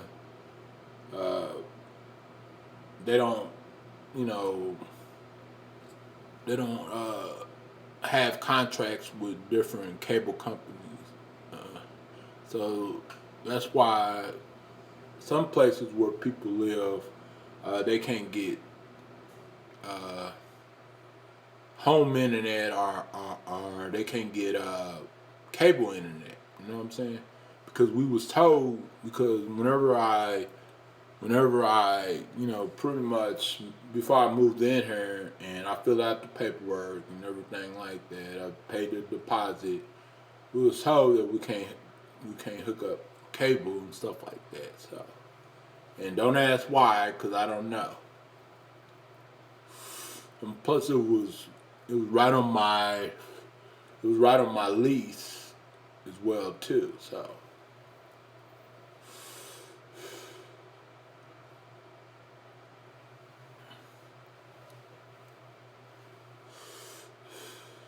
cause I don't know, I don't know why they did it like that. Why they said that we couldn't, you know. I wish I knew, but I don't. But it's okay. I got I got two phones and plus I got uh I got a laptop, so I'm good to go. Cause I think every internet has problems slowing down, even home internet sometimes. So, but home internet would be a lot better, but sometimes it has problems slowing down too as well. Because I remember having AT&T internet, high speed internet, and it was just slow. It was at times because they had peak hours and stuff, where times where they slow down, they reduce their speed and stuff, and it was times where whenever they slowed down, when the internet slowed down, uh, it took it took all day just to upload videos on YouTube, or it took all day. It buffers a lot whenever you watch movies on Netflix or you because when because I know people say, well, you can just get cable. But I stopped watching a lot of TV whenever I started having a smartphone. That's when I stopped watching a lot of TV. You know what I'm saying? And the reason why I have a TV, just in case, I have I wanted to pop in a Blu-ray movie or something or DVD, and I just want to watch just a movie on the TV and stuff, I would do that. Or maybe I want to watch the news, like a local news or something. That's what I would use the TV for.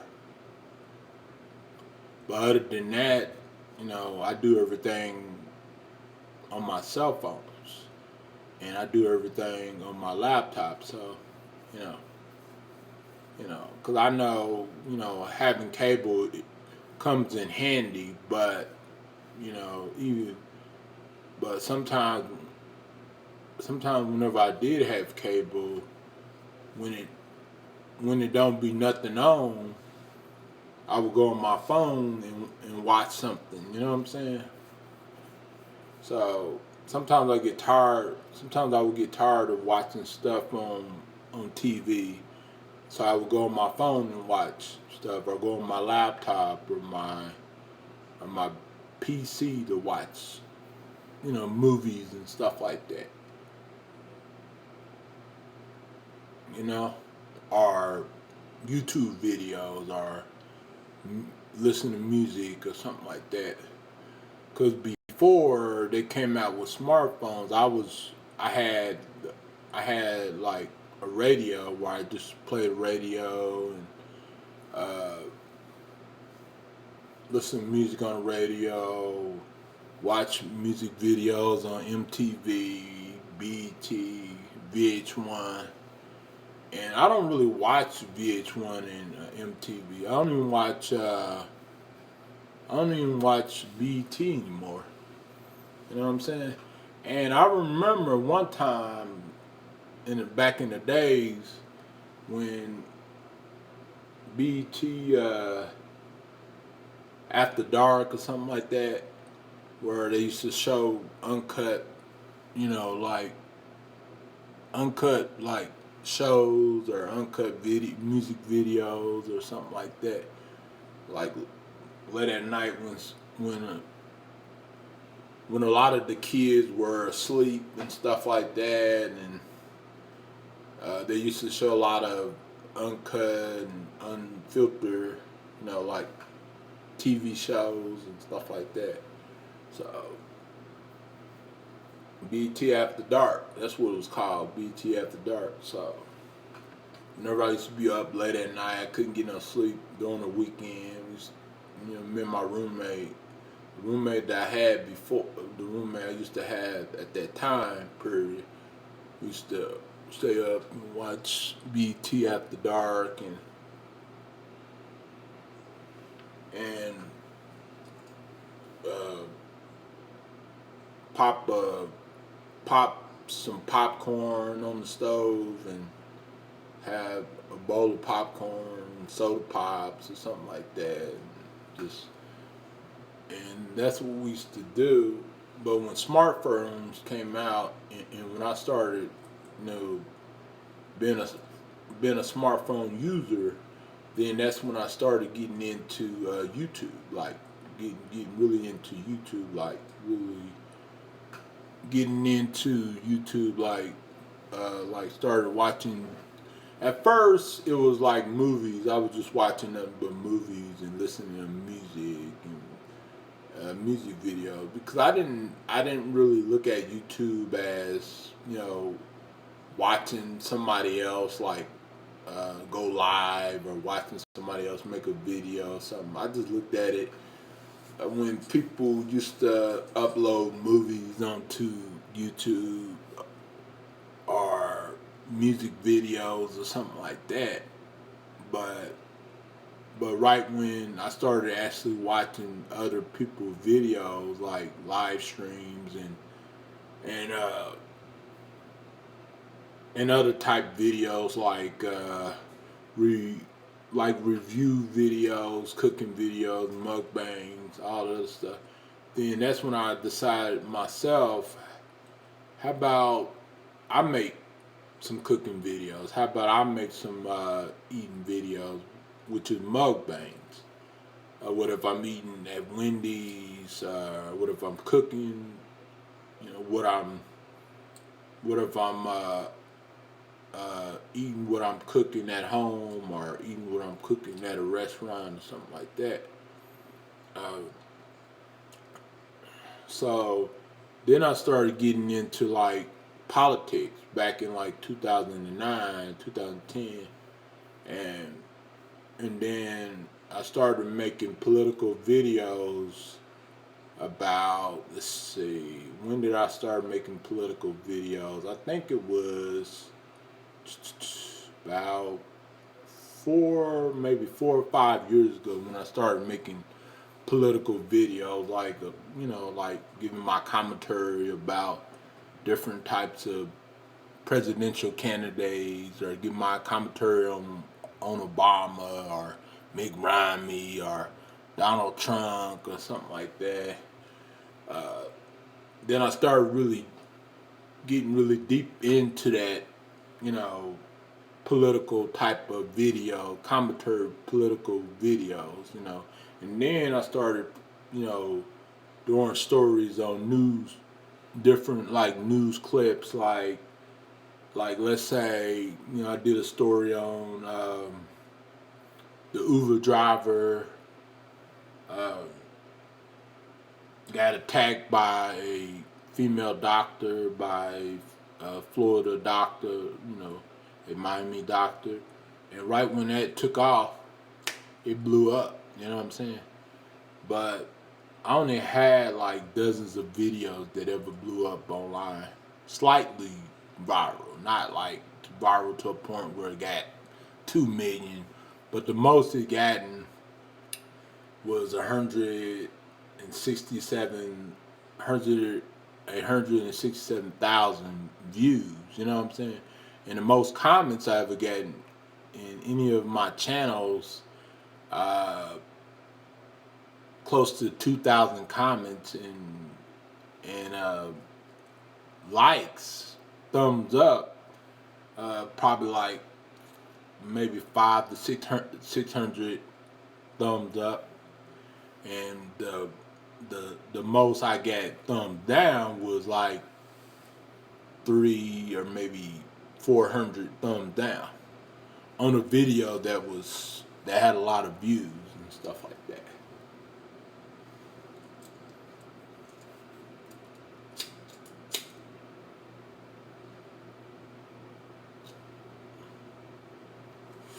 But I haven't gotten that many thumbs down and that many views in like a while. But some of my videos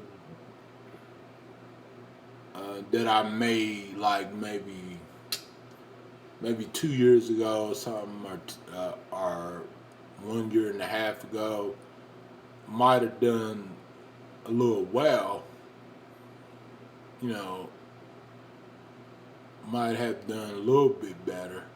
But some videos that didn't do that well should have done very well, you know? Like, cause I had this one video, it was in good quality, and this one video was a really, really good video. It was like a really, really good video. It was an awesome video, and I kind of wish that video would have went viral and gotten a lot of comments and a lot of thumbs up and stuff like that, you know.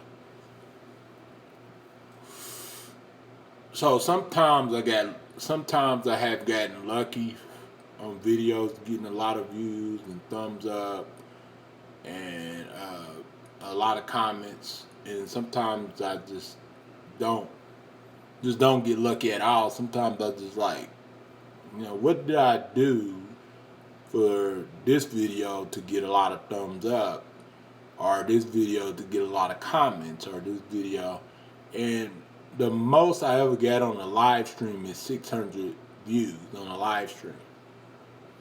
On probably like 3 or 4 live streams. And actually, I have gotten more views on regular uploads, than I have on live streams. You know what I'm saying? Yeah. But I kind of wish, that wasn't the case. I kind of wish I would have gotten a lot more views on my previous live stream. I kind of wish I would have gotten close to 1,000, even 800 views, but I didn't. I guess I have a lot of people that watches me, but but but it's in a smaller scale. You know, it's in a smaller scale though. It's not like 1,000 per stream or 1,000 per video or something like that.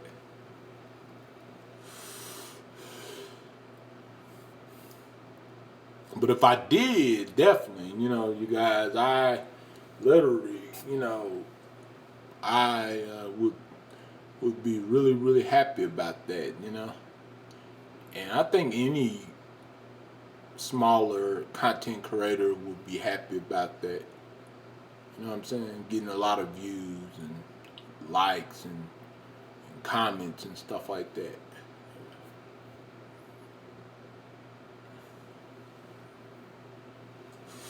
But I know it was times, it was years when my videos did better, like good, like really really good. And it was years where my videos just like did slightly better, not all the way. It was months through throughout the years where my videos just like flop. You know, so I had came a long way from the time I started, making videos and stuff. And the time that I started live streaming a lot, like a lot, like not just every once in a while or once a week or twice a week, but every day, like constantly, sometimes twice in a day, you know what I'm saying? Sometimes 8 hours, sometimes 12 hours, sometimes 4, sometimes 5 hours. Because I got motivated to live stream more. Cause I think that if I wasn't motivated from my best friend Stacy and my other friends on YouTube, then I think I would would have never live streamed, every day. I would have just did stuck with like regular videos and live stream like once in a blue moon or something. And also, I don't think my channel would wouldn't have almost 100,000 channel lifetime views. It's getting there. My main channel, has, but my news channel, Young Byron News channel, has already had that already. Already didn't has a lot of channel views, like a lot, like literally. You go to about section on my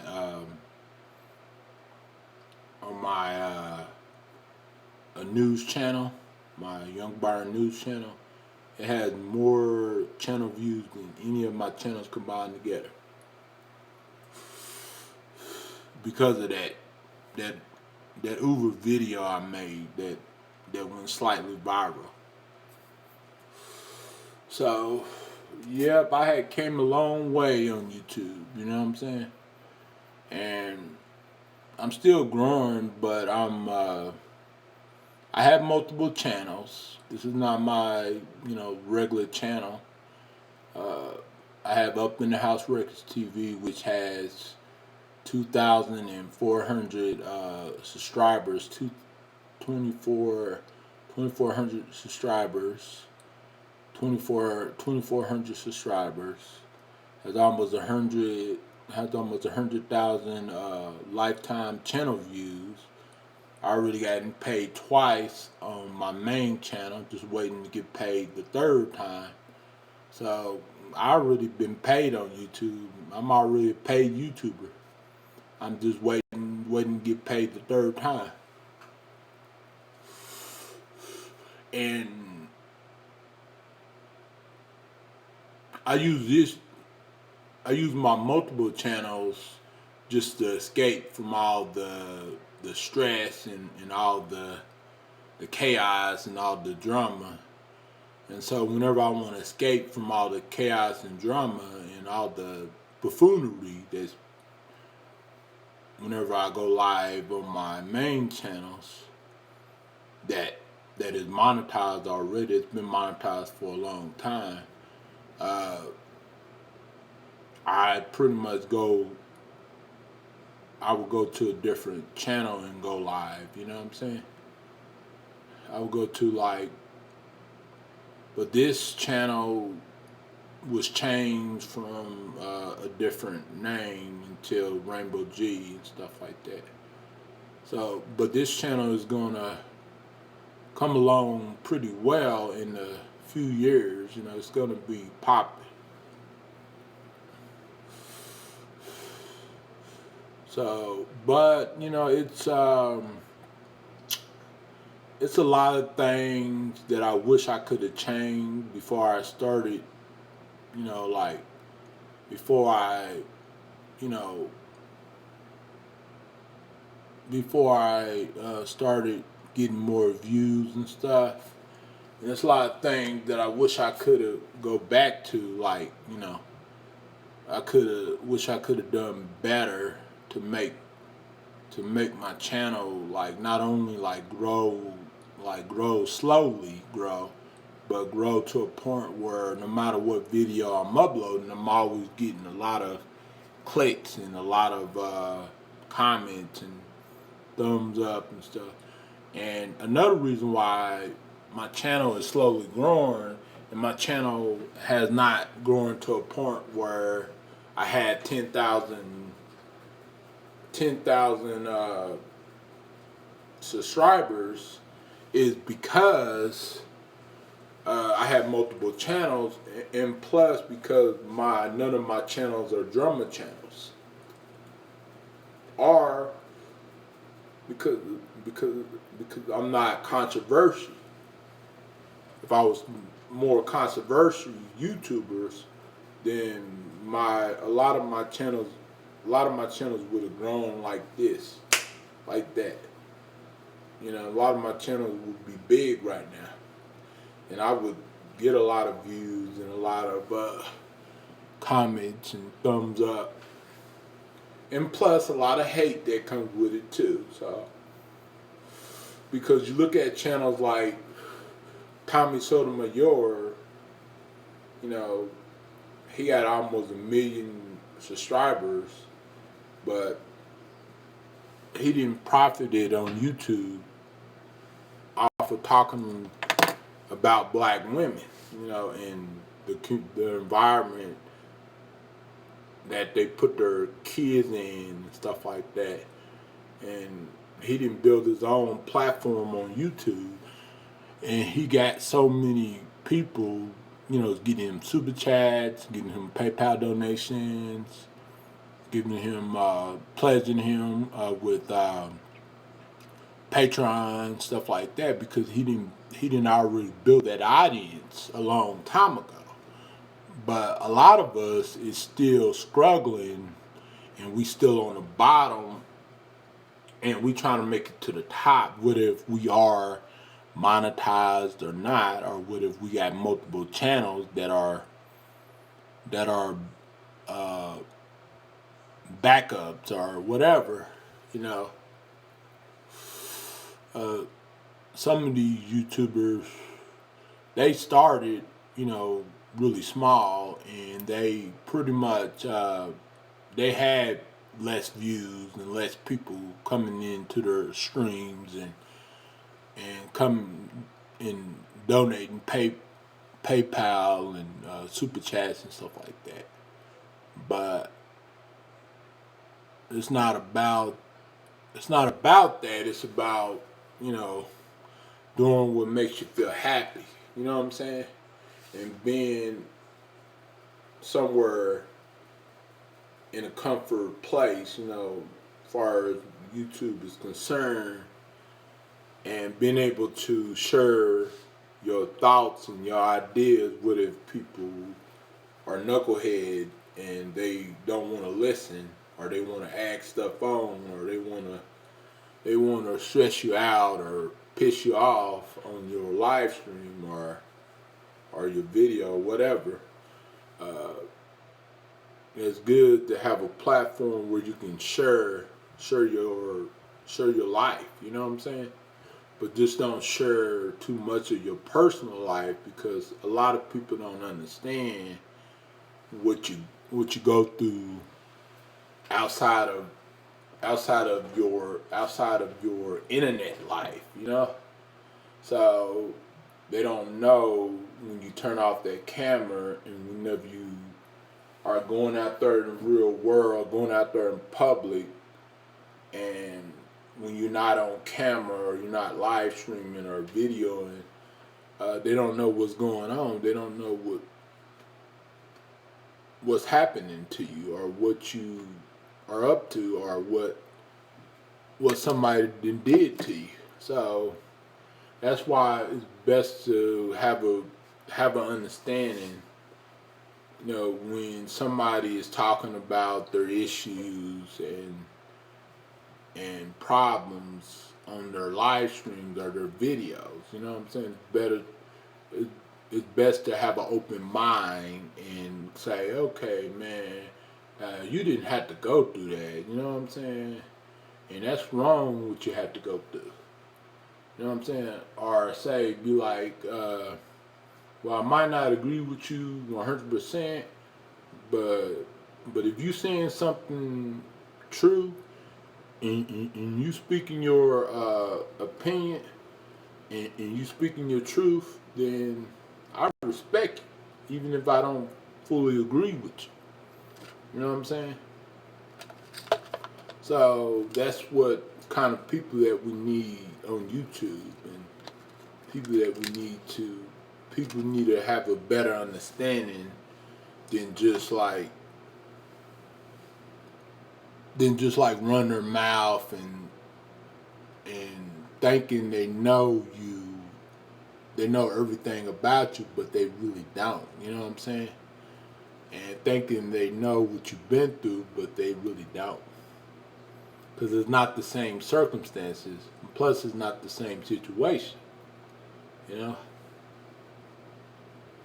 Because everybody, when it comes to like custody stuff, like people not, like guys, men not being able to see their children, or women that's going through custody things and stuff like that, uh, they have different circumstances. Like, for example, with me, I'm dealing with the person that's giving me the pain is also the person that's hurting me is also being hurt by, you know, some of their family members, some of their, and is being controlled and brainwashed, you know.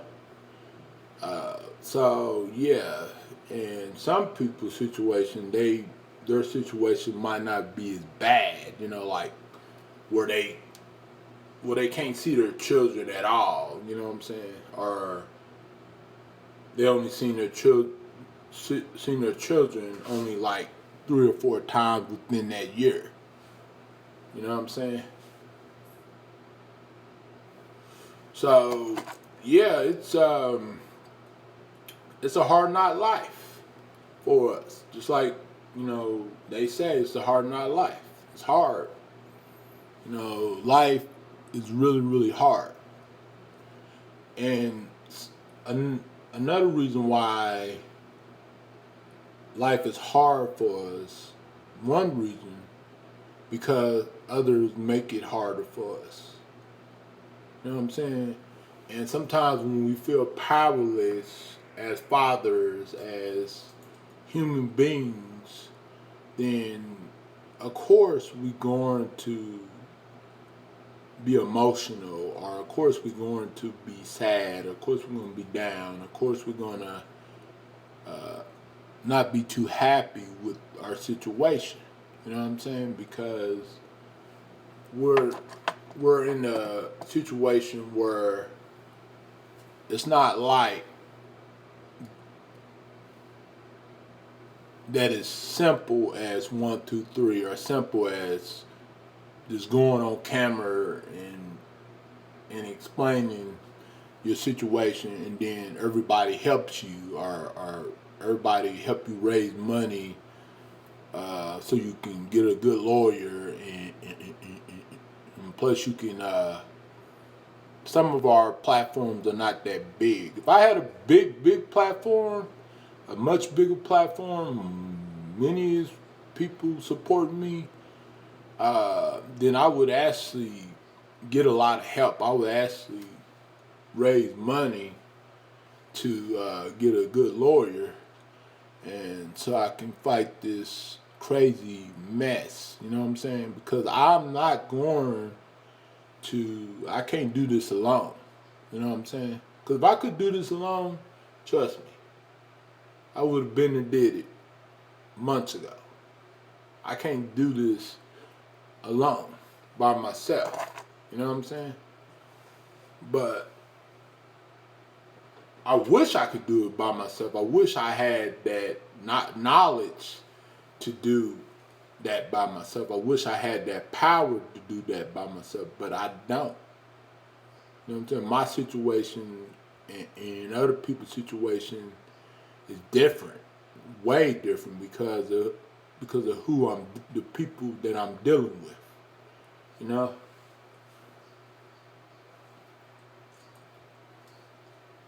but if I wasn't dealing with people like that, then yes, it would be. Of course, it won't be like easy, but it wouldn't be hard. You know, like to a point where you feel powerless, and you know people online think it's simple, and that's why they try to debate you, and they think it's simple. They think it's very simple, but it's not at all. You know what I'm saying? So that's why I say whoever's going through something, just know that I got your back, and just know the Lord above got your back, no matter what. No matter what, you know, what if you're hurting inside, what if somebody's doing something to you that you can't control, or that you can't do nothing about it like right away. You know what I'm saying? You can't fix it right away. Still, just know that I'm here for you, and Jesus Christ is here for you too. You know, the man above is here for you as well. So,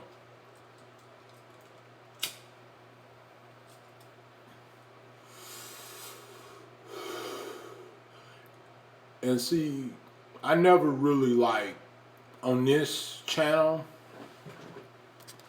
I never really like talk about certain things on this channel, because this channel was the main reason with this channel is supposed to be a business account, Google business account. It's not like a regular type. It's supposed to be a brand channel.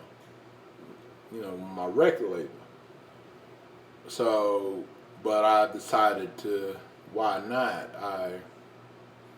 How about you know, give it a try, and discuss certain things on this channel that I mainly discuss on my main channels. You know what I'm saying? All the time. But change it up, you know, make it juicier, and give it a lot much flavor when it comes to my content and what kind of content I do on this channel from now on. And I'm still do my thing on my other channels, but I was doing a experiment, which a no streaming experiment, YouTube experiment on my main channels, where I didn't uh, live stream for like maybe like 2 or 3 days on my main channel, just to see how everything goes, and then give my channel that I don't really hardly get onto a chance to, you know, a chance to, you know, uh, give them a chance to make content and stuff like that. Because a lot of times I would make videos uh, on my main channels, and I would do all sorts of things: music. I would give y'all record label updates. I would give y'all updates on like music commentary or news commentary or political commentary. I do all kind of stuff on that channel, but I'm looking for it on this channel to do something a little more entertaining and do like more panels. Rainbow G is my best friend's nickname, so I named this channel uh, from my best friend Stacy's nickname. So yeah.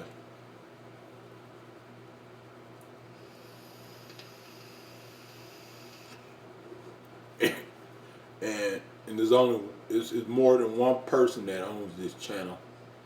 It's two people that own this channel, me and Stacy, the Sparkling Star. She owns this. She has ownership of this channel too, just as well as me.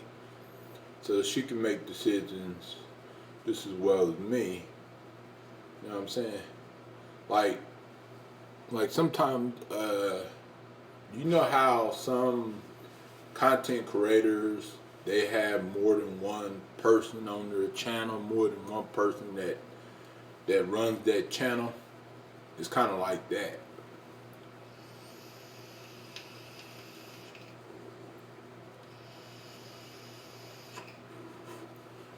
But my other main channels are solo.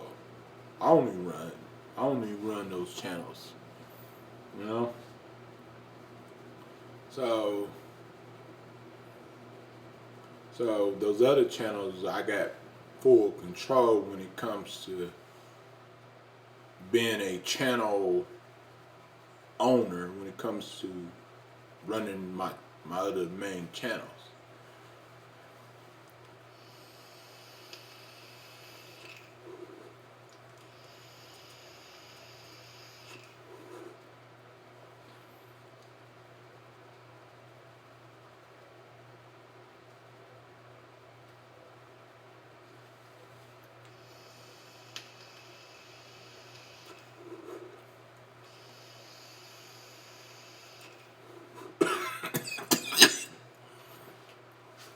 But I'm probably going to get off of her because I've been on her for like maybe 5 6 hours. And there was people on her earlier. It was a lot more people than what I thought was going to be on her, especially for this, excuse me, for this size channel, this channel that I don't really hardly get onto that much. It just most of my people are going to bed or sleeping, or my my best friend is sick. You know, she's sick right now, so yeah. Which I hope that she gets better, and hope that everything goes well with her. You know, this week and stuff like that. So,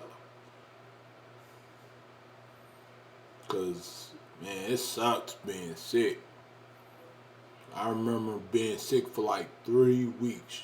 You know, being sick for about 3 weeks, and I didn't like it. I hated it. You know, I hated the fact being sick and throwing up, going to the bathroom, having diarrhea, being in bed. You know, have to go to the bathroom every 30 minutes, and just like not being able to go to work, stuff like that, not being able to do nothing, not being able to go nowhere. You know, and then having to go to the hospital where it was where it, where you actually was around a lot of other people that was sick worse than you, and that's just that's just That's not good at all.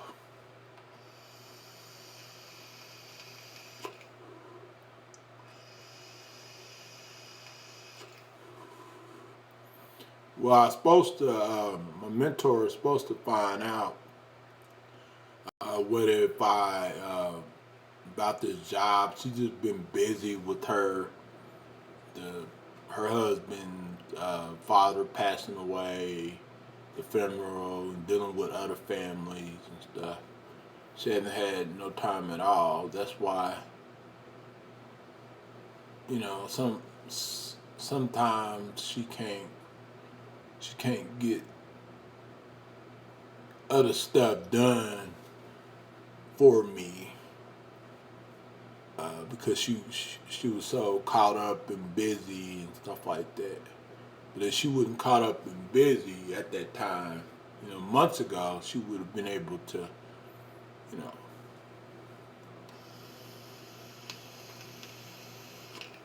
been able to get things going with me. But now she can get things going with me very, very soon. So with the legal aid and everything like that.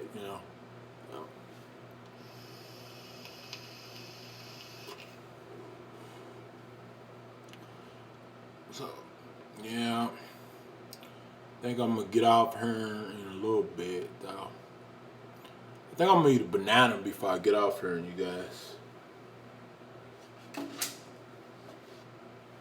I think I'm gonna eat a banana. But yeah, this channel is me and Stacy's channel. Stacy the Rainbow Sparkling Star channel as well. So yeah.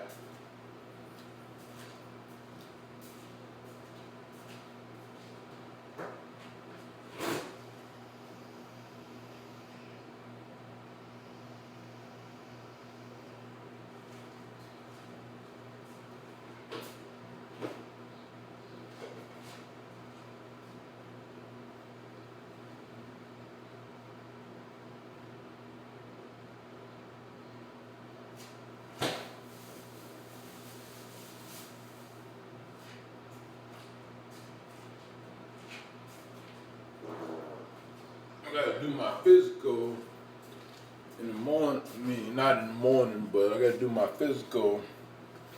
my yearly physical at the donation place, the plasma center, because I gotta make sure I'm healthy still and stuff like that. Because I've been going to that donation place.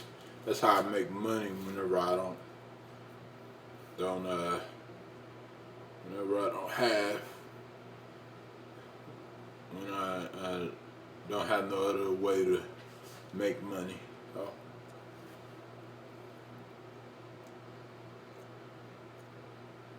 So make money weekly.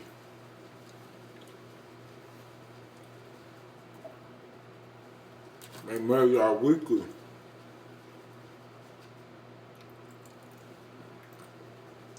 So twice a week on Monday and Thursday. But I still need a job. I still need to work to survive. I can't. Things can't be the same forever, or longer and longer and longer. Something has to. Something has to give. Something has to get better. Because I know.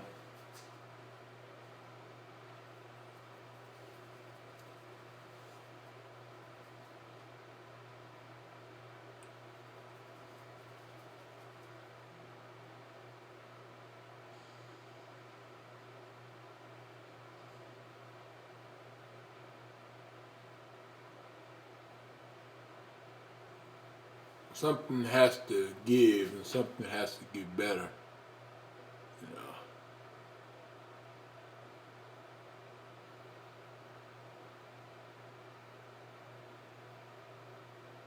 know. And things will get better throughout time and stuff.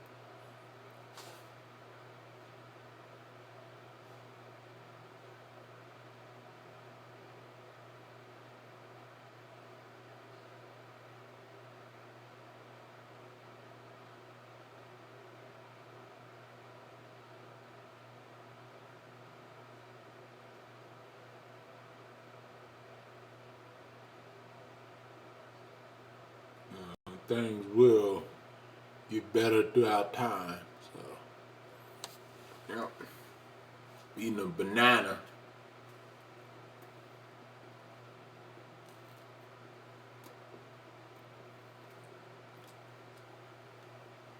Mm. Mm.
Mm.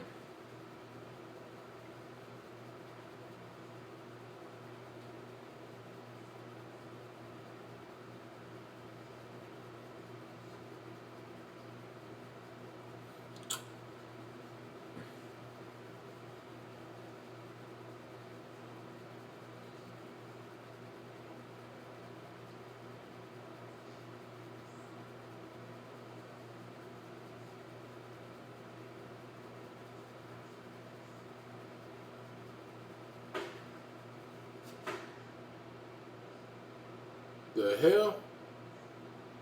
The hell is that? Is that like a? Hold on, you guys. I don't want to look in. The heck is that?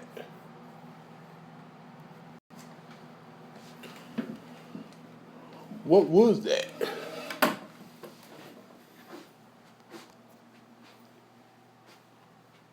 I don't know what that was, you guys. I don't know what that was. I just heard a noise.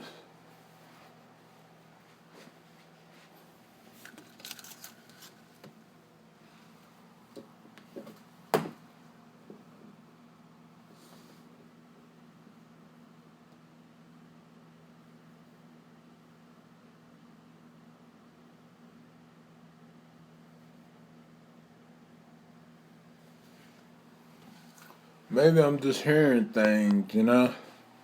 But I thought I just heard a noise, you know, like somebody tapping on something.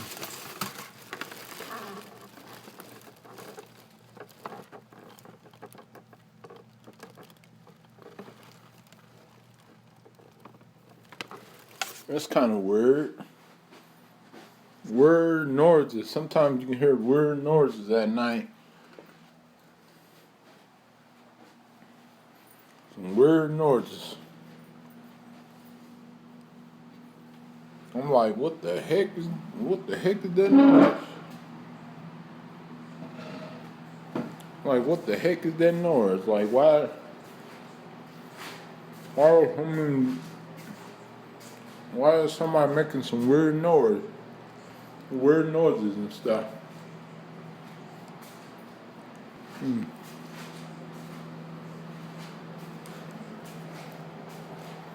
Cause I used to hear, even when the neighbors,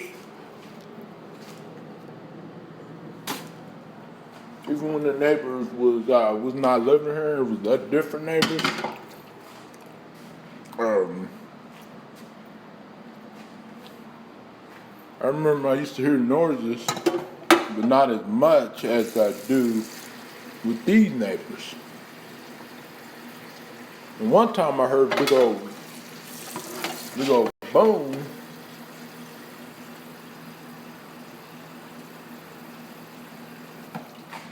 So I don't know. I don't know what that noise was. I think I'm gonna eat another banana.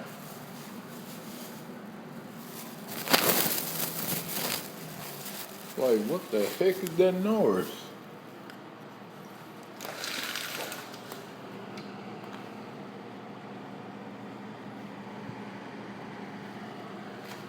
There's nobody outside, so. But you wonder,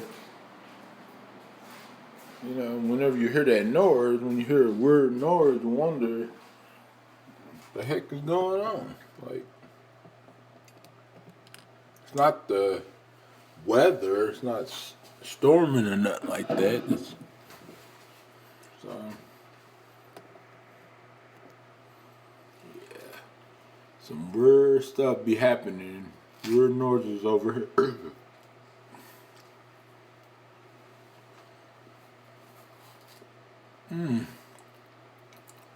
Well, somebody said they got blocked, which I'm looking at the comments and I don't know why they were blocked, but some some people said they were blocked.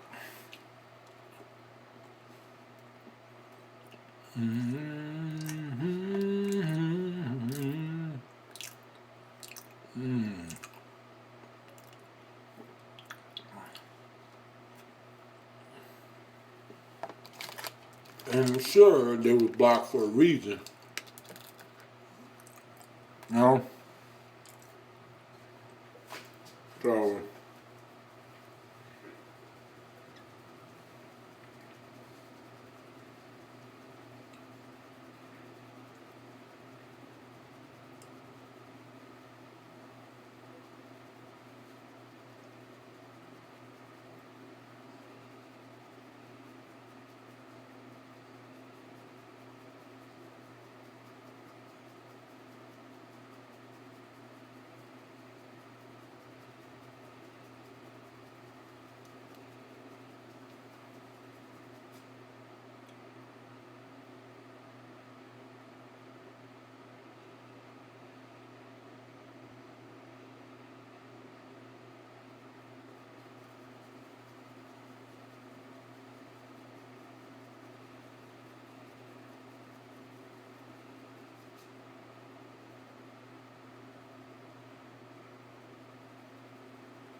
uh,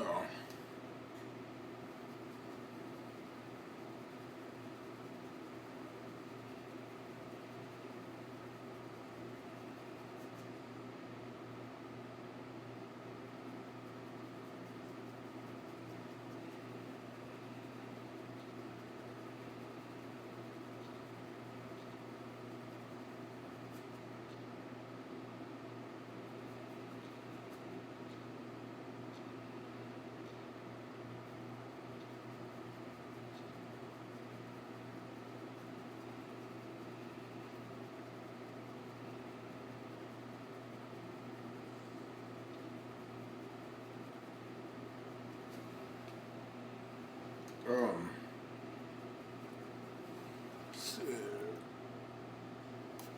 smoke smoke one more black and then I'm going off of here. Yeah. Smoke one more black. First I'm gonna enjoy this banana. Smoke one, be okay. But first I'm enjoying this banana. Mm. Mm.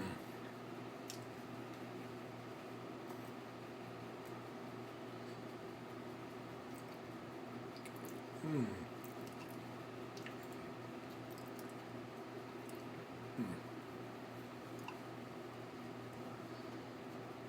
I just got a message from a comment right on my other channel. from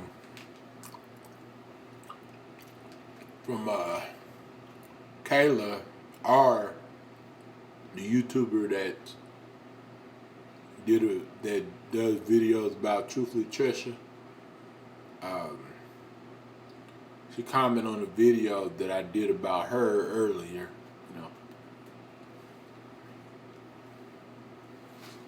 And it was a really good video. It was not like a hate video or nothing like that. Because we all have different opinions when it comes to being content creators, when it comes to being viewers of YouTube, or whatever you want to call it, friends, family, YouTube family, or troopers, or people, or whatever. We all have different backgrounds and different opinions.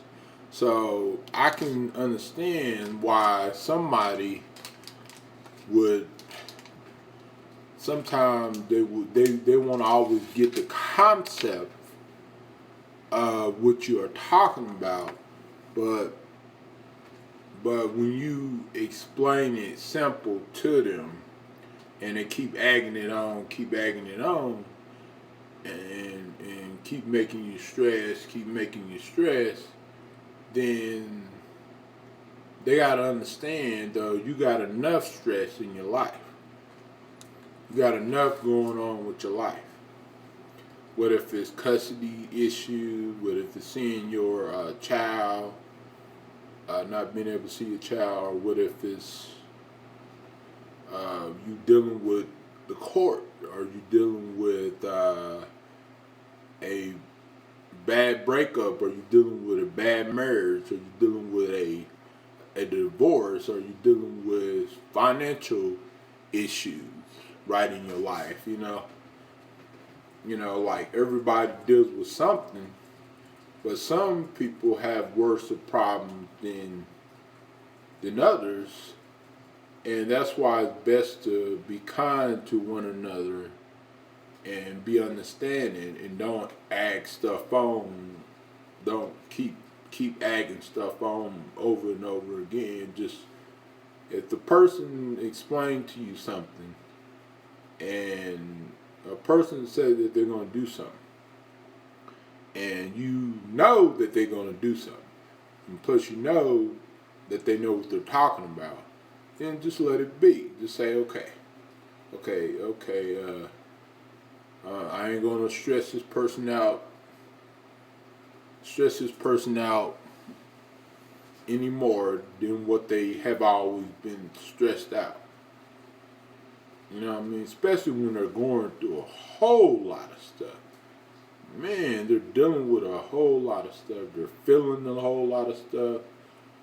And they're trying to recover and recoup with what they're dealing with, or what they have dealt with previously. So sometimes it's best to be uplifting than trying to cause more pressure, trying to cause more pain for that individual that's dealing with a lot of stuff. Because not everybody deals with the same stuff every day. You know what I'm saying? And not everybody has the same mentality about things when it comes to these difficult situations that we have to deal with every day of our lives. So sometimes it's best to just say, okay, I'm going to do something to uplift that person. I'm a I'm gonna put a smile on that person's face. You know what I'm saying? I'm gonna say stuff, and I'm gonna be kind to them to uplift them. So that way, that person, when that person leaves their live stream, that person won't be depressed, or that person won't be worrying about stuff, or that person won't be stressed out, or that person won't be or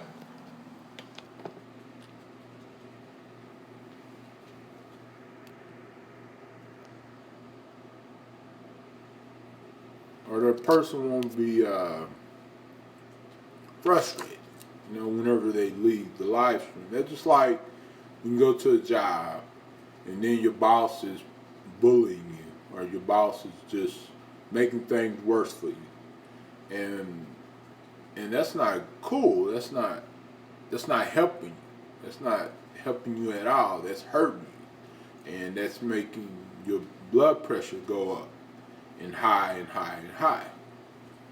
And so that's why a lot of people have high blood pressure problems, because sometimes others, some people don't do it on intentionally, but you still got to be responsible for your actions, you know. But some people just they can't stop. You know, it seems like they want to be right, especially when they know that you know what you're talking about. Plus, you know what's going on more than they do, because you are here, because you are the one dealing with it, and they're not. They, uh, they are not dealing with it with you. It's different when somebody is trying to talk to you and they're dealing with the same stuff as you, and they know exactly, you know, how it is because they're dealing with it with you. Then that's different. But if somebody that's not recently dealing with the stuff and don't recently live in the same state as you, because it varies the state to state. Some states they handle things a little different. Some states is easy and some states is not. And that's just the way it is. It's been like that for a long time. You know? And those people should already know that. You know what I'm saying? You know, should already know things are different everywhere you go. They should already know it might not work like it works in Nebraska or Alaska. I mean, no, not Alaska, but Nebraska or California or Texas or something like that. And they just think it's that simple, but it's not. When you try to get it through their head, what they should do is say, "Oh yeah, yeah, yeah, yeah, you're right. You know, it's not simple at all. It's not because they should know that it's not simple. It used to be much easier to deal with this kind of stuff. You know, back in the days, it used to be a lot easier to get stuff done and to do something about it. But these days, it's a lot harder than what you think. So when you keep on explaining to people the deal, especially whenever they already know that what you're dealing with is hard, you know?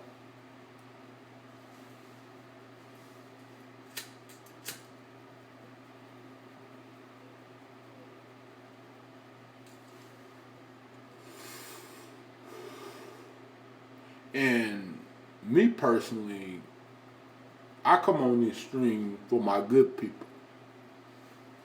I don't come in this stream for people that cause drama or people that just want to stress me out. I come on this stream for y'all guys. I come on this stream to talk to y'all guys. Whether if I'm on my main channels or whether if I'm on my other channels or whatever. I come on the stream for y'all guys. And that's what matters. The bad people don't matter. If they want to watch lurking and all the other stuff, they can go right ahead because all they're doing is giving us YouTubers watch time and views. So, yeah, I come on the stream for you guys. You know what I'm saying? Because if I didn't have you guys, none of you guys, I wouldn't be here. That's just like working the job.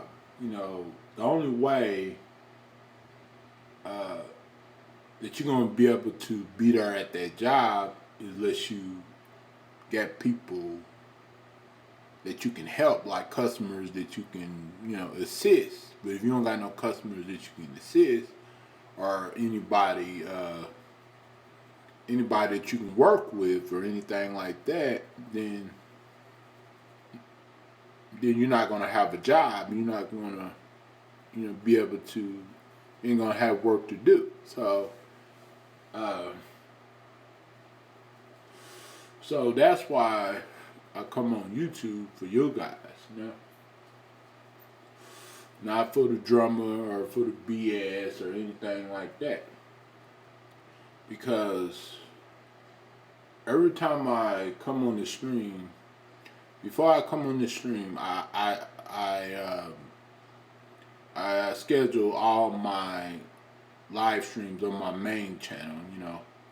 My channel that's monetized. Uh, And the reason why I do that because before I did started doing that, uh, I would be on, I would be, I would just start the live after I, put in my video title and the description and all that other stuff, the tags and stuff, and nobody would come on until 20 or 30 minutes, sometimes past an hour. But at the time, I wouldn't share my streams as much as I used to. Because now I share it on Twitter, which I got a lot of people on Twitter that watches me. And plus I share it on Instagram, the direct message. I share it on Instagram Messenger, Facebook Messenger, Facebook. I share it everywhere. Plus, I share it on my community tab too. So, a lot of people should know whenever they see my link, that I share my link, a lot of people should already know that I'm live, already. What if I'm live on this channel or I'm live on my main channels? They, they, but some people might not check their messages until maybe like 20 minutes or 30 minutes or maybe an hour after I shared it or something like that. So that's why it's best to share 30 minutes before you start streaming or 15 minutes before you start streaming so you can give people more time to come in to chat. So if you're doing something like you're doing a mukbang or you're doing cooking, so it'd be more people show up by the time you start the stream. That's why I schedule my streams and stuff.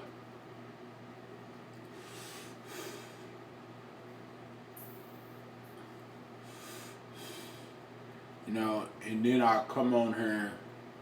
Before I come on here, I'm happy. I'm happy who's gonna show up in the chat or who's gonna watch me. because I love it. You know, I love doing this stuff. You know,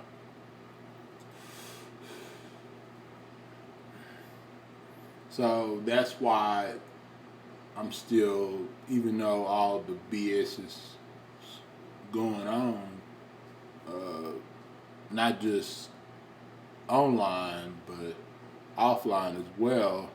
I'm still holding on. I'm still streaming. I'm still doing video. But I do more streams now than I used to. Used to do mostly videos. I do more streams than ever. You know. So a lot of people know that I go live like every day, but I didn't go live yesterday on my main channel because I was starting that experiment, that 48 hour to like 72-hour experiment where I didn't go live for like 2 or 3 days on my main channels to see how that experiment works out, to see, uh, how everything goes, how it feels to not go live on my main channels. You know, because I'm so used to going live on my main channels a lot, every freaking day. It feels like 24/7, but it's not. But every day on my main channels, I go live. So, yeah, it's like 12:54 a.m., so about 1 o'clock, I'm going to get off of here. About 1 o'clock, I'm going to get off here. So in 6 minutes, if depending on if somebody comes on till then, if somebody comes on and talk, then I will stay on here longer. But if nobody comes on and say nothing or talk or anything, then I'm gonna get off at 1 o'clock. Because I've been on her long enough, and I think I should have a lot of watch time hours. Should have a lot of watch time hours, like a lot.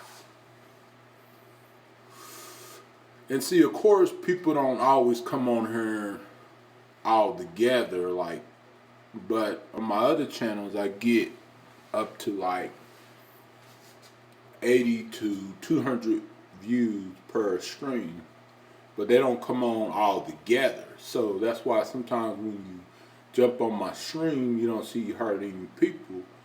But in reality, once this live stream is uploaded, then you will see how many people came on, how many views I get. So, some people think I just only be having 4 people coming on here, but that's not the case. It'd be a lot more than that.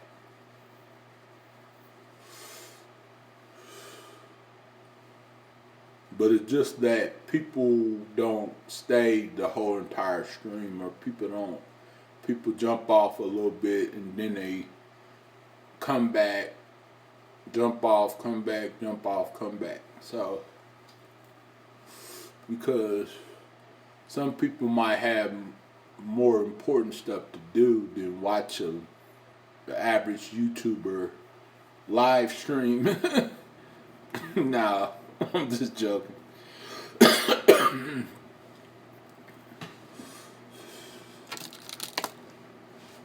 But yeah,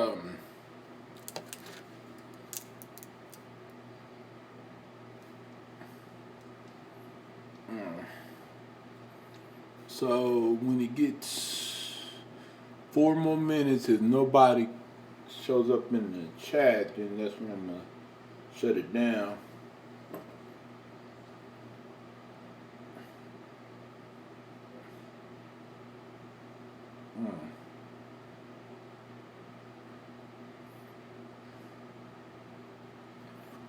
Yeah.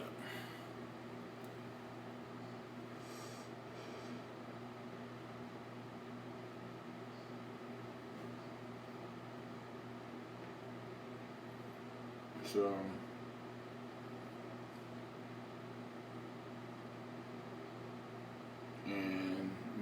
been like over an hour and nobody haven't showed back up. So I think most people are asleep. And I know uh, people didn't jumped off really fast and then came back, jump off really fast and then came back. But that's okay though.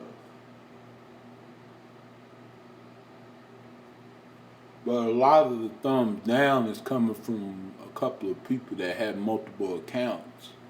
So they can make it look like it's a lot of people thumbsing it down, but in reality, not everybody that watches me like every day thumbs it up, right away, or maybe they forget or something like that.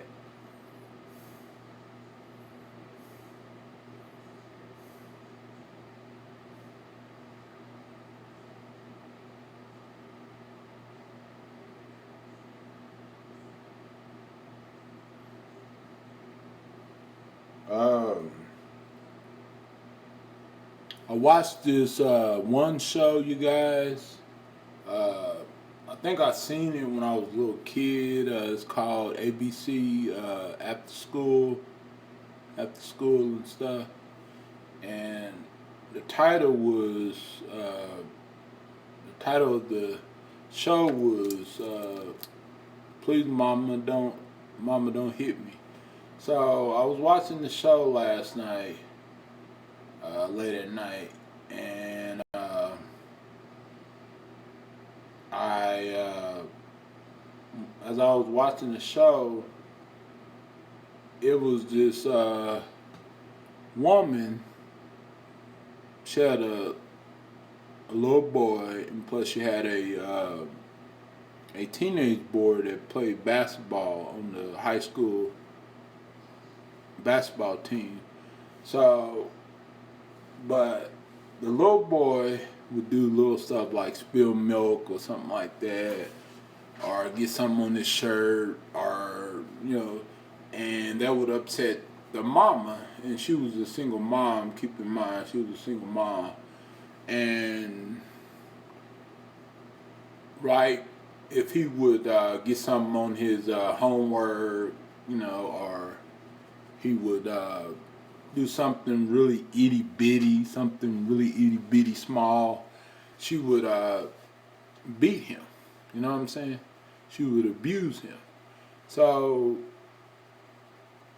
it was this girl that was babysitting him, and one time he spilled something. He spilled milk on his shirt, and so the girl that was babysitting him told him to put on another shirt. So he took off his shirt, and she seen in his back that he had bruises all on his back.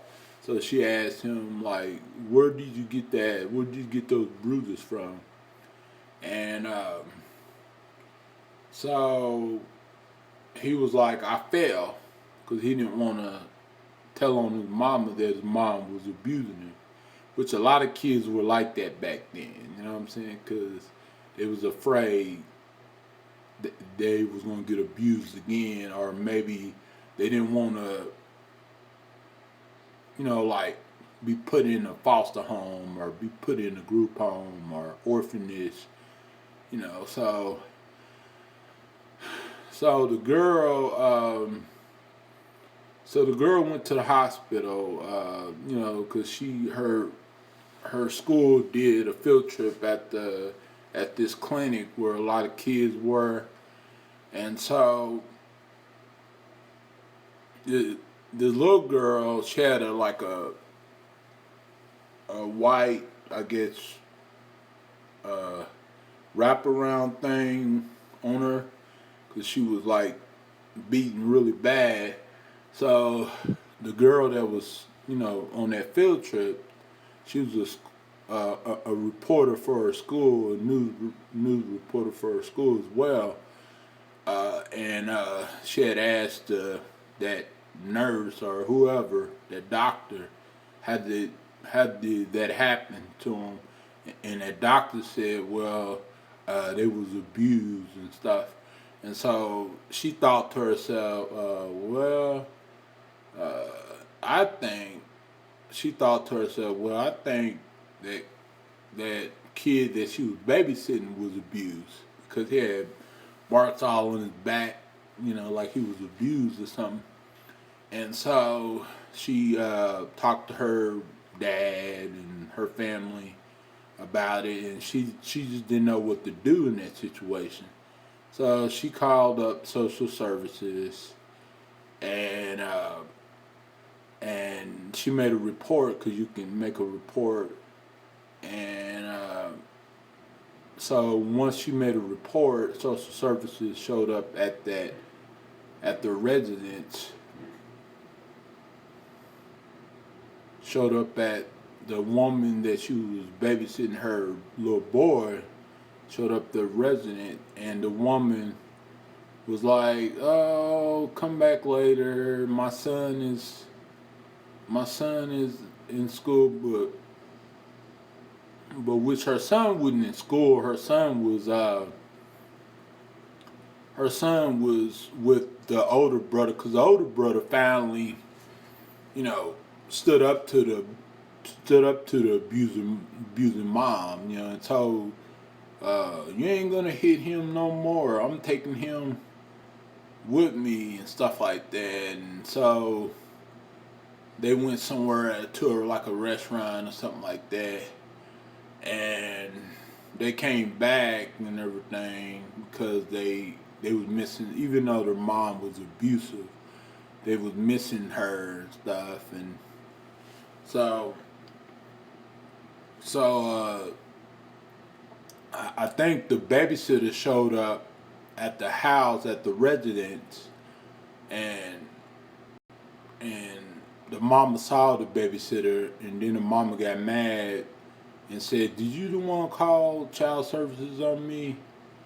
And then the boys walked in the house and was trying to apologize, to her mom for leaving, even though their mom was like really abusive to them, and they were just trying to get away from abusive parents. And so the mom was like, "Oh, I can't help it. I just can't help it," and stuff like that. It's hard to raise y'all and stuff, and and then the movie ended. It was very very sad, because the thing that happened in that movie happened in real life every day. You know what I'm saying? More than you think, especially with these single mamas. You know what I'm saying?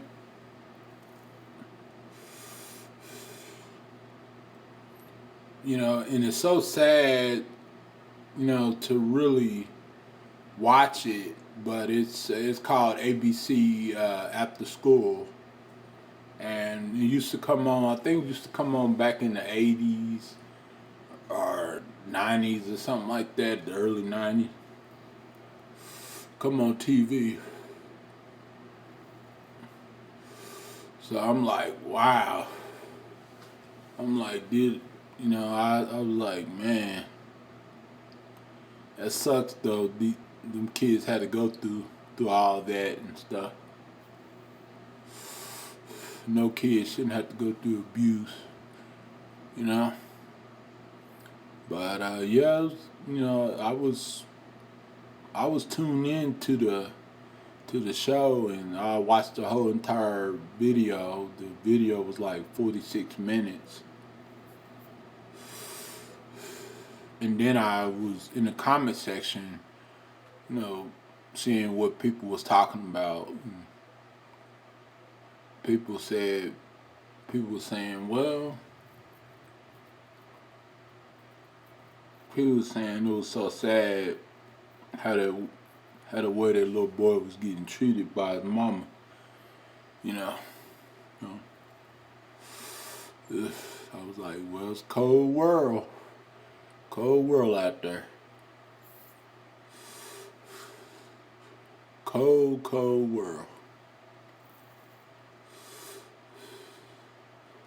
But yeah, I'm gonna go. Talk to you guys later. I love all you guys. Hope to see y'all guys soon on my main channels and on my main channel, Up in the House Records TV. So, peace out, you guys. Later, alligators.